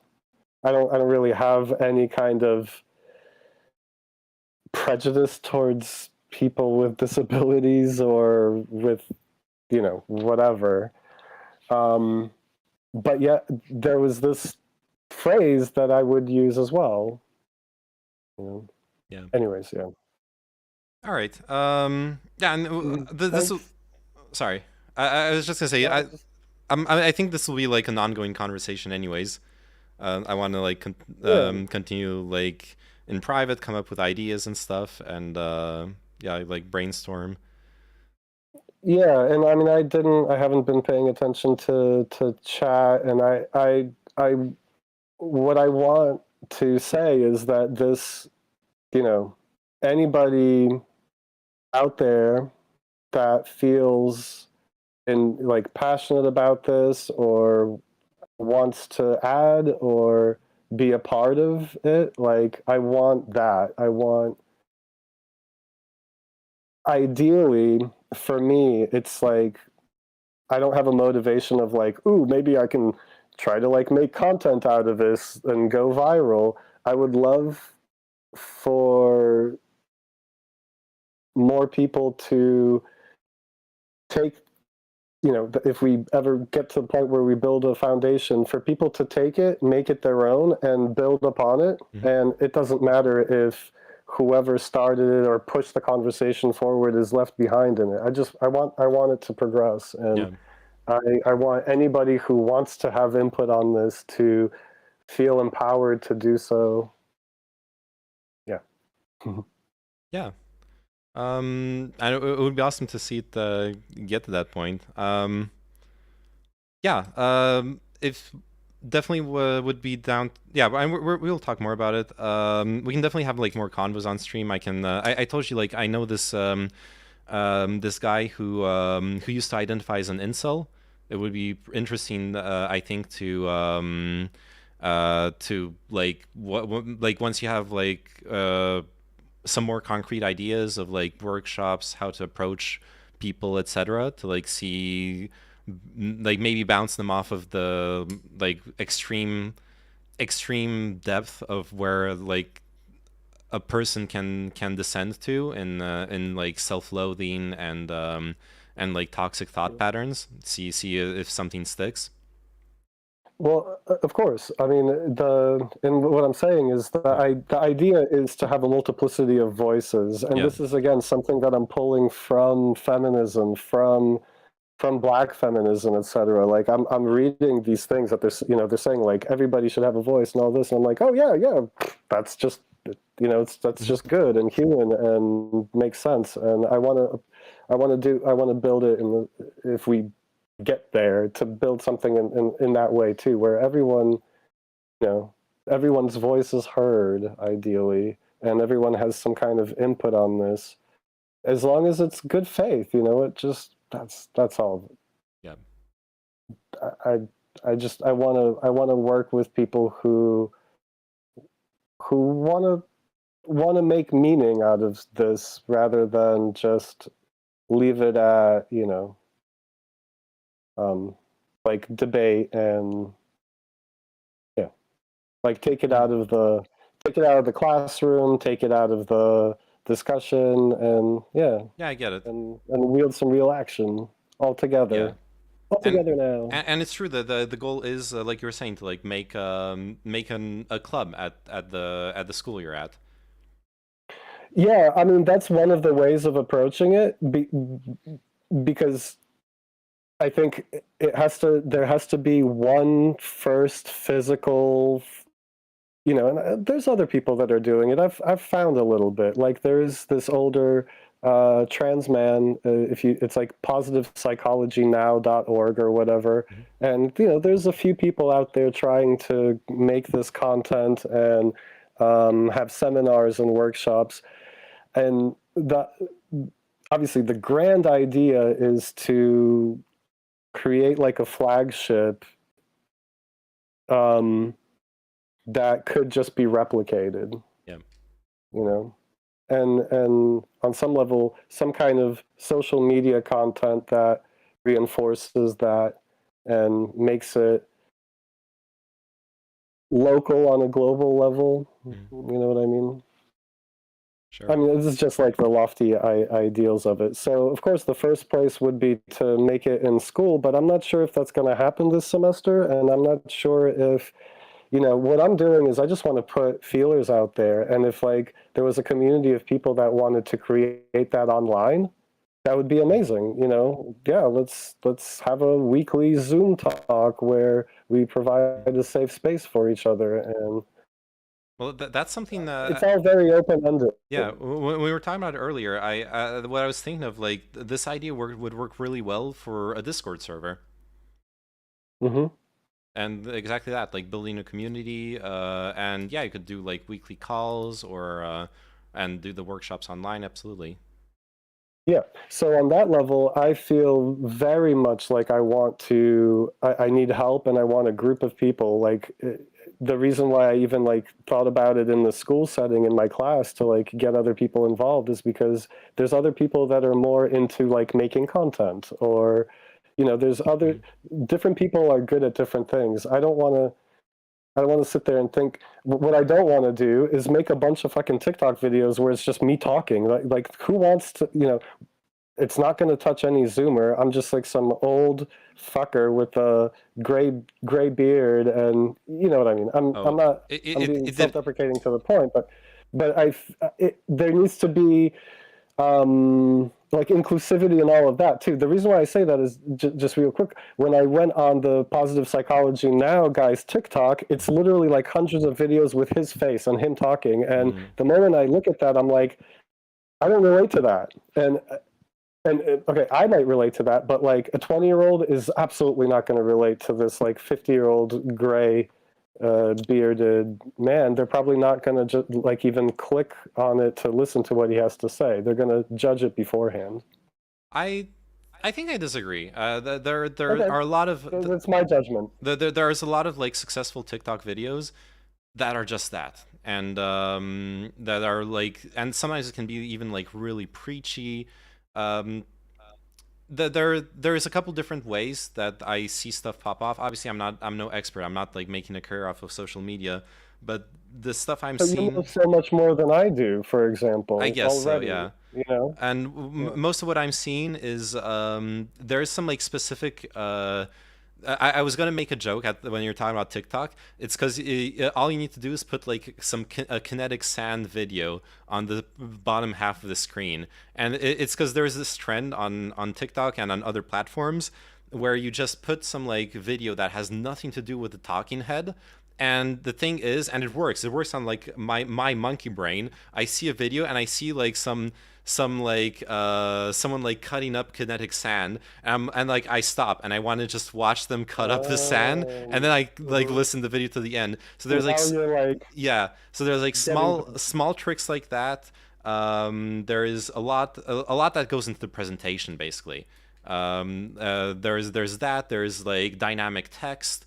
How you edit like the how you edit and write the speeches as well. So it's dynamic, so it like keeps people's attention. And finally, that's probably not the part that you want to capitalize off, but it's a really important part of social media nowadays, is outrage. If you fabricate outrage, you fabricate engagement, and the algorithm pushes you up. But that's kind of a toxic cycle there. Yeah. Well, I mean, I think the content in itself would outrage some people, even if it was just really trying to be positive. Yeah, that's true. Like, the idea would be to like be mostly 100% be good vibes. But people like that too. The wholesome content pops off all the time, like cute cats and people helping each other, all that kind of stuff. And yeah, like someone in chat pointed out, the talking head thing, it worked for Peterson, it worked for Ben Shapiro, it worked for Joe Rogan. There are ways to make it work. Yeah. It's just the way I fully agree. It's just I don't believe that I am equipped to be able to do all of that. Like I have these ideas and I feel motivated, but I'd like to work on it with a group of people, and everybody has equal say, and you know, it progresses. I believe multiplicity of thought really balances things out. Yeah. It's not going to pull things to one or the other extreme. It's actually going to make everything more center. Yeah. I agree.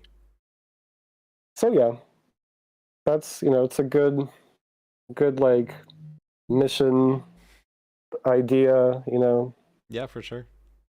And I don't know how it will work with the school thing. It's too daunting for me to. I have a really hard time picturing myself doing it, and then, you know, the scariest thing would be a bunch of men showing up, and now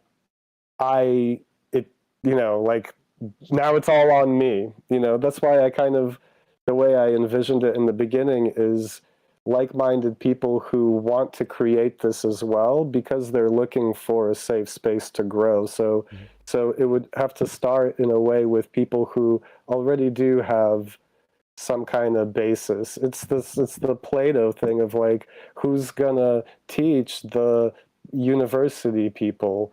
Since the university people are gonna teach us virtue, who's gonna teach them? You know what I mean? I guess I'm sorry. That's like my practical brain going into gear. But when I hear that, the first thing I think of, why not just like I imagine there's like an announcement boards and stuff in the uni, where people can like post up questions and requests and whatever. Maybe like put up a Yeah, poster. nobody looks at that. Nobody looks. But Yeah, I yeah, yeah, know. But yeah, like yeah, like yeah. put up You're posters right. and like maybe there will be people who aren't in the class you're taking will be like, oh yeah, that's like a cool idea. I want to help with that. But because you're right, Yeah. you shouldn't be doing that like by yourself. That would be a lot. Yeah, ideally, it would actually involve somebody in the department, like either in the psychology department or the gender studies department, somebody who, who just has years of knowledge in this. Um, but again, that's like within the school setting. Yeah. Outside of that school setting, we're all out on our own here. Yeah. And if it's something like a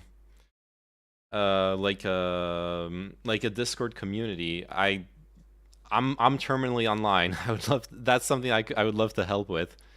That's Um, awesome. I would love that. yeah. Obviously, if it's for the school project, I'm far away, so there's not much. Yeah, no, that's the thing is I don't necessarily want to define it Yeah. that way. Because it's like something that I care about, and like we were talking, like I want to use the school, and I want to use this class, as like the building block of it, because I'm gonna make a presentation to our class at the end of the semester based on this, and it's like the first step is identifying a problem, then second step is like looking for resources, then further steps are like identifying what's wrong with those resources, and then like the fourth step is actually building, trying either just, what's the word, when it's not real, a hypothetical, or actually doing it and so that's step 4, and it'll happen I would say in the next month, and I'll see whether or not this will just stay hypothetical within the school setting, or we'll actually have an actual club form out of it. Okay. But what we could do, or anybody involved, and I'm going to try to pull people from my life in general, we're independent of that, and we can do whatever we want. Yeah. If we want to. Yeah. And you got Anyways, thank you. you got a suggestion in chat also about Oh yeah. the like school idea. But yeah, I need to take a break. I'm sorry. It's been Yeah, I'm gonna no, make no, some no. tea and stuff and Cool. but Cool. thanks for the convo and Yeah, thank you too. And I hope I'm gonna read back in chat. I hope I hope we didn't trigger anybody or say anything that made anybody feel uncomfortable, or if anybody disagrees. I would want to have them have their voice, because it would be learning for us. Yeah. I'm trying to be inclusive yeah. of the chat. Well, there was thank you. there was some like gender discussion, but I doubt they're still here. The people who are arguing, so it was a while back. I'll read back into it, because maybe there's some good stuff in there. Okay, cool. Are you gonna keep streaming, or are you taking off? No, I'm gonna like make some tea and then play some Valorant. There's a new act. I need to I need to get unlock a new agent and rank up and stuff. So sweet. All right. Okay. Yeah. Thank you. Thank you. Bye bye. I'm sure I'm gonna be thinking about all this the rest of the day. I appreciate it. Very stimulating. Yeah, thank you too. It was a stimulating discussion. All right. All right. Bye bye. Take care. All righty. Yo, there's a kitty. Wait, no, wrong. Fuck. There you go. Yo, thanks for the follow, Deep Smoo. Appreciate it. Look, a kitty on a couch. All right, I need to make some tea. And then we are playing some Valorant because I'm. Thanks for the discussion. Thank you for listening in. It not the best content for my viewership, I have to admit. But I don't really. It's not that I don't care. I do wish it was better for viewership, but it's also like I cared about the discussion, not that much about the stream, I guess, during that. I hope it was interesting. I'm gonna make some tea, and we're gonna play some Valorant. That's something I really wanted to do this week. There's a new act. I wanna get my rank. I wanna unlock some stuff. So give me like. Yeah, let me do the intro message. Wait, it's not stream starting. Just making some tea. Making some tea. All right. Admire the kitty. Admire my pussy. And yeah, we're gonna play some video games. I'll be right back. Like in 30 seconds.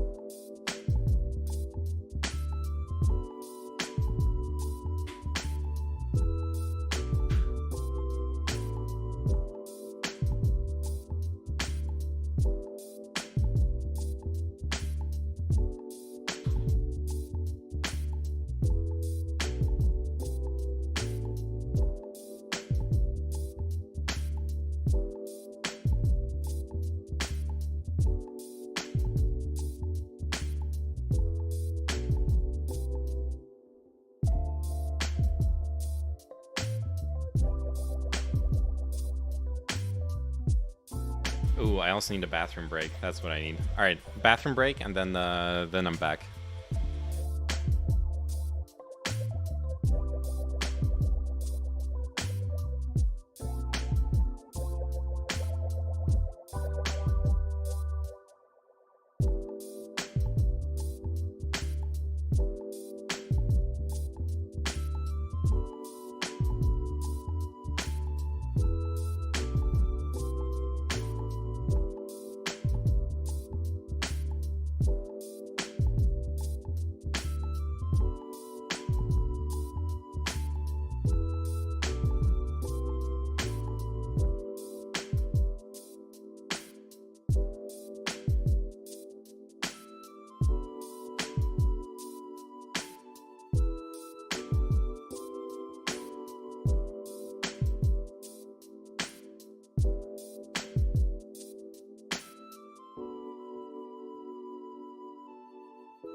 Right. She was actually yelling at me earlier. It was really distracting. I think she wanted to play. I'm gonna have to play with her after the stream. Also, refilled her food bowl just in case it was about that. Damn, the lower viewership is totally because of me. Feels bad. Nah. I mean, I think. Like, if I had to think about it in terms of content, I think the problem is we rambled a bit. Like the first part of the discussion was decent and people were engaged. I think we should have just from like a content creation perspective, probably should have like stopped it at some point. But as a discussion, I think it was fine, and that was my goal, to have a discussion, not to not to like pop off in viewership. I wasn't expecting that. I don't know, I feel like you were pretty productive, way better than just trying to talk over each other. Yeah. Well, and that's also that's also a thing. Oh, and engage chat a bit better. I don't think that's. I guess that's feasible from like having a chat, like a more grounded discussion where with less rambling, and then like a Q&A with chat. But I don't think it's possible to engage chat in when you're talking with someone. It just doesn't really work because you either listen to the person or you're reading chat. You can do a bit of both at sometimes, but it like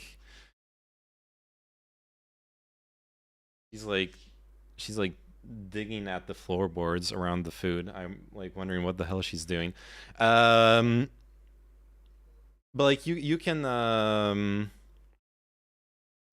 I don't know. It doesn't, like, this was a discussion, not a debate. What do I usually tell people in debates, for example, when I'm debating them on stream? Like, don't look at chat. I don't want to be I don't want to be I don't want you to be debating chat, and I don't want to be debating chat either.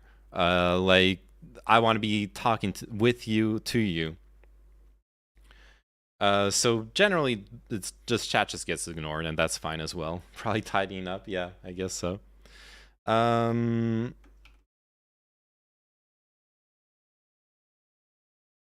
There's a podcast I watch where they have a discussion about something, and at the end they open up to chat questions before moving on to the next subject. That might be a system that works. True. Oh yeah, like writing down questions. True, because sometimes people like ask questions as well, and then they like aren't there to ask them again when it's the right moment. Chat gets to interact but can't derail it. Yeah, that's actually a really good idea. That's something I'll be doing in the future. Like writing down. I'm still struggling with it, but I'm learning to like split my focus between the discussion and chat, and like when I can, to write down the questions for sure. That is a good suggestion. All right, let me change the YouTube stream.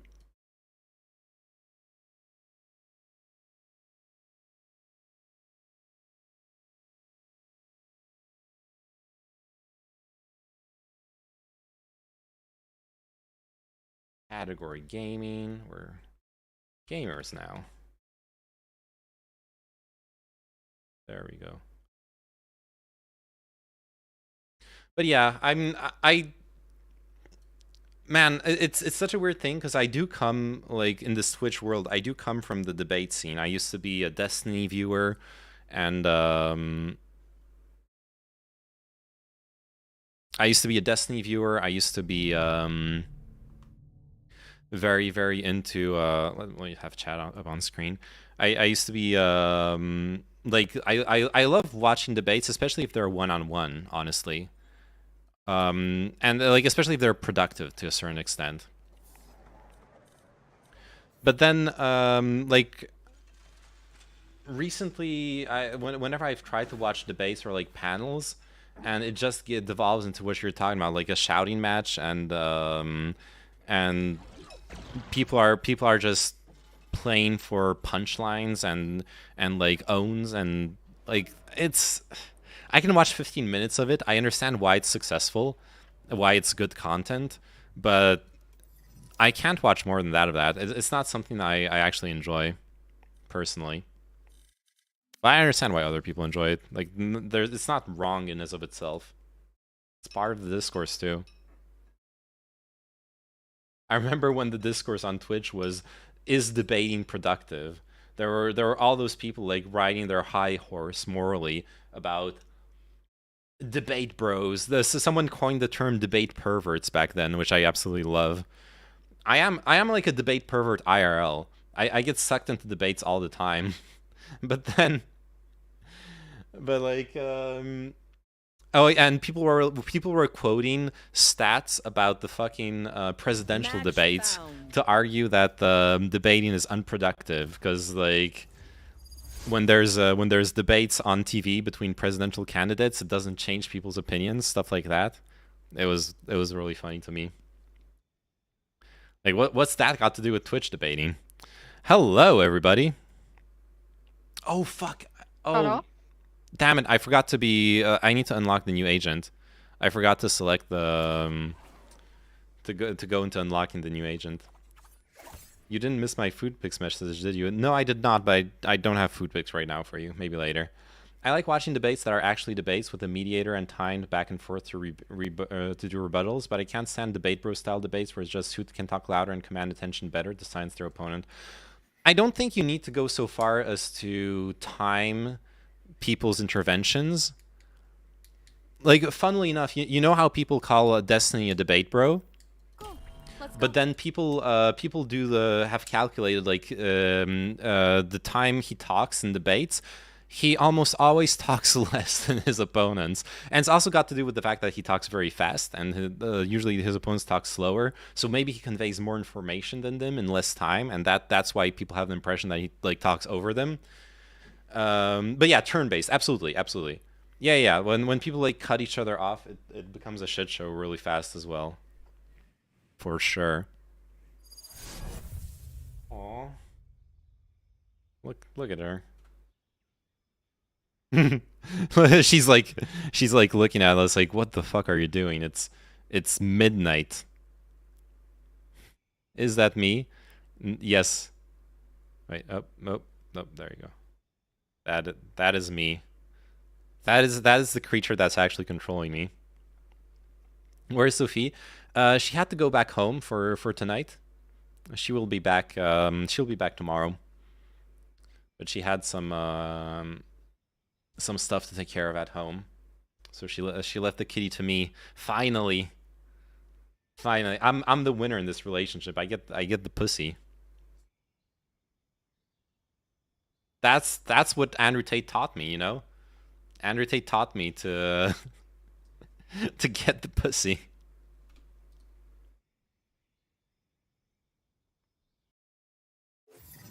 Yeah, I got to keep the kitty. Oh. Wait, what happened? The game... I got kicked out of the game. How weird. I guess someone didn't connect or something. Oh, wait. Quick. Shit. I need to cancel. Alright, let's make sure we're unlocking the new agent, because I'm not going to pay money to unlock Gecko. Activate. Alright. In my country, the national broadcaster has a show called Question Time. Match Which found. is just raw footage from inside Parliament, House of Politicians dishing out sass, and it's hands down the best reality show ever. Oh yeah, that sounds awesome. Yeah, if you can slog through the hours and hours and hours of parliamentary debate to get like the best parts of it, that's definitely fun. I really love IRI here on Twitch, and when he watches C-SPAN and stuff, and he's like so knowledgeable that he does add a lot of value to watching C-SPAN. But that's another one that's like really hard to watch for me because there's not that much going on actually. That's like the complete opposite of the blood sports debate scenario. What do I pick here? We need smokes, but like everyone just insta-locked, so I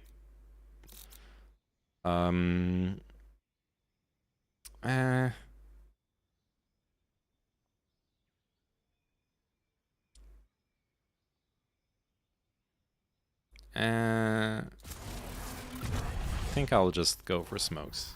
It's okay. Omen works on this map. Also, my country is famous for its shitposting culture, so our politicians are sassy. Nice. What country are you from? If you don't mind me asking. If you obviously if you don't want to dox your country, then that's fine too.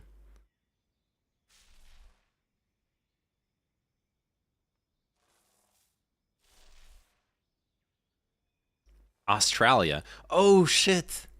Yo. True. Oh my god. I followed So living in France, I've had to follow a bit of Australian politics with the submarine thing, when Australia reneged on the submarine military contract procurement contract from the French military factories. And then I like had this deep dive into what's his name, the prime minister, and like everything that happened. Oh God. Oh God, you guys have some wacky politics for sure.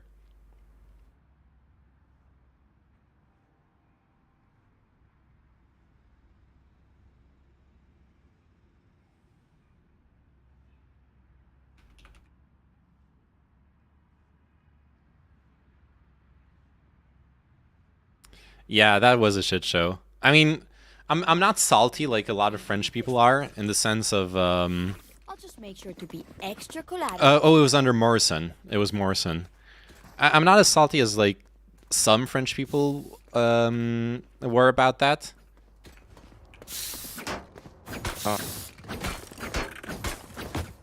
Because like I remember a lot of the discourse here in France was about how like you know, like the U.S. betrayed France, and Morrison really fucked up. It was really mishandled, but yeah, had like 7 PMs in the last 10 years. It's an absolute joke. Oh yeah. Cover going out. Oh, they crossed. Watch out, Raze. Ciao. Nice. Oh my God. Hey, yo. Yo, you're on fire. I'm with you. Reloading. Oh fuck, sorry. One Check enemy his remaining. PC. Flawless. All right. Guys, check his PC. Ja, gör det. Check what? I hate to Give say me a it, stone check back his shit, PC. bro. probably best to play as a team. Big body Ben. I should have warned my teammate I was gonna flash. Yeah, Race, you got some good gaming. Yeah, I got a good gaming share.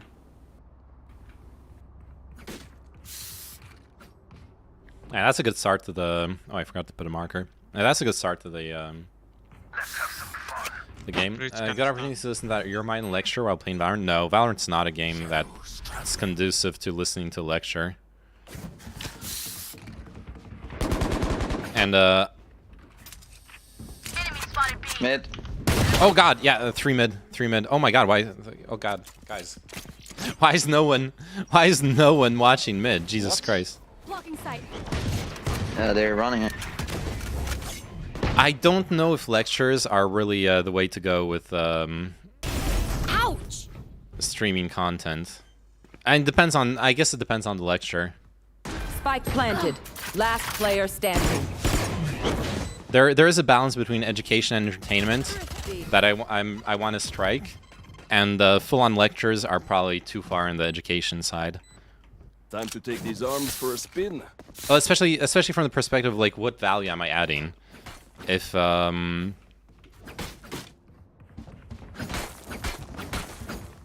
I'm doing, especially if I'm playing Valorant, if all I'm doing is like focusing on the game and just letting some random person drone on and on, then that's not like why am I streaming that? Hold those angles. Shadows traveling. B. Steps B. Many B. Okay. We're gonna give up on mid again for no fucking reason. Oh no, never mind. No sweat. Enemy B. Okay, we need to try to get one more kill, basically. All side. Spike Go planted. CT. Above you, Race. Above you. Last player standing. Oh fuck. You need the glasses. Yes. Maybe switch your color on the enemy.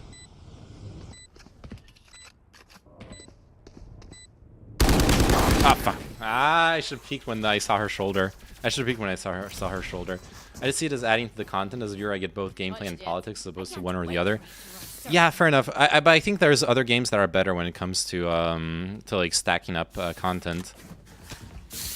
Like a game I can pause for one, it would be much better. Makes me think of the stream that Ryan and Chud ended up watching of yours. Yeah. Remember, like, Rhizome and Chud, the stream they commented on that they thought was representative of my stream content was me playing Elden Ring and listening to that, like, podcast. Cover going out. Oh, God. I got people A.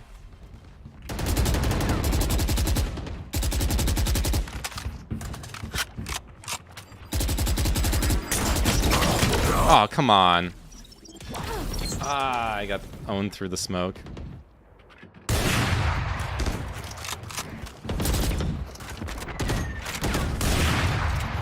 Blocking sight. Might be right. Oh, yeah, they're probably rotating now.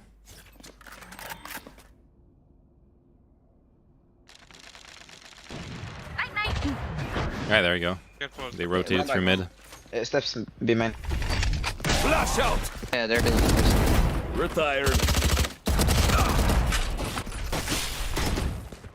Clearing out. Trevor.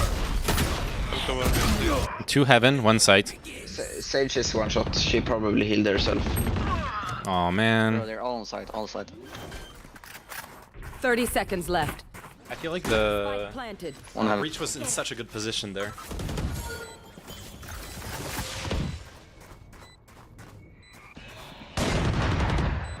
Enemy spotted B.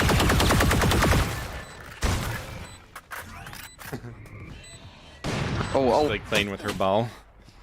I'm trying to entertain both the cat and the viewers. It's really hard. Last player standing. There you go.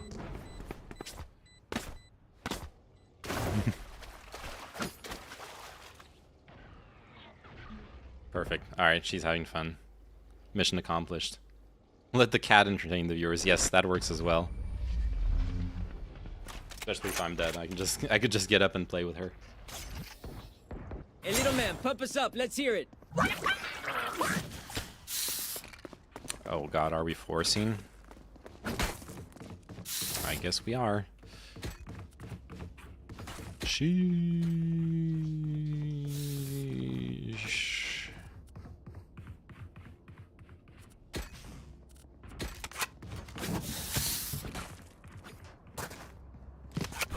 Okay, let's play the close angle here.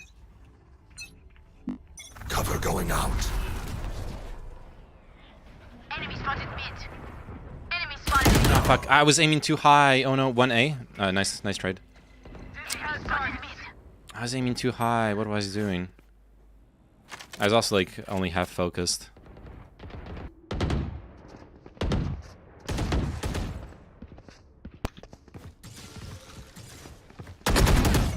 Watch out, B heaven. They walled off vents.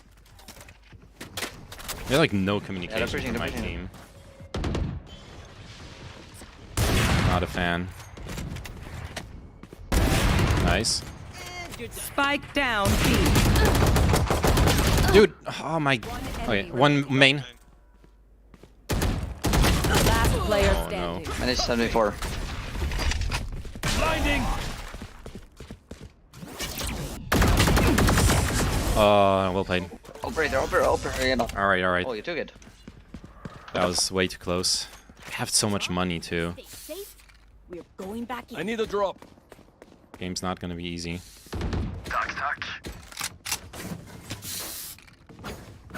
Oh, she's still playing. That's fine. How do we do this? Why am I alone on A? Someone play mid. Get us mid. I will ult B if they're here. Shadows traveling. Enemy spotted mid. Jett. What? It didn't work? Grounded. Blocking sight. Should we rotate? Careful mid, maybe then. Not fully rotate.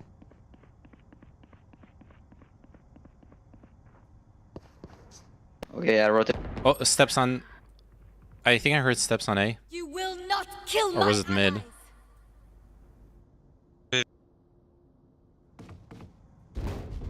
Yeah, heaven. One is up. Spike planted.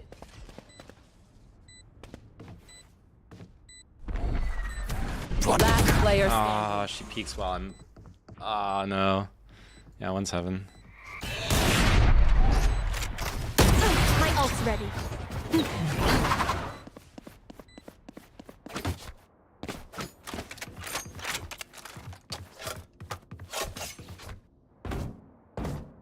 Not good.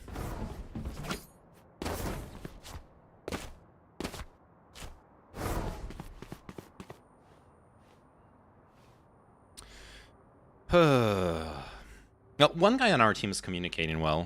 Who was it? Is it John Salty? Well, one of them's communicating. I shouldn't be too mad at that. Just Good. And we'll be able to do better on attack, hopefully, as well. Yeah, we really need to eco, guys. Like, this is not a force. This is like fucking forcing with 2K. It's not very good. Yep. Have money for the next round. Yep. If you don't, you're dead. stay safe. Yeah, just try to save the op, honestly, or like get a kill and save it or whatever. We kill and we take a weapon. Well, yeah, ideally. Nothing on A. Oh, never mind. I'm coming back. Yeah, I'm coming for the gun. Get out of my way. B. Shooting B. Nice. Nobody mid right now. I can't. Flashing up. Yeah, one mid, heaven. I got enemies. B. Watch out, bridge. Heaven. Huh. Nobody heaven. Side. Watch them run. I'm gonna go for the flanking ult. Powerless. They know you're. Spike planted. Yep. Oh my god. I whiffed.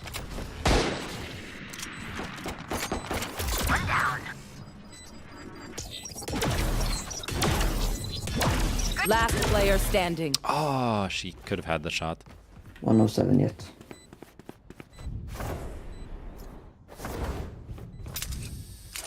A shame.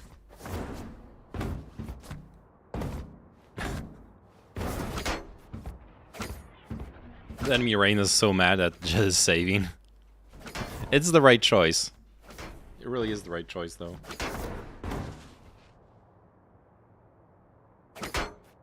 Except that I might die here. Oh, no, they're not hunting. They're not hunting him, so that's fine. Oh.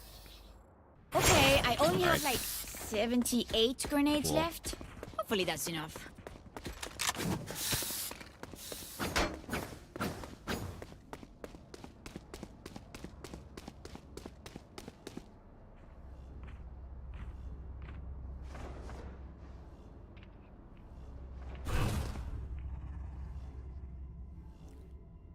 I must hold together.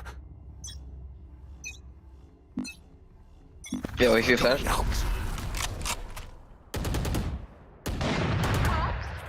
Enemy spotted mid. Okay. Nice. We're getting carried by Jett. That's fine. Enemy spotted Flashing yet? Flash.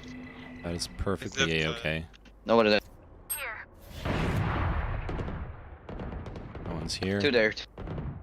I'll just hold They're this shooting at me. angle. Spike bomb. down B. Okay. Spike down. The shot my wingman. One enemy remaining. Shadows traveling. I'm cool with that. I'm cool with the spike.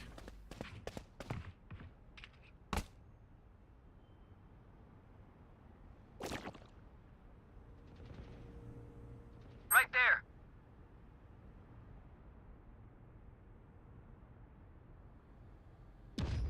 Are we gonna get our second kill of the match? Don't push. Flawless. Okay, well, never mind. Because if you died, we wouldn't have any money for next round. No, cause no, one of you would have been able to drop me. Like having one death is fine in that situation. But I get what you mean. Also, that wasn't like a big advantage. Look, I'll be real with you. I was at 1 kill. Okay, I need to double my kills. Yeah, I'm kind of tired, but my friend said if you're on a win streak, you should just keep playing, you know. Oh. And now I'm gonna lose, you know. No. We're doing fine. 3-5. That's fine. We're not losing. Okay. The hunt begins. Mid. Stealing sight. My wingman's down. A lot mid. Someone's there. Nice one, Dizzy. Damn. Nothing, eh? I'm going for sewers. Get out of here. Yeah, if you peek sewers now, you will kill everybody. They're pushing up. Fuck, I Yeah, missed, they're heaven, there. I missed the timing. I like Get one up. One enemy remaining. Heaven. Oh my gosh.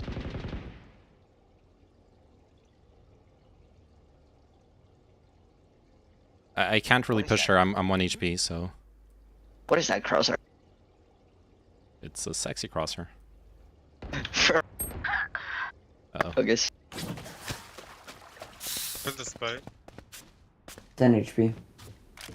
One bullet with classic. Nice. Well played. Hey yo. In classic Australian fashion. Oh, like the UK. Oh yeah, you guys are shitposting professionals in the UK. That is true as well. Well, hey, y'all are part of the Queen's kingdom, or the queendom. Well, no, it's no longer the Queen. Why am I? Dude, it's gonna take me decades to get used to there not being a Queen of England. But I can't hold it. They will just go through it because they're rushing 5. Cover going out. Blinding. They're here again. Okay, I'm one shot already. They can't push through heaven right now. They can't. I have Molotov. Ropes. It's ropes. Oh, yeah. Ah, fuck me. Are they A or B?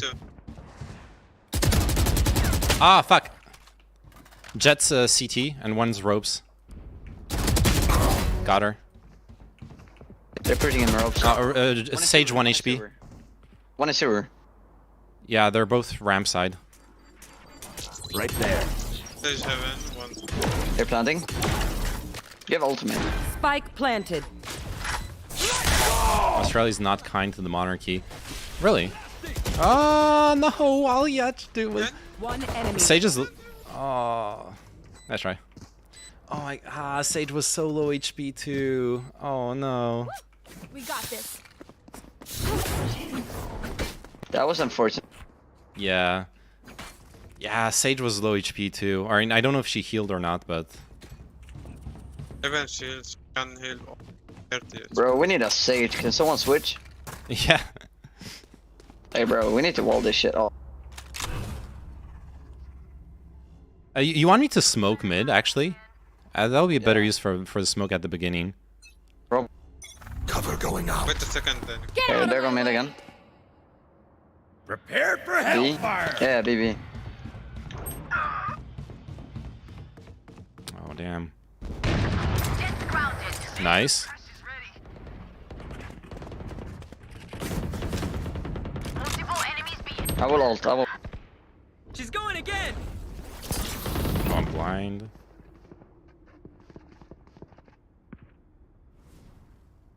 Gonna check on mid. Somebody's there. They shot my wingman. Bro, they're shooting my bot. They're pushing. Nice. Enemy spotted. Spike down B. Do we see the spike? Minus 2040. No. One might be Rose. He's stuck on right. Here.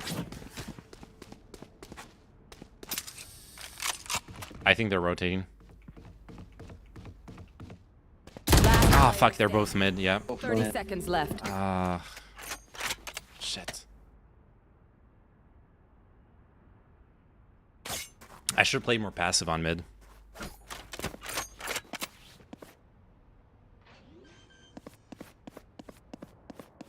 If Jett gets the kill here and then like rifle for the 1v1, that's totally winnable, but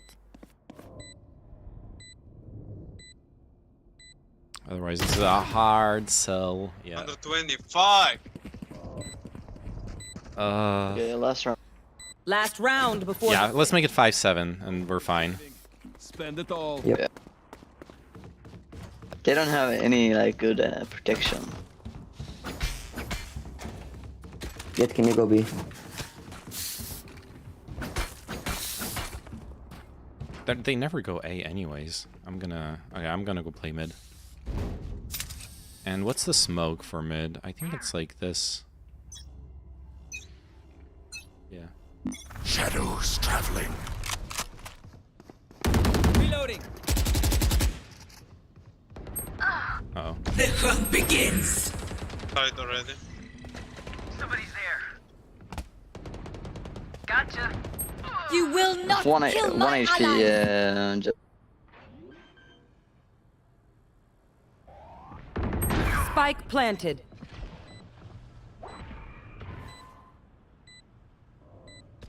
Ah, fuck! I wasn't focused enough. One garage.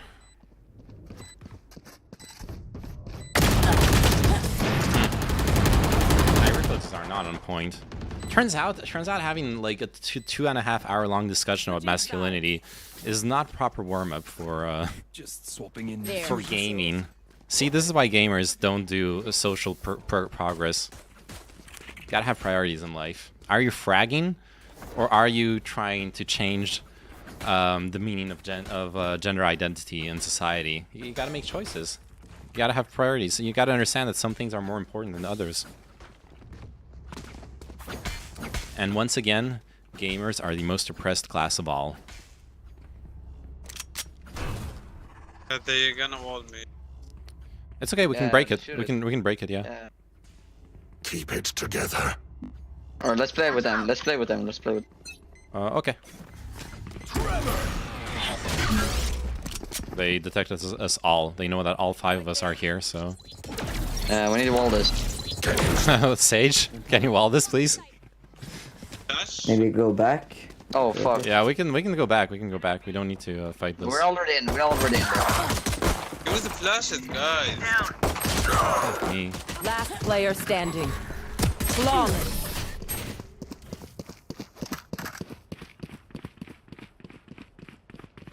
I got your backs.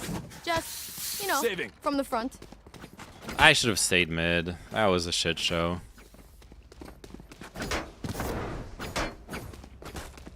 Like, what are we doing there?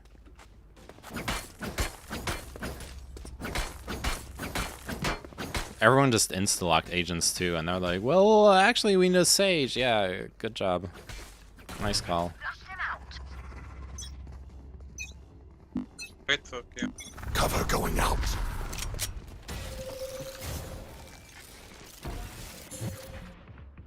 Bro, what? Enemy B. We're Molad, we can't follow. Got him. Our spike carrier is killed. Oh, you guys didn't go. Spike down. B. Free heaven. I have the spike. Well, one more heaven now.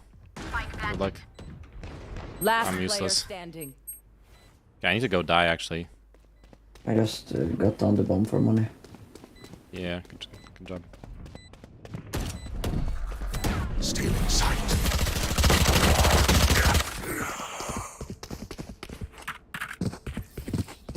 Anyone have any splints? I may have jammed my fingers. Multiple fingers.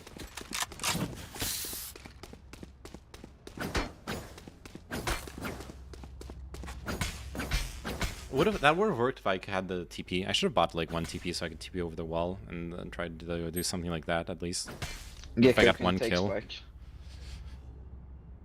If I got like 1 kill there, I think it's much better. Or I could have just been with the team, to be fair. Right there. Enemy spotted A. Cover going out. Someone's there. Thanks. Spike carrier's down. Side. Spike down A. Nah. Last player standing. She's pretty good, actually. Ah, I knew she was there. I should have wide swinged. Oh no.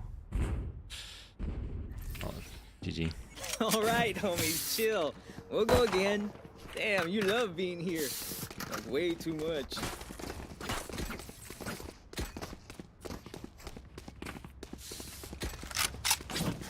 Oh well.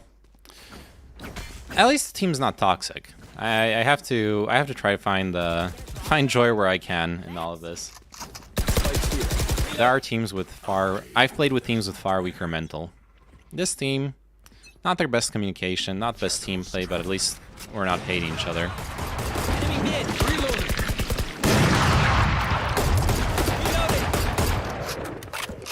That's worth something.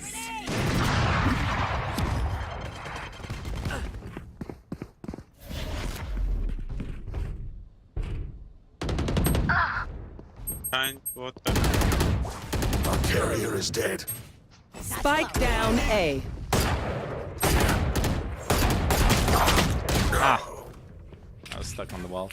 Feels intense to push yourself out there about things you care about. That Mars stay so concise and expressing their views for hours in front of a bunch of viewers. Yeah. And I should do a better job as like the host, talking about like the rambling thing, to like in like keeping it. Because I tend to ramble as well, which is, I guess, kind of a double-edged sword, because then you, as a streamer, you're able to talk about stuff for a long time, which you kind of have to. Match point. But in a discussion, it's not that great. I feel like I really should have warmed up before this, though. Like, hopping straight into the game. This was a mistake.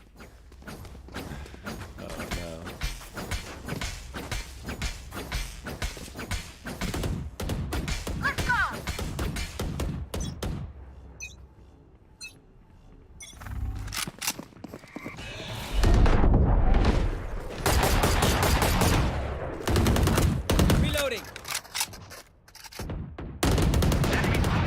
Enemy mid. Enemy spotted A. Break the...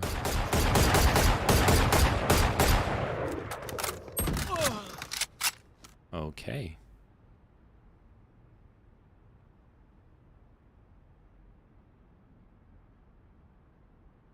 Spike planted.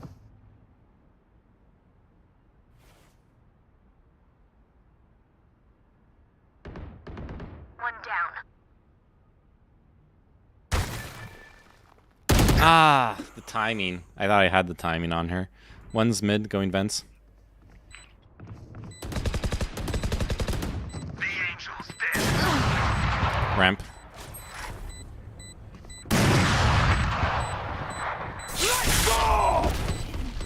One enemy remaining. Last. Oh, Reina avoided the ult. Okay, yeah, that's GG. Oof. That was a rough game. That is not a good start to my placement matches. Oh no, what rank are we gonna end up with if I'm playing like this? Not very high, that is. Okay. Let me engage in some toxic masculinity against myself. Oh wait, competitive rank Diamond 1. Wait, I already have my rank back. Okay. Never mind. Alright. All the more reason to warm up, though. Is there anyone I can play with? Not really. Alright, let's do a quick warm-up, like a quick deathmatch. Match found.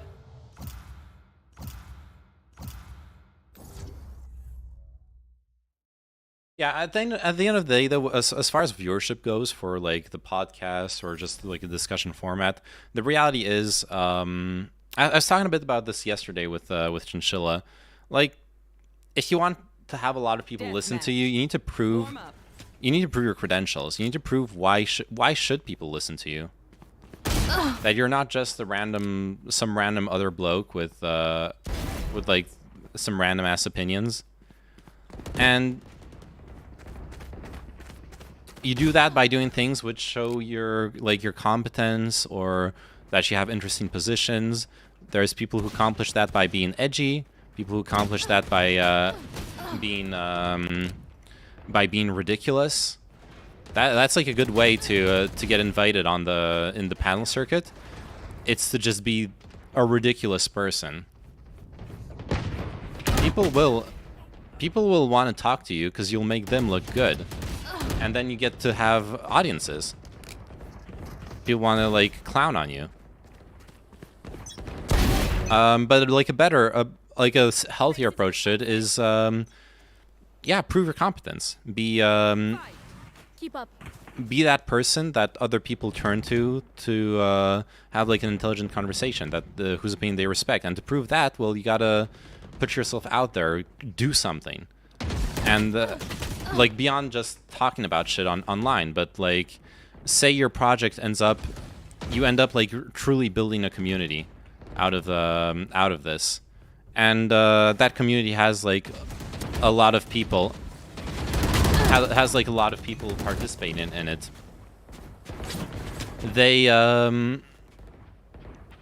People will want to talk to you by virtue of what you've accomplished.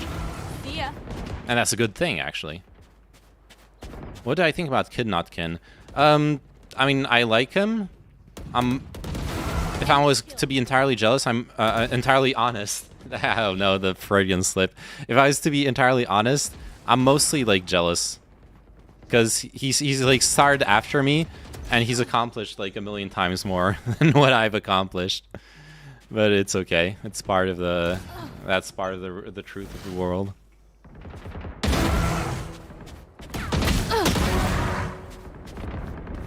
I think what he does is quite difficult. There's a time zone problem there too, where like what little I've seen of what he does is cool, but I don't know what he does. I actually don't know what he does. Like, it's not my time zone. How am I supposed to know what he does? I'm not gonna watch him at like what ungodly hours. Night night.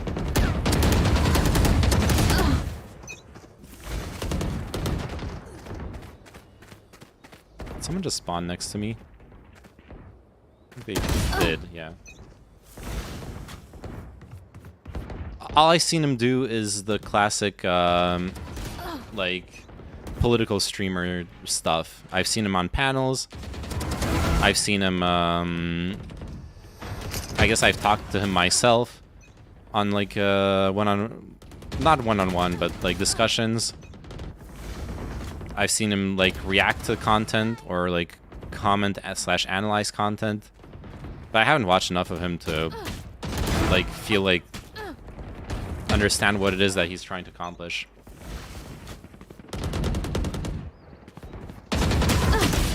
Except the like anarchist thing, which I also don't really fully understand. Even though I've talked about with him, but it was a mistake back then to like. It was a mistake to have that conversation be with someone else as well.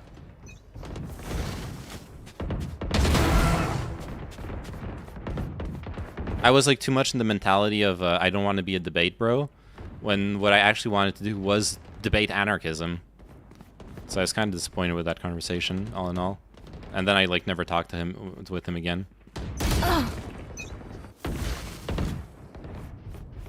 So I have to be real. I think anarchism is like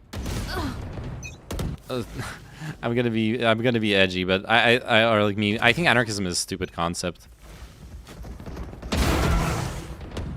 Like going back to what we were talking about, having as an ideal the absence of structures of power, I understand, but thinking of it in sort of in like any practical sense makes no sense to me, because structures of power are a fact of nature. They're not just like a political thing.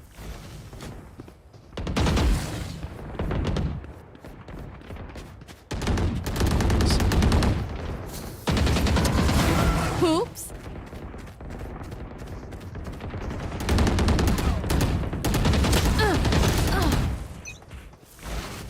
But yeah, mostly I can just say I admire his success and his grind. And I wish that was me. Cancelled. I'm already ready to quit longer. Well, thankfully, anarchists aren't that powerful yet that I'll get cancelled over that.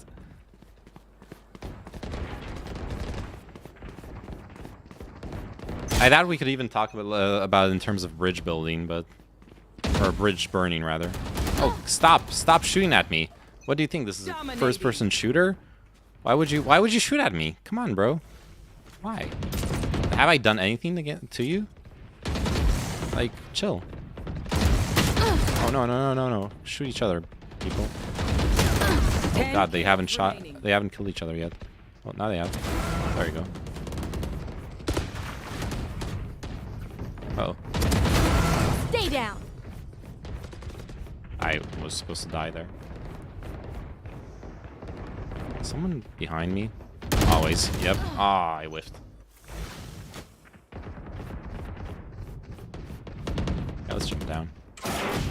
Boop. The poop shoot.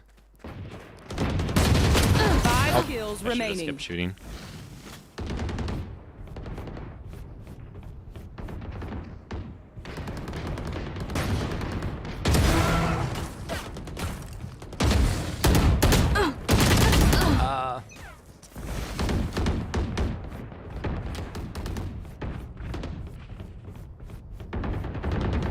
Yeah, structures of power are inherent to the nature of things. There's no escaping that.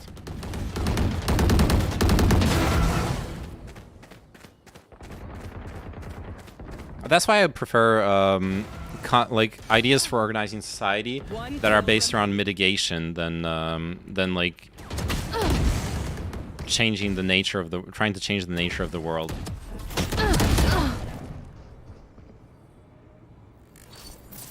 It's why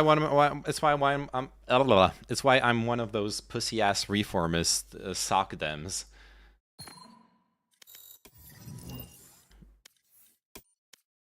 Well, not just that. It's also because when discussing more extreme politics and like the revolution and stuff like that, I think something I feel from a lot of people I've debated revolution with in my life, not necessarily on stream, but just in my life. At least from the lefty perspective, it seems like there's like a huge erasure of the ivory tower that you live in when you think that the People's Revolution will actually improve living conditions. Or you're going like full 100% the end justifies the means. A lot of people are going to suffer, but like I actually think it will end up balancing that out, which is super rough. It's super, super rough. I guess I'm being a little bit Magic Turtle here, being like, well, actually, revolution is wrong. But it has to be justified. Yeah, if you're going to go for like a violent overthrow of the government, sometimes, I guess the way I try to present it is sometimes it's better to deal with the devil that you know, and that you know how to fight. So, for example, a capitalist system, we know how to deal with it with like regulation, with social safety nets. We have like the agent. Okay. Oh fuck, fracture. Who am I pick? Oh yeah, let's just pick Sage. Shield and sword. Like I think European states are pretty good and like are a pretty good example. The right direction when it comes to compensating and dealing with the excesses of capitalism. And then it literally is the question of dealing with the enemy that you know, rather than creating a whole new problem that you're going to have to learn to address in a completely different way, and usually in like complete anarchy, and not in an anarchist anarchy, but in like the anarchy of post-revolution. We have many historical examples of how that shit goes wrong. Most anarchists don't even understand anarchy. They have a handful of interesting sounding ideals with no actual depth to how they look in reality. Yeah, and to be fair, like to defend Kid Not Kin, he calls himself anarchist in the philosophical sense, but not in the but it's not like at least it's not very clear to me from the discussion I had with him. But what I understood was that he's not trying to be like implementing anarchy in the real world as a political system. The way he described it, it seemed like more as a basis to understanding, organizing a community on a human level. Just promise you'll dance at my within the society that already exists. But I feel like that's where I regret that I wasn't more confrontational in the discussion I had with him. Is that I simultaneously feel like there was perhaps a bit of cope in there too, or not cope, but like double speak. If men in a talk, where maybe he does actually want to implement some kind of anarchist ideal, but it's like so hard to defend intellectually that that he wasn't gonna. That like I feel like I should have tried to pressure him. Basically, it would have been interesting. Oh well, maybe some other time. Actually, I could reach out to him and have like a second convo. Suppressed. Target sighted A. Reloading. They spotted the bomb, by the way. Shadows traveling. Target sighted A. I'm coming with you, Reyna. Cover going out. Reloading. Barrier created. Drop, can you? Yeah. Light planted for you. One enemy remaining. Could be from main, actually. Oh, no, no. No, sand. Sand, yeah. Reloading. Nice. Foreman, your cock is like, how big is it? Yeah, but can you post pics, bro? Yeah, feet It's insanely fucking long. Long and thin, dude. I prefer him short and stubby, you know? Like a thumb. Like a donut. Like a donut, exactly. Any donut-shaped cocks in chat?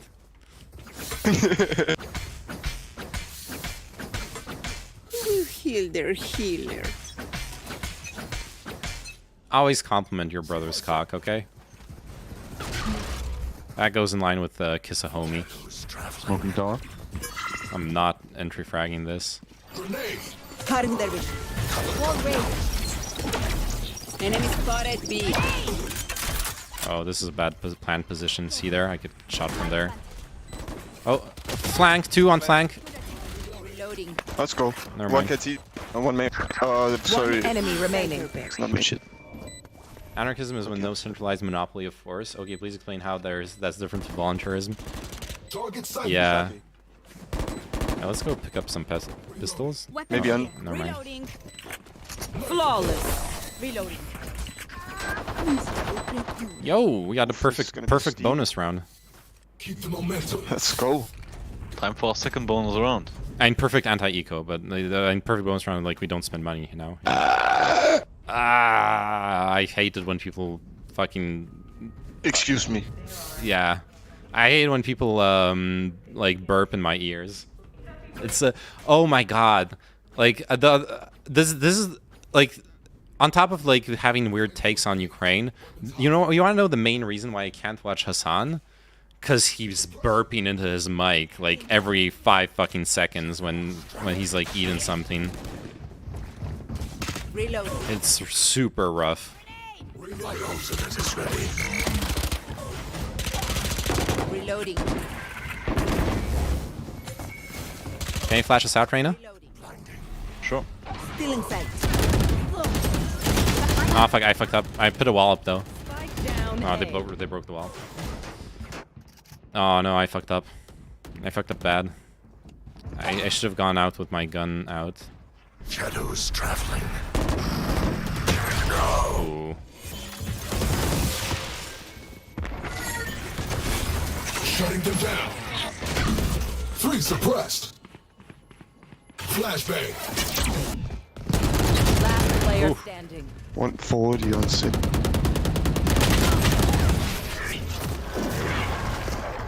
Alright, okay. That was just a bonus round, right?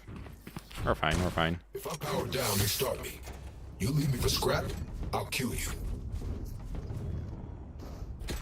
Yeah, we need a smoke for drop unless we send someone over on the other side. I'll send drop. All right, go ahead. Are you going B? Because I'll go arcade then. I think we're sending for B actually. Yeah. Let's do that. Try B. We're playing slow, right? Let's wait for Reyna to get a pick and then go in. Don't make noise. They won't arcade. I think it's PK. Okay. Oh, we can play even slower then. We can let the wall break. Oh, rip. Enemy Full spotted. slip. Try and pick up Watch out that for orb. playing it. Hey, let's go pressure. Let's go pressure A now. Let's go pressure A. So we because there's smokes and stuff. We can play the one's, right here. Okay. We can just play the utility game. They're gonna run out of shit.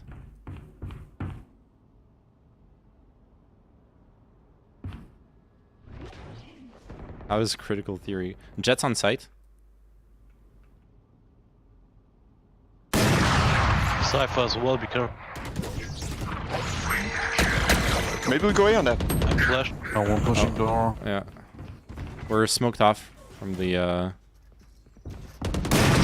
Nice. City. Knife deployed.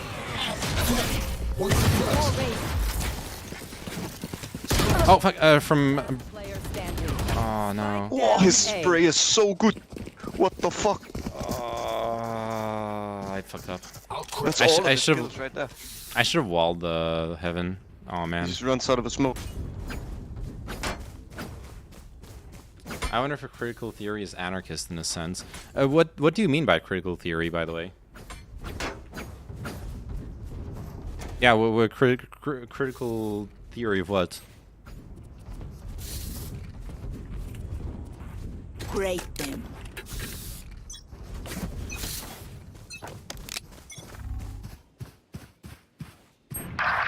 Uh-oh. He's gotta up this. Reloading. My ultimate is ready. Reloading. Yeah, she's fine. Reloading. Okay, fair. Yeah, we should have gone back to B after making noise on A.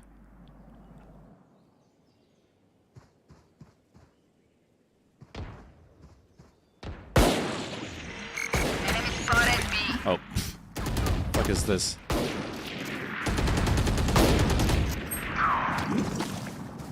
When I can't get close to that. Nice. Reloading. Drum got out as well. We almost have 1A. Done. Nice. Okay. One's underside A. Barrier created. They might think we rotate. Enemy spotted B. 30 seconds left. Planting B.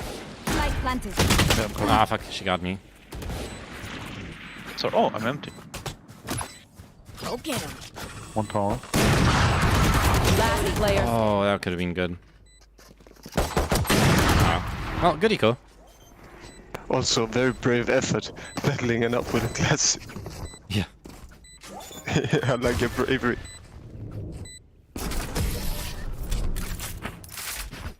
Yeah, I kind of wish I'd faked. I like waited longer after faking the plant. I maybe could have killed her, but yeah.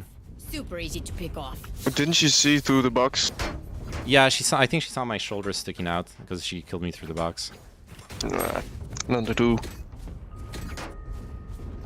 All right. Yeah, they throw so much utility at us on B if we show there. I think we need to do that like at the start of the round every round. But like I'll just do it by myself, or maybe not because I got ult. But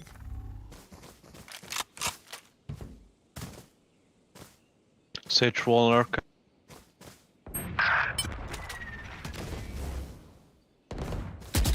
One tower. Enemy spotted B. Jett's got up this again. I can wait, can I res you? I got smoke. I'll come res you. Okay. Cover going out. Where'd you wanna go? You can even bait with me.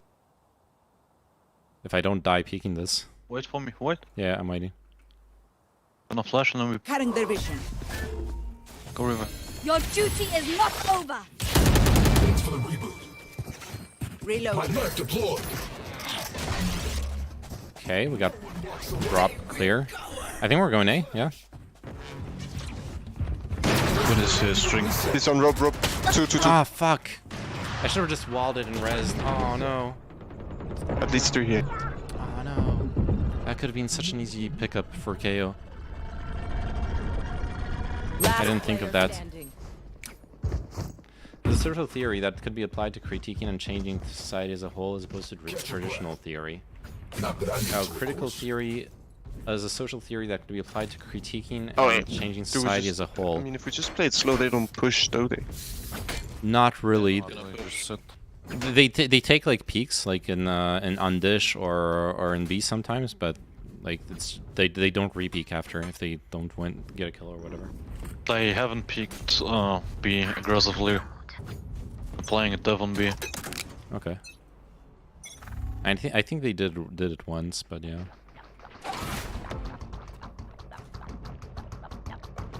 Yeah, operators on B.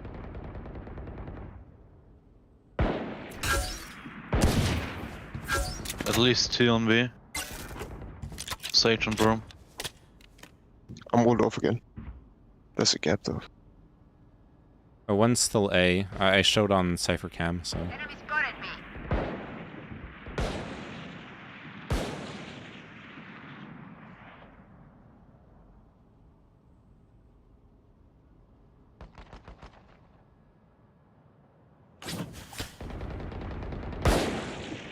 I have the spike. Gecko's on B as well. Say check.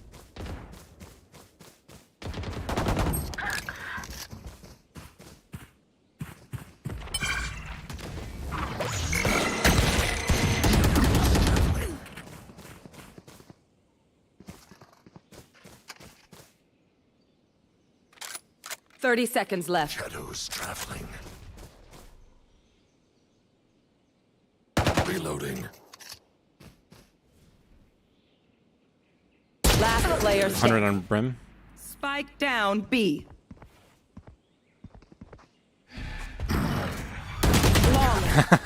That was not gonna work.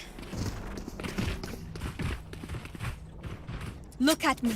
I know. Alright, we're not doing so great, but we could win. Need a plan.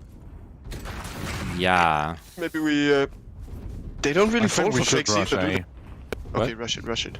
Yeah. Okay. Let's rush. Let's split A, or no. Let's just smoke dish. Fuck dish. Let's just go all main and smoke dish. Maybe let's split main and here. I get. No, because they wall off sand if they hear us going there, or at least they did that once. Okay, but be careful. Yeah, if we get flanked. No smoke. Oh yeah! Monster on the loose! Oh, we help us. Raze, you need to cover us. Raze, you need to come back, cover us. Never mind. Oh god, the awareness. Spike down A.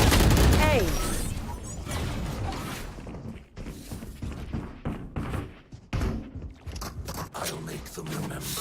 Alright, that was their ults, but yeah.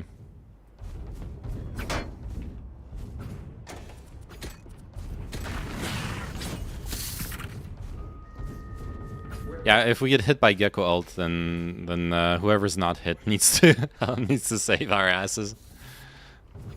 We were gonna die anyways because of the Brim ult, though. It begins. I wouldn't say it's. I don't think Raze is with us. Maybe. Let's try it again, anyways, because that failed because of ults. We can still do it.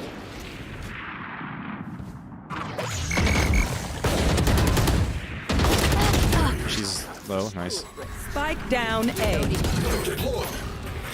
I wouldn't say it's inherently anarchist, but rather just progressive. Anarchy may be a system that people conclude to be beneficial in applying critiques of society and wanting to move outside of traditional binary political systems, but being critical of existing systems is not exclusive to anarchy. Yeah, exactly. It's progressive in the most fundamental semantic sense, where you're advocating for change, but it's not against like tradition. But it's Nothing in it within it is inherently anarchist. Yeah.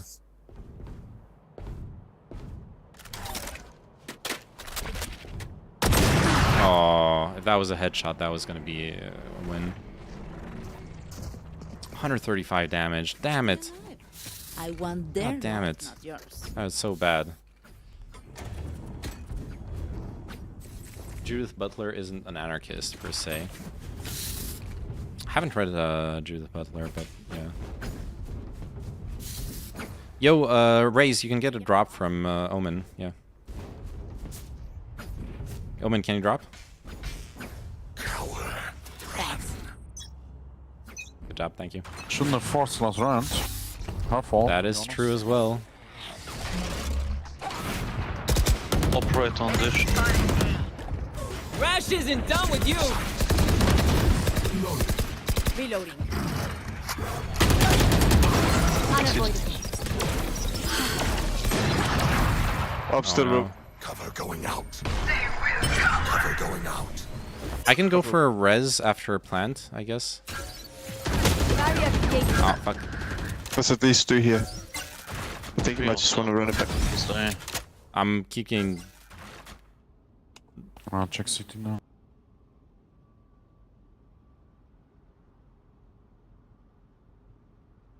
Last player standing.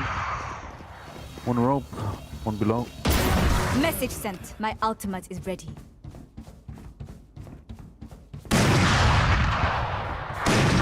Your duty is not over. Thanks for the reboot. Suppress it. They're gonna res. They have Sage res. That's fine. At least we can get this site on time, I think.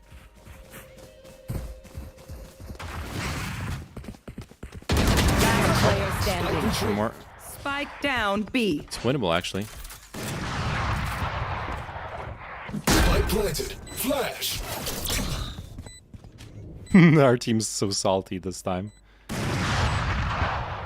Maybe don't play like a fucking animal. Hey, even an animal would play better than him. Jesus Christ. Flashbang. I'm returned. Shutting them down. One suppressed. Ah, nice try. Team A. Did you see him? Because I don't know if I'm too high. No, he sprayed through the smoke. There was no visibility. Alright. Or maybe because of the angle, he could have seen your head over the smoke because the smoke was low. But I'm not 100% on that. Okay. You're just too high. It's better if I buy gun for you, isn't it? You're still playing better than Rice. It's okay. Yeah, yo. I feel some negativity. I feel some discouragement in the team. It's okay. We are going through some hard times, but just like the hero in the epic, we are going to prevail.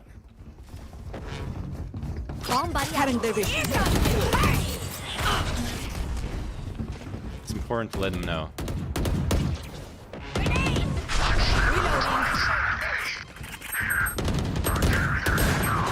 I know. Spike down A. 2 right in front of me, and I think 1 rope. One's drop. Oh, never mind. On your left side. Last player. Oh, fuck. 1 rafters. Oh, we don't have the bomb. Oh, no. Why didn't we have the bomb? Unlucky. Oh, shit. I thought I had the bomb because I've been carrying it for most of the game. In the half. And oh, fuck. Keep nothing. It's okay. Okay, sometimes the hero loses and the bad guys win, and that's fine too. Okay, we all love a good bad guy. Okay. I'm just trying to keep morale up. Okay. Judith Butler pushes for dissolution of social power dynamics, which could fall under queer anarchy. But that's not anarchy in the political sense, wanting to dissolve the state. Yeah. It gets pretty confusing, to be TBH, FAM. Yo, I have a plan. I'm just gonna pick up ult orbs all over the map. Okay, I don't pick up this.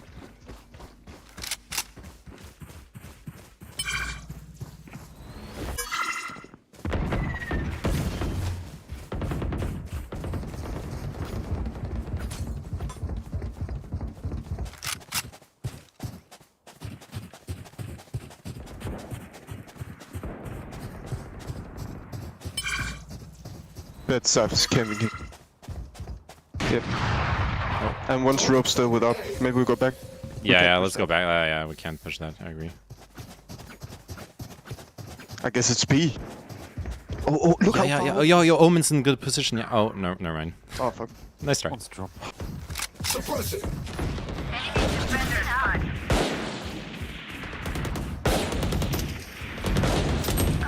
Enemy spotted B. 30 seconds left. Flash.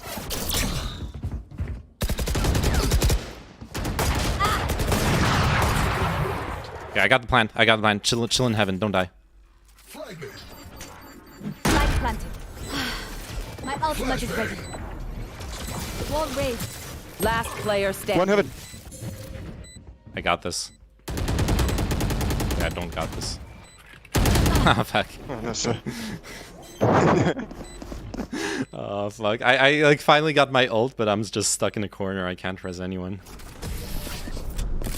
Hey man, sometimes you win and sometimes you lose. Out of my way. True. Words of wisdom. Switching sides.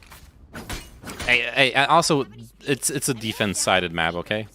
Look at this. We're gonna destroy them now. Easy come. We just need to win 11 rounds. in a Yeah, row. exactly. Haven't you ever won 11 rounds in a row before? Oh my god. All right, which where do we go?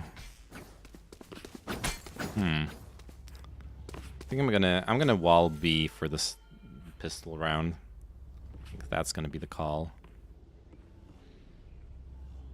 Reyna, maybe keep an eye on arcade. I'm just gonna wall this. I can. Thank you.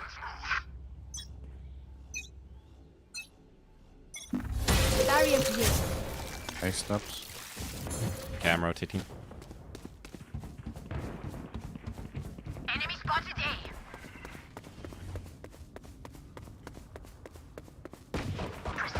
A. Nice. Raise. Oh, on site already. Yo, let me know. What? I didn't know. That's fine. Last player standing. Oh, no.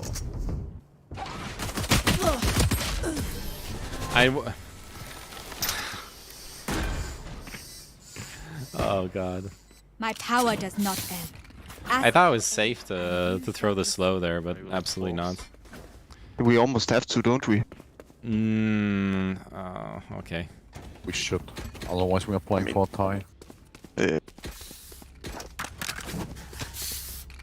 Look, ties are very classy, okay? Didn't your dad wear a tie when he went to the office when you were a kid? Don't disrespect your dad.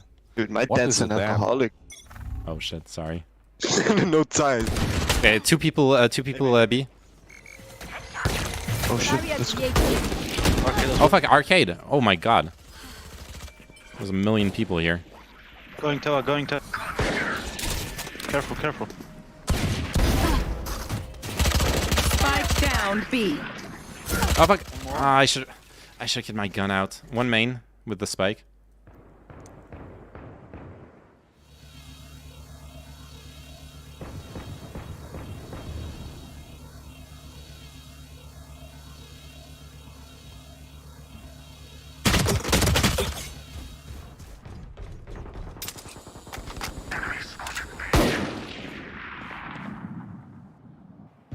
I'm 1 HP, I had to take rope. Still one arcade. One main. One enemy remaining. Nice. One more main.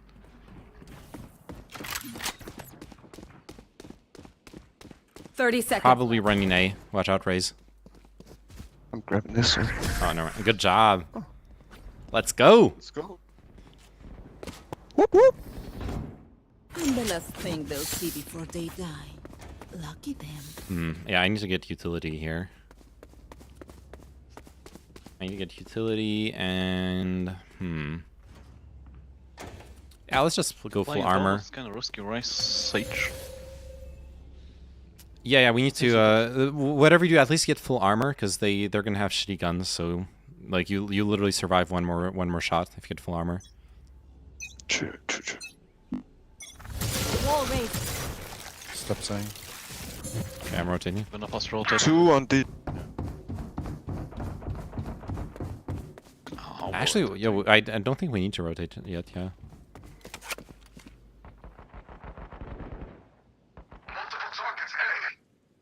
Oh yeah, dish.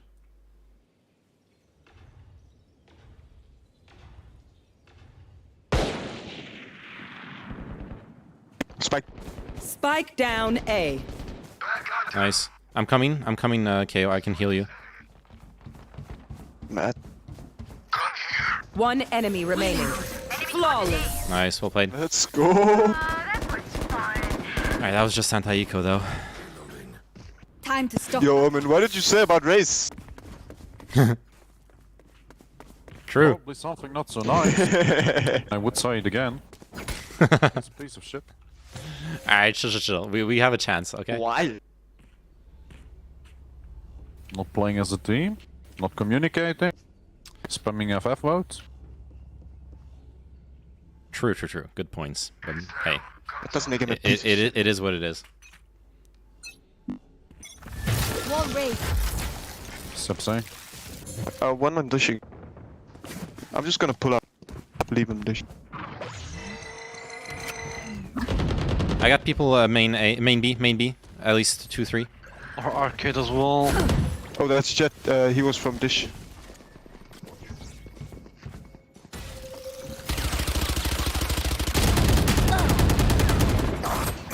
Side to one tower. Spike planted. Hey, Lashu, comment ça va?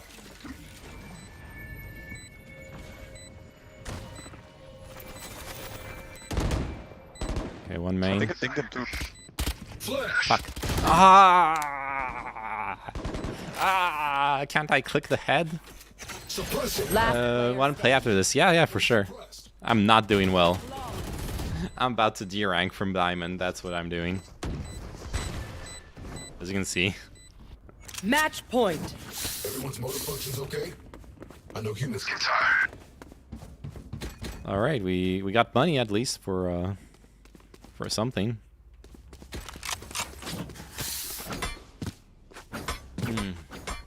Aïe. Ouais, ça va bien. I'll D rank from Diamond 2. Yesterday I was Diamond 2, 95 out of 100. Yeah, I know. It's rough. I do feel like I'm playing like much better players than I usually would. No one B, by the way, so what are they? Smokes. 3 dish. That's an up on dish as well. Oh, looking behind as well. Right.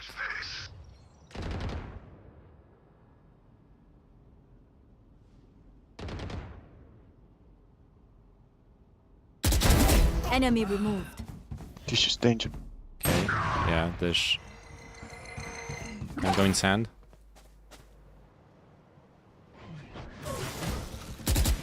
Fuck. They know I'm here now.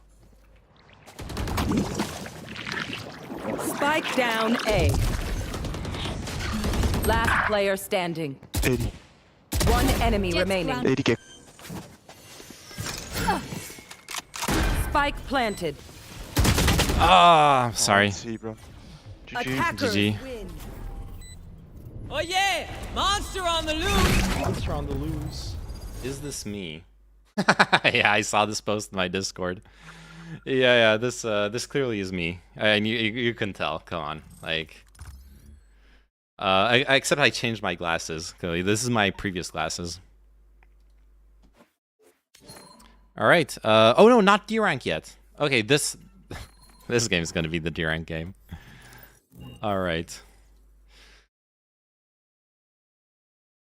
All right, let's go.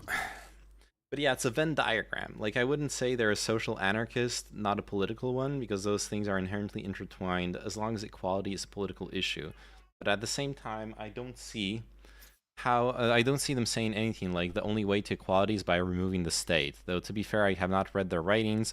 They may well say that, in which case that would be an anarchist argument. Yeah. Watch my career. I can't play anymore. Oh no.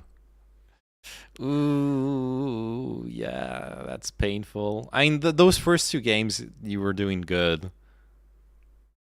Yeah, no, the first 2 games you were doing good, right? The match MVP is Sage, then Gecko, and then yeah, then the last game that was a rough one. Ouais, je suis trop souvent MVP pour perdre des games. Found.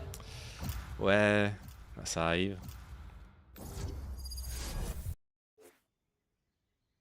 Kitty's yelling at me like, "Rawr, why aren't you going to sleep?"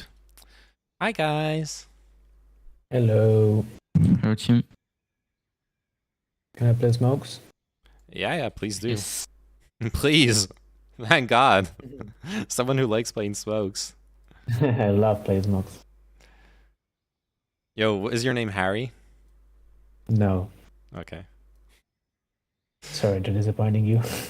I'm so disappointed. Oh. All right, what are we doing here? I like playing Jett. I can play other stuff though. I'm not attached to it. What's your comfort pick?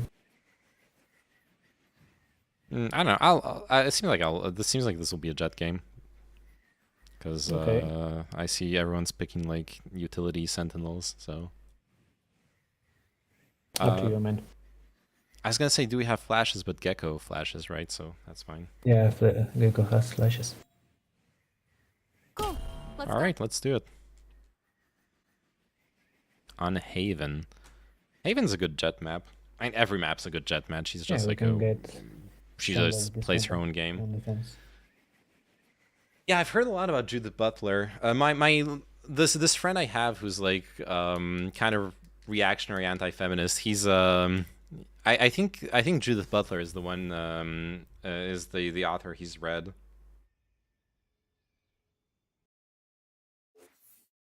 Thank you for the clarity. I've probably made the mistake of confusing social and political anarchy.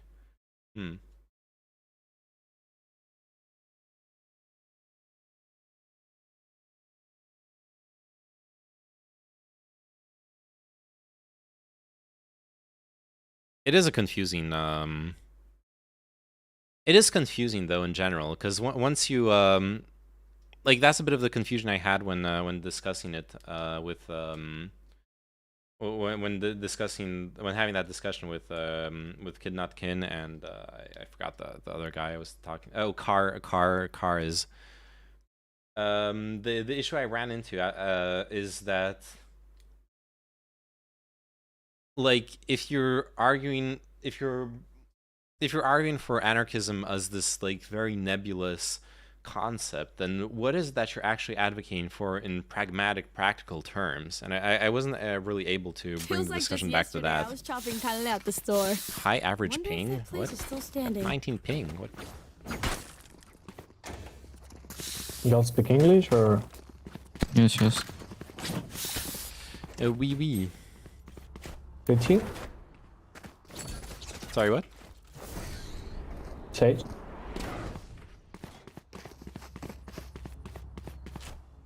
Sage is clearly Japanese. Have you seen their username?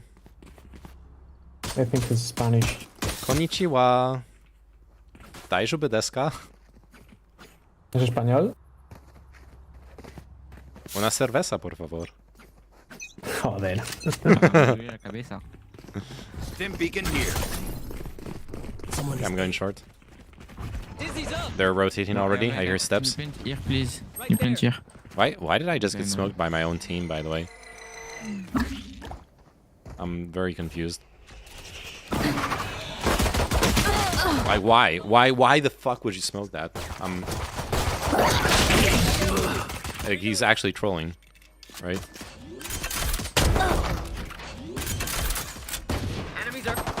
Oh fuck.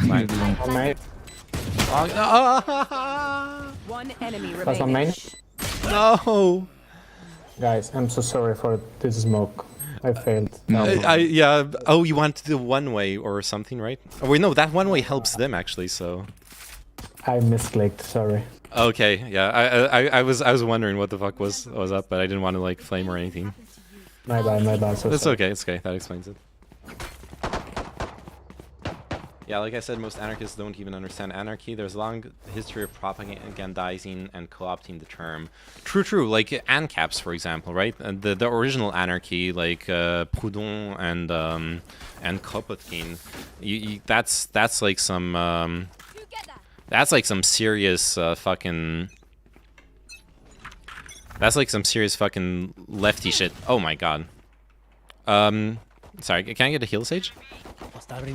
Gecko is very low. Sage, can you heal? Nice pushing.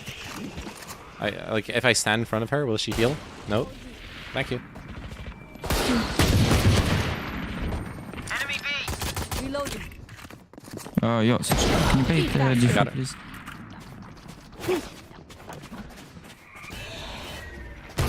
Ah, fuck. One Glogs. Watch out, Sage.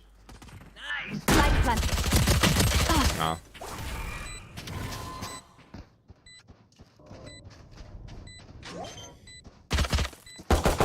One enemy remaining. Nice. Yo, well played. A disclosure that I have not studied it, but it's a pet interest of mine, so I probably understand it better than most lay people. Does anyone want to share it? I am one of those people who has strong opinions about it, but have not read the theory. I did read some Kropotkin, I guess. So that's. Oh no, we should buy. We have to buy. We got the money, and. Let's take what they have. It's okay if you don't have money for like a full buy, but you should buy, like, especially you safer. He's stuck left side. Ah, never mind. He got out.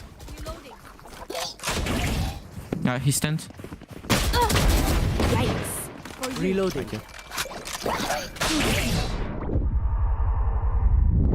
You fought well. Up the way.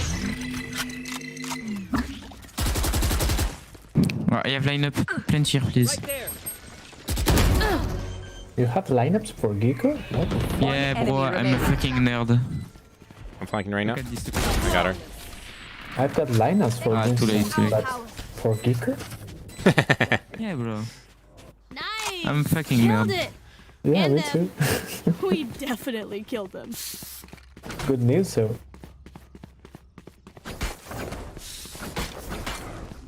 Yeah. I like Kropotkin, but I find that it also shows a lot of Maybe you have the lineup? a lot of naivety about politics, like what I've read of him at least. But there's some really interesting ideas in there as well. Do what you do. Cannot deny that.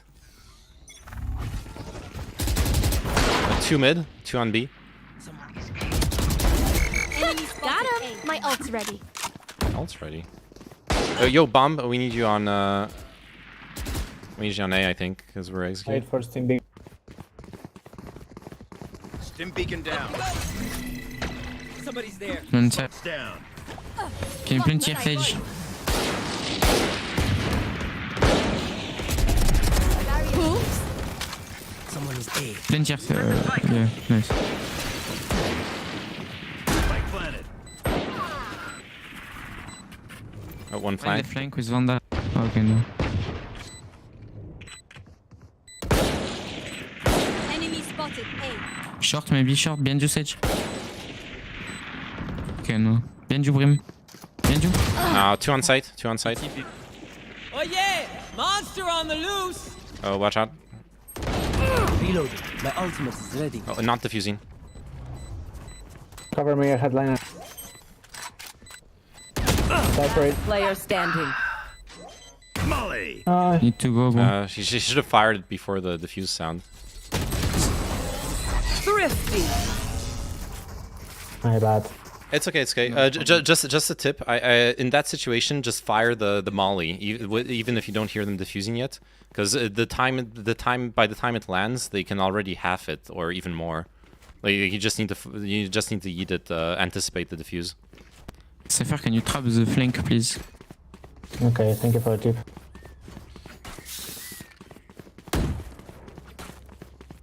I've had that like against Vipers or Brims where they like shoot the molly and I can like full defuse before it lands.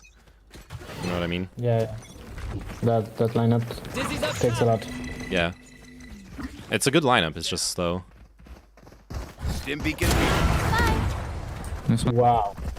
Nice shot. Oh god, I'm blind.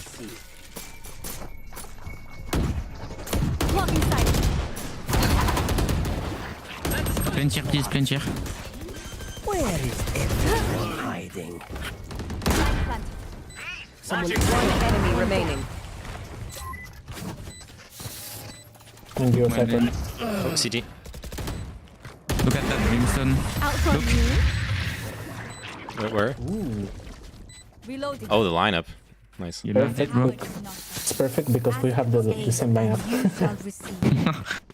Can someone get this? Oh yeah, do the physics work the same for both projectiles? I think the physics No, are the it's same like, that, kill. the kill. Yeah, Killjoy Molly.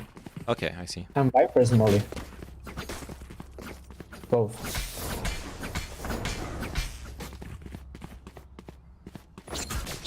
Dismantling the patriarchy one frag at a time, exactly.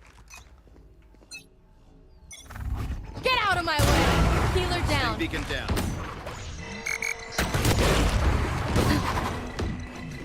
Okay, I'm coming A. There will be a flank, by the way, because yeah, someone's pushing mid. I'm just gonna watch flank. No, fuck it.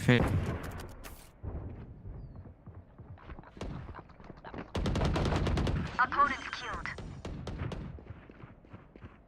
Spike planet. My ult's ready. No, guys pushing. I got flanked. Oh god. One enemy remaining. Enemy spotted A. On sides. Don't play line up, Brim, issues with.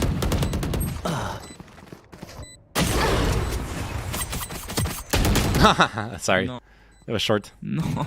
Well played. Save the op on short. Ooh, Why am I gay? I'm actually not gay. Sapphic sex addict. I am bisexual. Best of both worlds, or pansexual. Actually, I really love pans. I can Don't download let it. me in the kitchen. Perfect. I'll do unholy things can you to use your this way, bro? cutlery. Thanks. I am trisexual. Very I good. try anything sexual. Nice. Hey, you gotta try it before you criticize it. Go B, guys. Oh, Omen's garage. Spike down mid. Can you res maybe? What? I wish I'd taken that shot. Oh, there we go. Enemy killed. Uh-oh. No, I whiffed. Reloading. Don't let him ace. You want more? Here's more. Watch out the ult. Uh-oh. That's the spike, Wings. Uh-oh. Player standing. Uh-oh. Spike Flank. Watch out. Keep your gun out. Ah. Let's try. He needed to like hide on site or something. That was not gonna work out. Oh well. Yo, thanks for the follow, Cyber Opal. I appreciate it. Oops, I gotta go. Hopefully, can come back for more productive discussion later. Yeah, love seeing it. Love seeing it. Sorry you. Sorry that most of the productive discussion was spent arguing whether Reagan is an enlightened centrist or not. But it seems like you enjoyed the stream, so I'm glad you did, and I'm glad you're gonna come back. Love seeing that. See you around. Have a good time. What time is it? You said you were from Australia. Give him backstage, please. Oh yeah, you guys have those weird like 30-minute time zones too.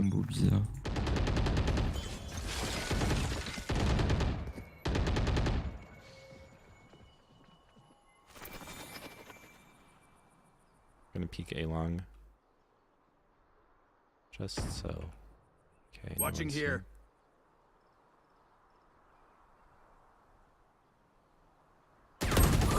Oh fuck! Sorry.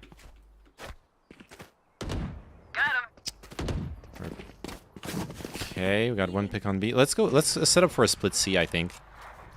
Dizzy's up. Someone's there.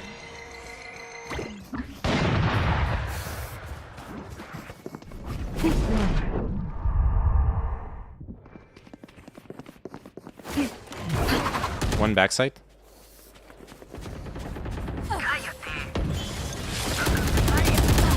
Oh. Interesting.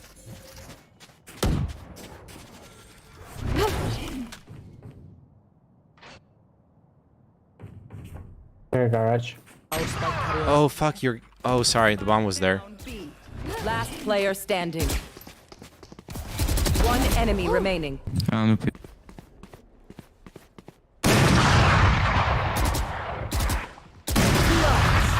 Joué. Oh, my back hurts. Everyone's so heavy. All right. Jett does not miss. I can drop if needed. I need this. My thanks. No problem. Yo, do they still peek mid, right? I'm gonna kill someone there. Là c'est Jett slow et le Kiko il met son... And then il met sa molly. try to kill someone through wall bunker. Donc faut en vrai prépare ton dash juste. Oh yeah, 2 mid. I whiffed. Oh, nice ult. They definitely took damage from that. Oh fuck, pit doors. Ah. Run, little man. The hunt begins.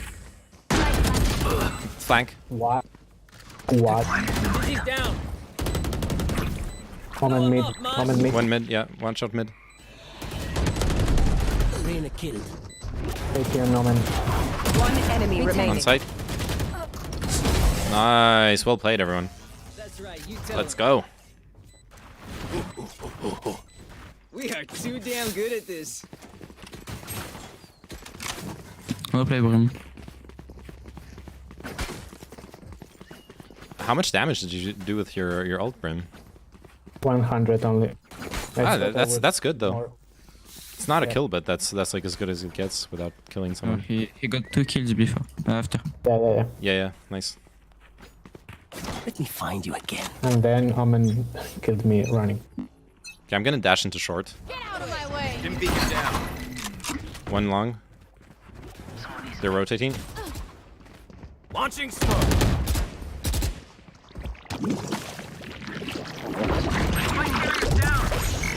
Spike down A.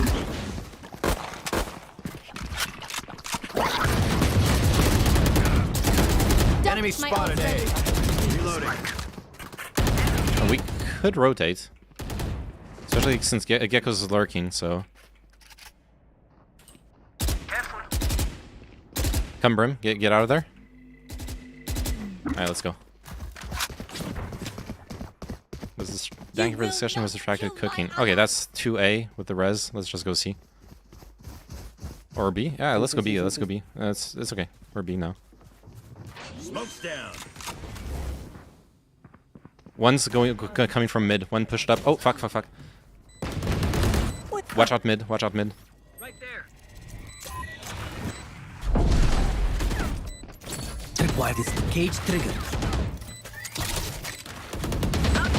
Both mid.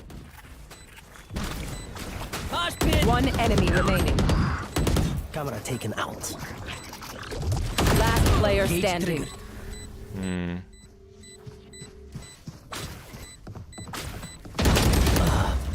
That was a bad peek. That was a bad push. Like they had it together. Like 2v1. Clutch. Nice round, but we got a bit greedy for the kill at the end there in the 2v1. Let's get set. Deep breaths and all that. I can drop? No need. Okay. I can ult garage and we go. Okay. Maybe in that situation. Okay, no, not ult, I We should play will... slowly. It's 2v1. Damn, he didn't shoot when he heard steps on the wood. Yeah, that's true. That would have been a good call as well. Can I don't actually need it. I'll just play my ult. Window? Unfortunate round, yeah. What's this? Launching smoke.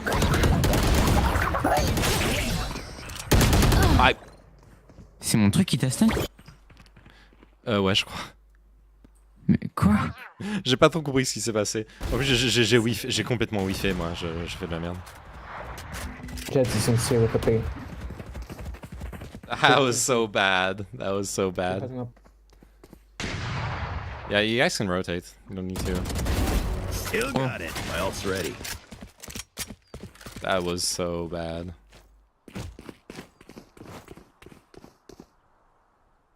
Go. Run. One doors. Spike down mid.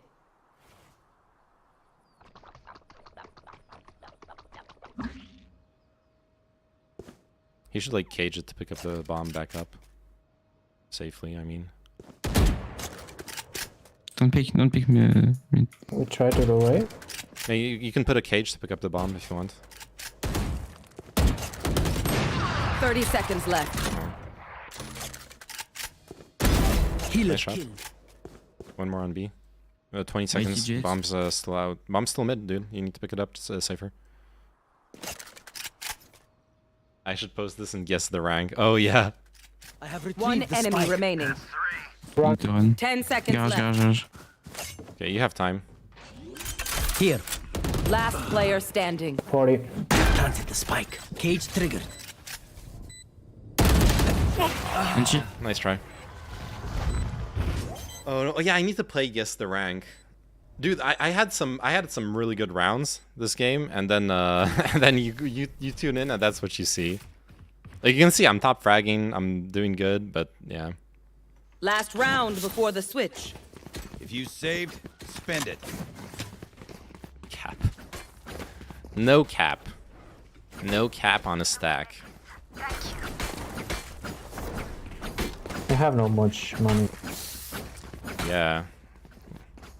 We need to win this. We've thrown the last 2 rounds actually. I think if we are able to plant, it's a win because they have a very strong cross plant. Oh fuck, 2 mid. They're pushing maybe. Sage is stuck. You can maybe ult her. She's stuck in cubby. Goner. Oh yeah! Monster on the loose! Help me. Okay, got traded at least. That's as good as it gets. Sage is still mid. My ultimate is ready. Uh-oh. Wall bang! Oh my god.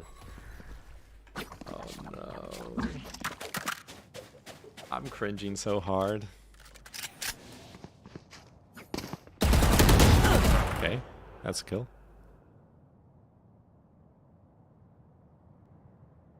One enemy remaining. Another kill. One bullet. He's got it. It's all you, little homie!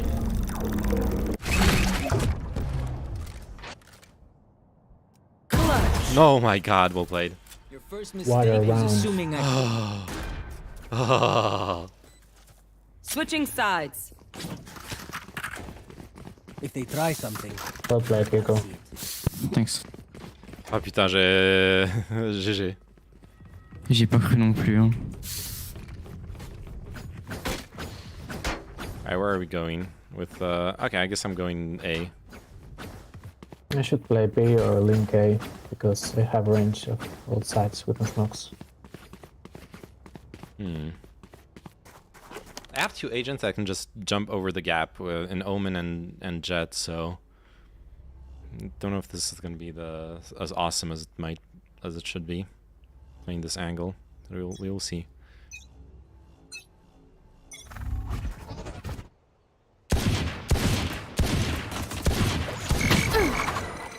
People A, 3-4 spotted. Nice, good smoke. Go get him, buddy! 50 Omen, 40 Jett. Sorti Gecko. Why does Brim have a shoddy on pistol round? Can someone... Oh, Nuke. bad timing. What's going on in this game? What's going on in this game, dude? What was that? Oh, nice try.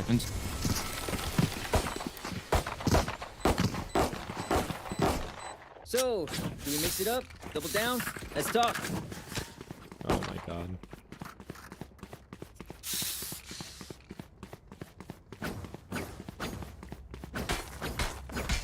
I shouldn't have peeked that. I should have been ready to unpeek that smoke. I played it a bit too aggressive.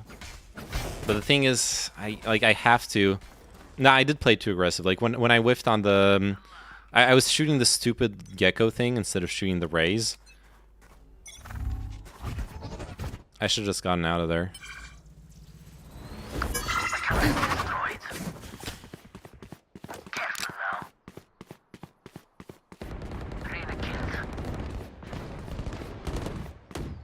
Someone's there.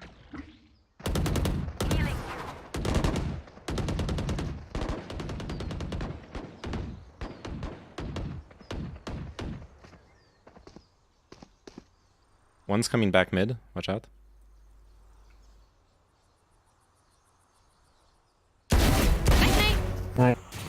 Spike down mid.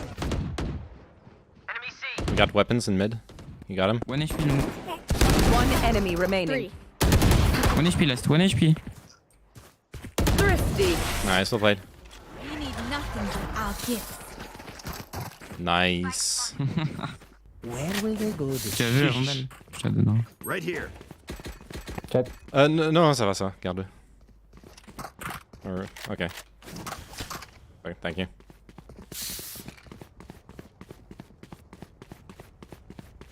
All right. Now that's a good round. The timing, you know?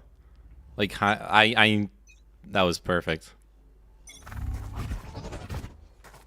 Okay, 2A spotted. Could be more. That's a weird fucking smoke.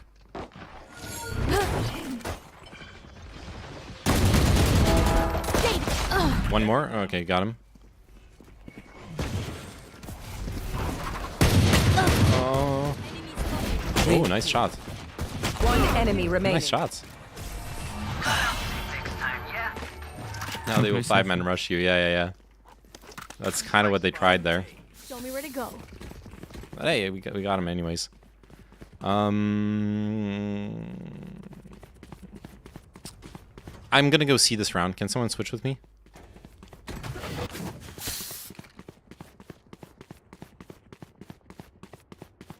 Non, c'est bon. Je suis à 3C. Are they asleep? I feel like this is the play.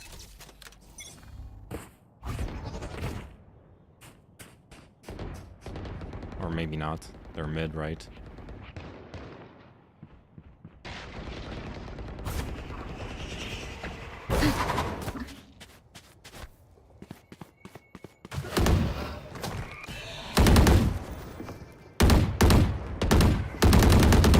Reloading.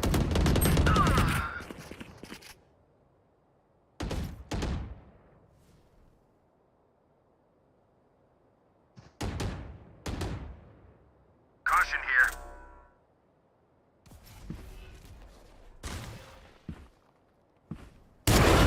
Calm down mid. Nice. Spike down mid. One more.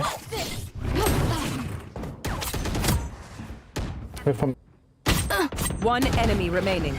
Nice, well played. Well play, safe. For a break. Perfect. Reloading. Give me a moment. You can have Oni Vandal. Yo, Sage can have. Can someone get this? Okay, I need to go back to. I'm going back to C. Come by. There's no way they failed on A. Now they failed on B. Now they're gonna go C. They're not gonna expect me to be here either. Keep your guard up. Get out of my way! Nope. Okay. That was a mistake. Hey. That was a big mistake. All right. Out of here. Enemy spotted A. One enemy remaining. Where is everyone hiding? Healing you. Okay. Stim beacon here. Flawless. Well played. Reloading. Who am I kidding? My knees are gonna kill after this. Okay, now they go C, right? Now we finally... I got a sheriff already. Buy a shield, Brim. Nice. Thanks. And they're bound to go here once. Actually, because they no longer see me going A, maybe they'll just try to force A again. Let's see how it goes. Let's see. Up and away. Nope.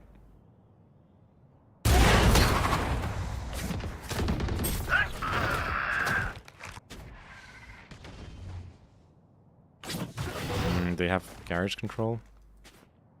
Ah! I messed up. 2, 3, 4 long. Okay. He just lets them all go through. No!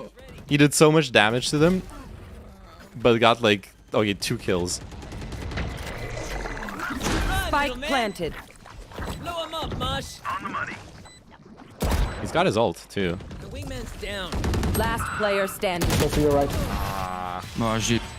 I'm so bad, guys. Spent 3 rounds using just 1 bullet. Yeah. I didn't expect he was there. Ah, bro, no. J'ai vu ça. J'ai vu ça. Of me, I whiff all my bullets. That was Ouais, really j'ai rien mis, unfortunate. frère. Ouais, ça arrive. L'occasion en or en plus. Ah, vraiment. J'en ai tué 2 quand même. Mais... Oh, ouais, finalement c'était pas trop mal, mais ouais.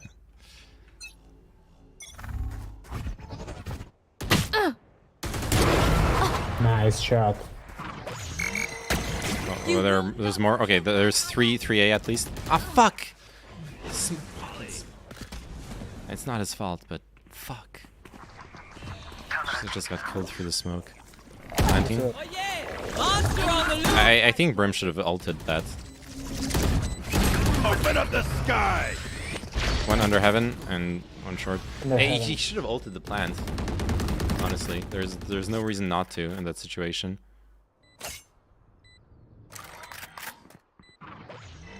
Cypher is flanking, so take your time. 1 under heaven still.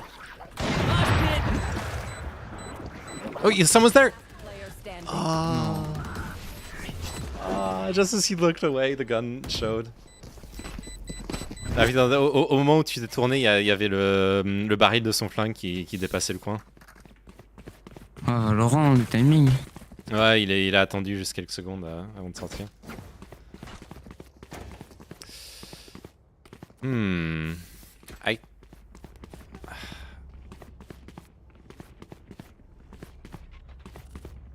We are saving, aren't we? Yeah. Together.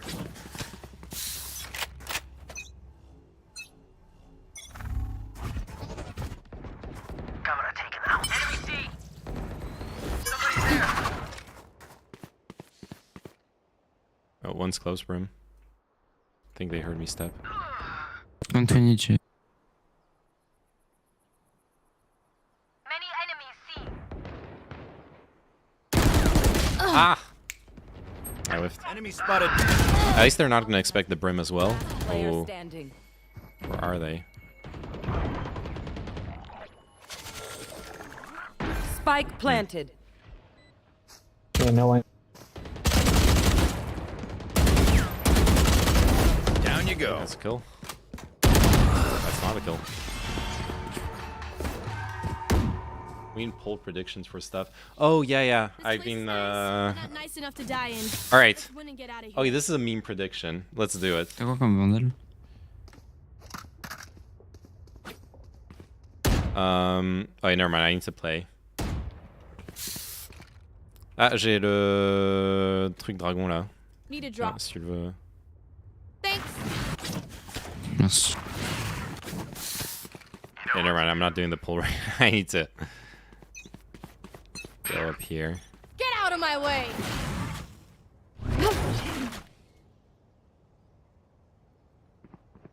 Steps A.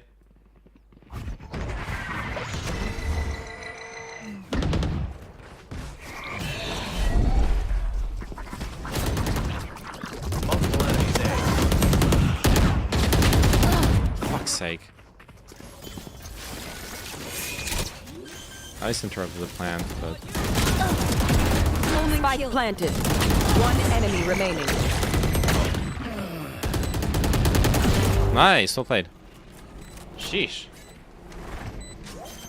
I don't think there's enough people, only mods can do it? Yeah, only mods can do it. I can mod you, but I think you, like, explicitly asked me not to mod you. I hit 18 on Jett. Sorry, Jett. What? Oh, no, don't worry. Don't worry about that. It also needs, like, at least, a few active viewers, if you know what I mean. Now, just remembered the last subletter. I can be either a mod or an editor. Oh, you can't be both. Maybe Yeah. I usually see it as Need a drop. No, stay here. You can just smoke fast. Thanks. Thank you. I see it as like you can last subletter left a gamer streamer chair behind. I could flex. Oh, true.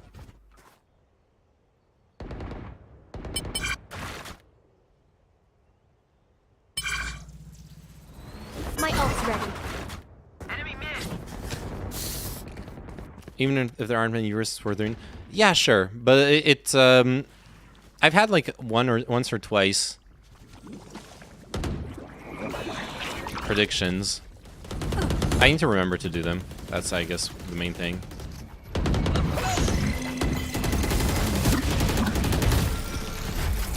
Spike spotted B.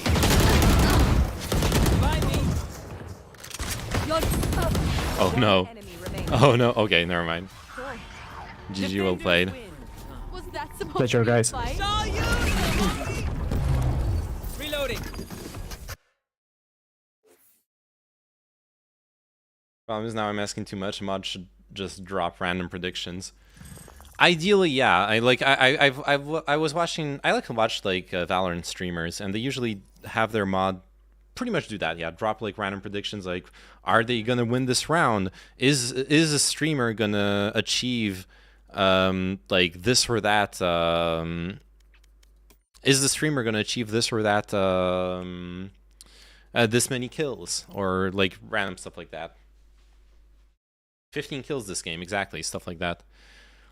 Alright, on en refait une? Vas-y. T'es chaud? Ok, cool. C'était bien parti, mais vers la fin, j'ai eu un peu peur. Match found. Moi, c'est l'inverse. Je me suis très mal parti, je trouve. Match found. Yep. Hey, Jokester, how are you doing? Oh yeah, let's do the prediction now. Cool. Hello, team. Hello, team. Hello. Hello. Bye. Alright, start prediction. This is good, right? Oh my god, I can't.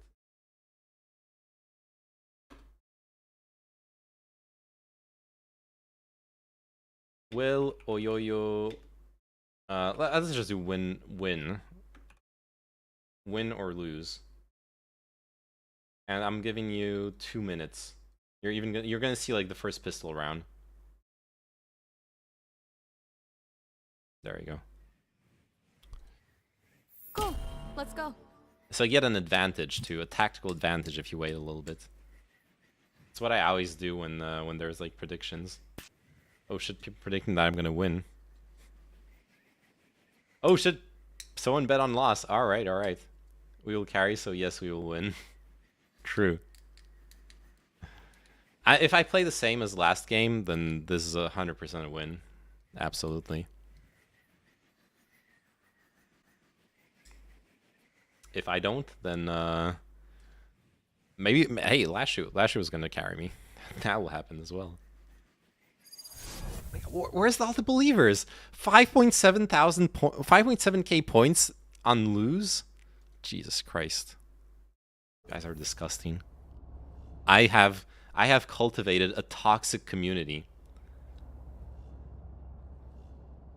The problem with you giving predictions is that you can act by them. It's better if mod does it and you don't know what it is. True. But since it's just channel points, it doesn't really matter. Like I'm just trying to win, you know. I'm just trying to win. I don't care who like wins or loses. The channel points. I will win points. Yeah. Listen, I need to spam my gnome. Well, you bet on the wrong outcome to spam your gnome. That's not on me.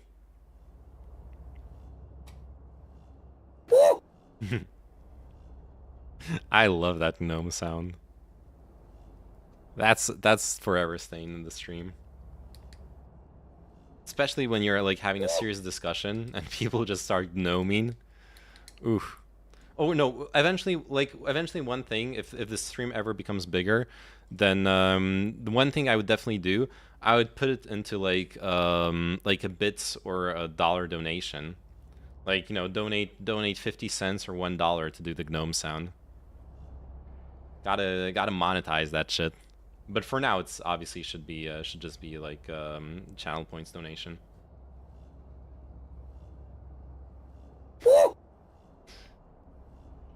But yeah, because I like some of the stuff that some streamers do is like really smart, you know, with like different donations for different kinds of TTS. Rhizome has all sorts of like really funny videos that you can play on top of the stream with bits donations or like dollar donations. But once again, like that works with like bigger community. Pardon, tu dis quoi? Tu veux un skin de shérif? Ouais, allez, pour changer. Need a drop. Thank you. Ah ouais, il est cool. Merci. How much for the bathtub stream? It would be good if someone made for $5 for the next 5 hour. 5 gnomes will play randomly. Oh no. Oh, belt.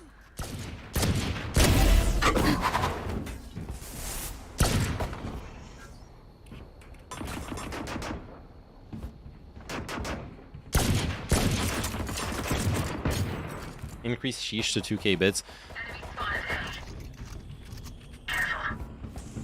It would definitely be cool to have sheesh be yeah, sheesh should be like a money donation. Oh fuck. Oh fuck. Never mind, good trade. Spike down A. Reloading. I'm a little Make chat great again. House. Enemy remaining. I'm a little uncomfortable with that. Dizzy's up. Oh god. Reloading. Someone's there. Spike spotted A. I love the uncomfortable clip. Like that's what I was thinking of. That's like Rhizome style. In a good way. Ali. I see you. Get him, wingman. Nice, well played. Le shérif vient du Gecko. That's Shérif right. vient You du. tell him. Where? Oh, under heaven. It's okay. Anything can still help. Honestly, have the entertainment They piss told me me off. We off, should be able to spam that shit. Well, yeah, but that's the reason why it should be monetized. Like, look at have you ever watched Artosis? Sorry, what? Sheriff? Do you want the sheriff? Thanks. Like, if you ever watch Artosis, it's like he makes so much money off of people pissing him off. I love Artosis too. But like the reason, like why should I let you piss me off for free? One belt. Nice. I think you got him. Gun here. They have sheriffs. Okay, I'm throwing. There's 2 there. Watch out, Viper. One more. Nice, good job. That's both of them. Spike down A. My reactions have a price. Easy. Exactly. But obviously, I'm too small of a streamer as well, I think, to like go that far. Or like I could do it if it was like really small amounts. Enemy B. The spike you say, no? Yeah, we have the spike. Didn't they take it? Up and away. Someone's there. Can you find it if they didn't take it? Last post 777 spam for. What was that? Spike down B. 777 spam for $1 and let it go for 5 minutes plus. That's when. Yeah. Dude, TTS on my stream is starts at one. I think it starts at $1 or even less.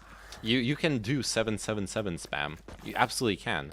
That shit's humble then. Like you're asking me to do something that's already there. It's already implemented. Marshall, Yeah, sure. Fine. I'm not Jett. Oh, thank you.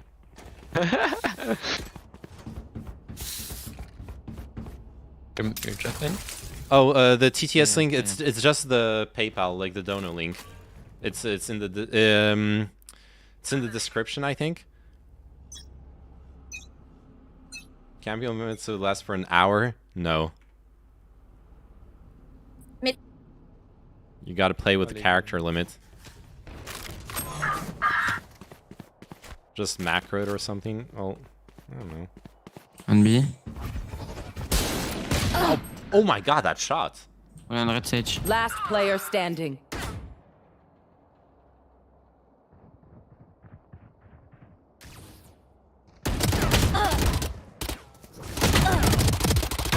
Opponent. Ooh. Sage is very low. Yo, that was well played, Sage. Guess the rank. I need to play Guess the rank. What will it be this time? Have any patterns emerged yet? That was very sexy. I love seeing that. Can someone buy me, please? I think I've been Valorant pilled. Oh, do you want to try? That's how they get you. That's how those dang streamers, they get you. You like watch them having fun playing a game and then you're like, I want to play that game, and then you hate yourself because it's a team-based game and you're one belt. Enemy spotted A. No, not inside.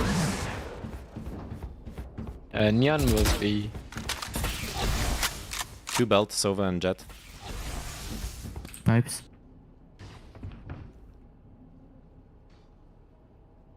Cutting their vision. One over. Oh fuck. Ah! I should have just. My crosshair was too far to the left. That was on me. You neoned me. Yeah, she sure did neon you. Oh, she's neoning. It's like COD and chess with 5 players, and their mind seems like hell. Exactly, it is hell. Alright, we need to eco. Hey. Oh. The more I watch, the less I want to play. I get the league PTSD from teammates. Yeah. That shit's true. That's what it's really about. I have homework, but I'll try it sometime. Yeah, it's fun. I like it. Take him down. Hey, if I get like the VPN and like a US account, I could try like smurfing with you or something. Oh, does that detect me? No. I was like, does that detect me? I didn't know. You're kind of good though. I'm not the worst. I'm not the best. Is how I would describe myself. Oof. Spike planted. Last player Smurfing. standing. I mean, if I create a new account, on a new server, I am gonna be smurfing basically. We get a pick, we move in. Got it? Until I get to my real rank, and then I'm no longer gonna be Je pense qu'elle smurfing. on se meurt en face. C'est possible, ouais. Elle place des shots pas possible, ouais. Donc je pense aussi. I don't want to play the Vandal. I've been really feeling the Phantom. You died right after you said smurfing. Well, yeah, I know. Like that wasn't. I was looking where that arrow landed. Okay. Enemy A. Dizzy's up top. Somebody's there. I cannot shoot. Oh my god. Okay, never mind. I'm not smurfing. I deserve a silver rank. Hold on. Oh.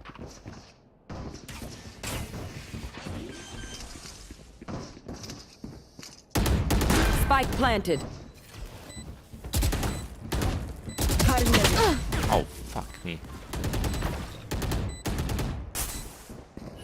Okay, we are absolutely fucked. Leave us. Last player standing.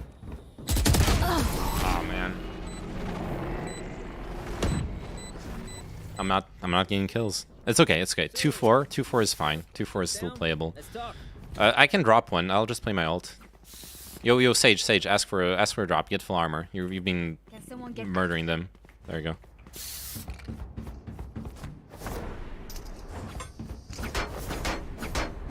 The 15 kill prediction was perfect for this game. I'm not 1 kill. I know.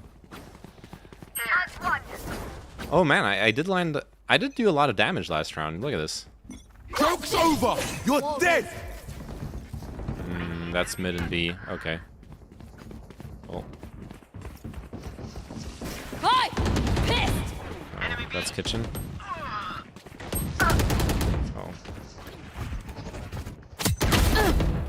Oh. Kitchen. Cringing so hard. It's Neon. I know. She's crazy.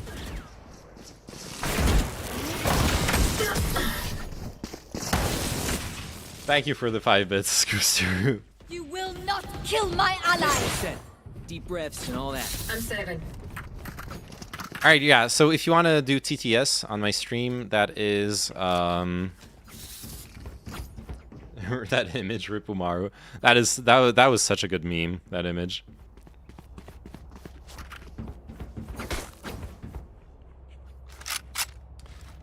Yeah, I need to like alt tab. Okay, so if yeah, I need to do a TTS TTS command. I didn't think about it. And you bet on me winning. Oh no.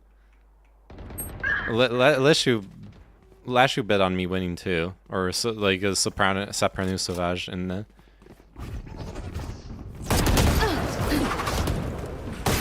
No, why am I shooting the drone?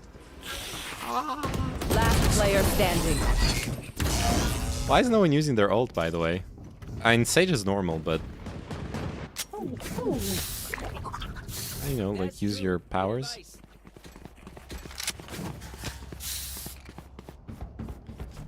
Ay. And it's not even like... It's not even like I'm doing bad, but like everyone's doing bad.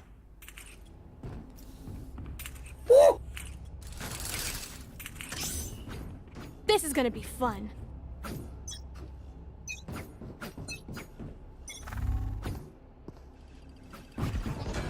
Mid. Enemy spotted. Right there. Cutting their vision. Why did I like aim at Nest? None is dead, I should have just kept my crosshair on the 80 on the belt. Sage. Anyways, yeah, I can share with you the TTS link, I guess. Thank you, Sage. We go here, boom, twitch.tv/it's oyoyo. It is the link down here. Tip. Oh yeah, it's just called Tip as well. It's not called TTS. Yeah, that's my bad. Spike planted. Oh, and I got a whisper. Okay, I'm not checking that on stream. So is main. That's how you spam 777. Feeling safe. Nowhere to run!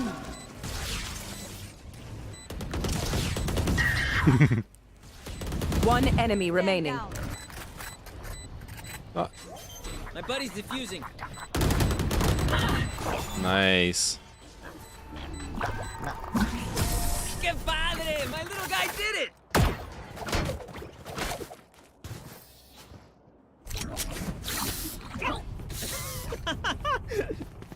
Sorry. Need a drop. Inside joke. So yeah, I think the TTS is for any amount or starting at $1. I don't remember. I'll need to double check. Here. Yeah, I'll set up a proper TTS command. Oh, I cannot get a drop. Never mind. Oops. Okay, what if I go this? Nope. Okay.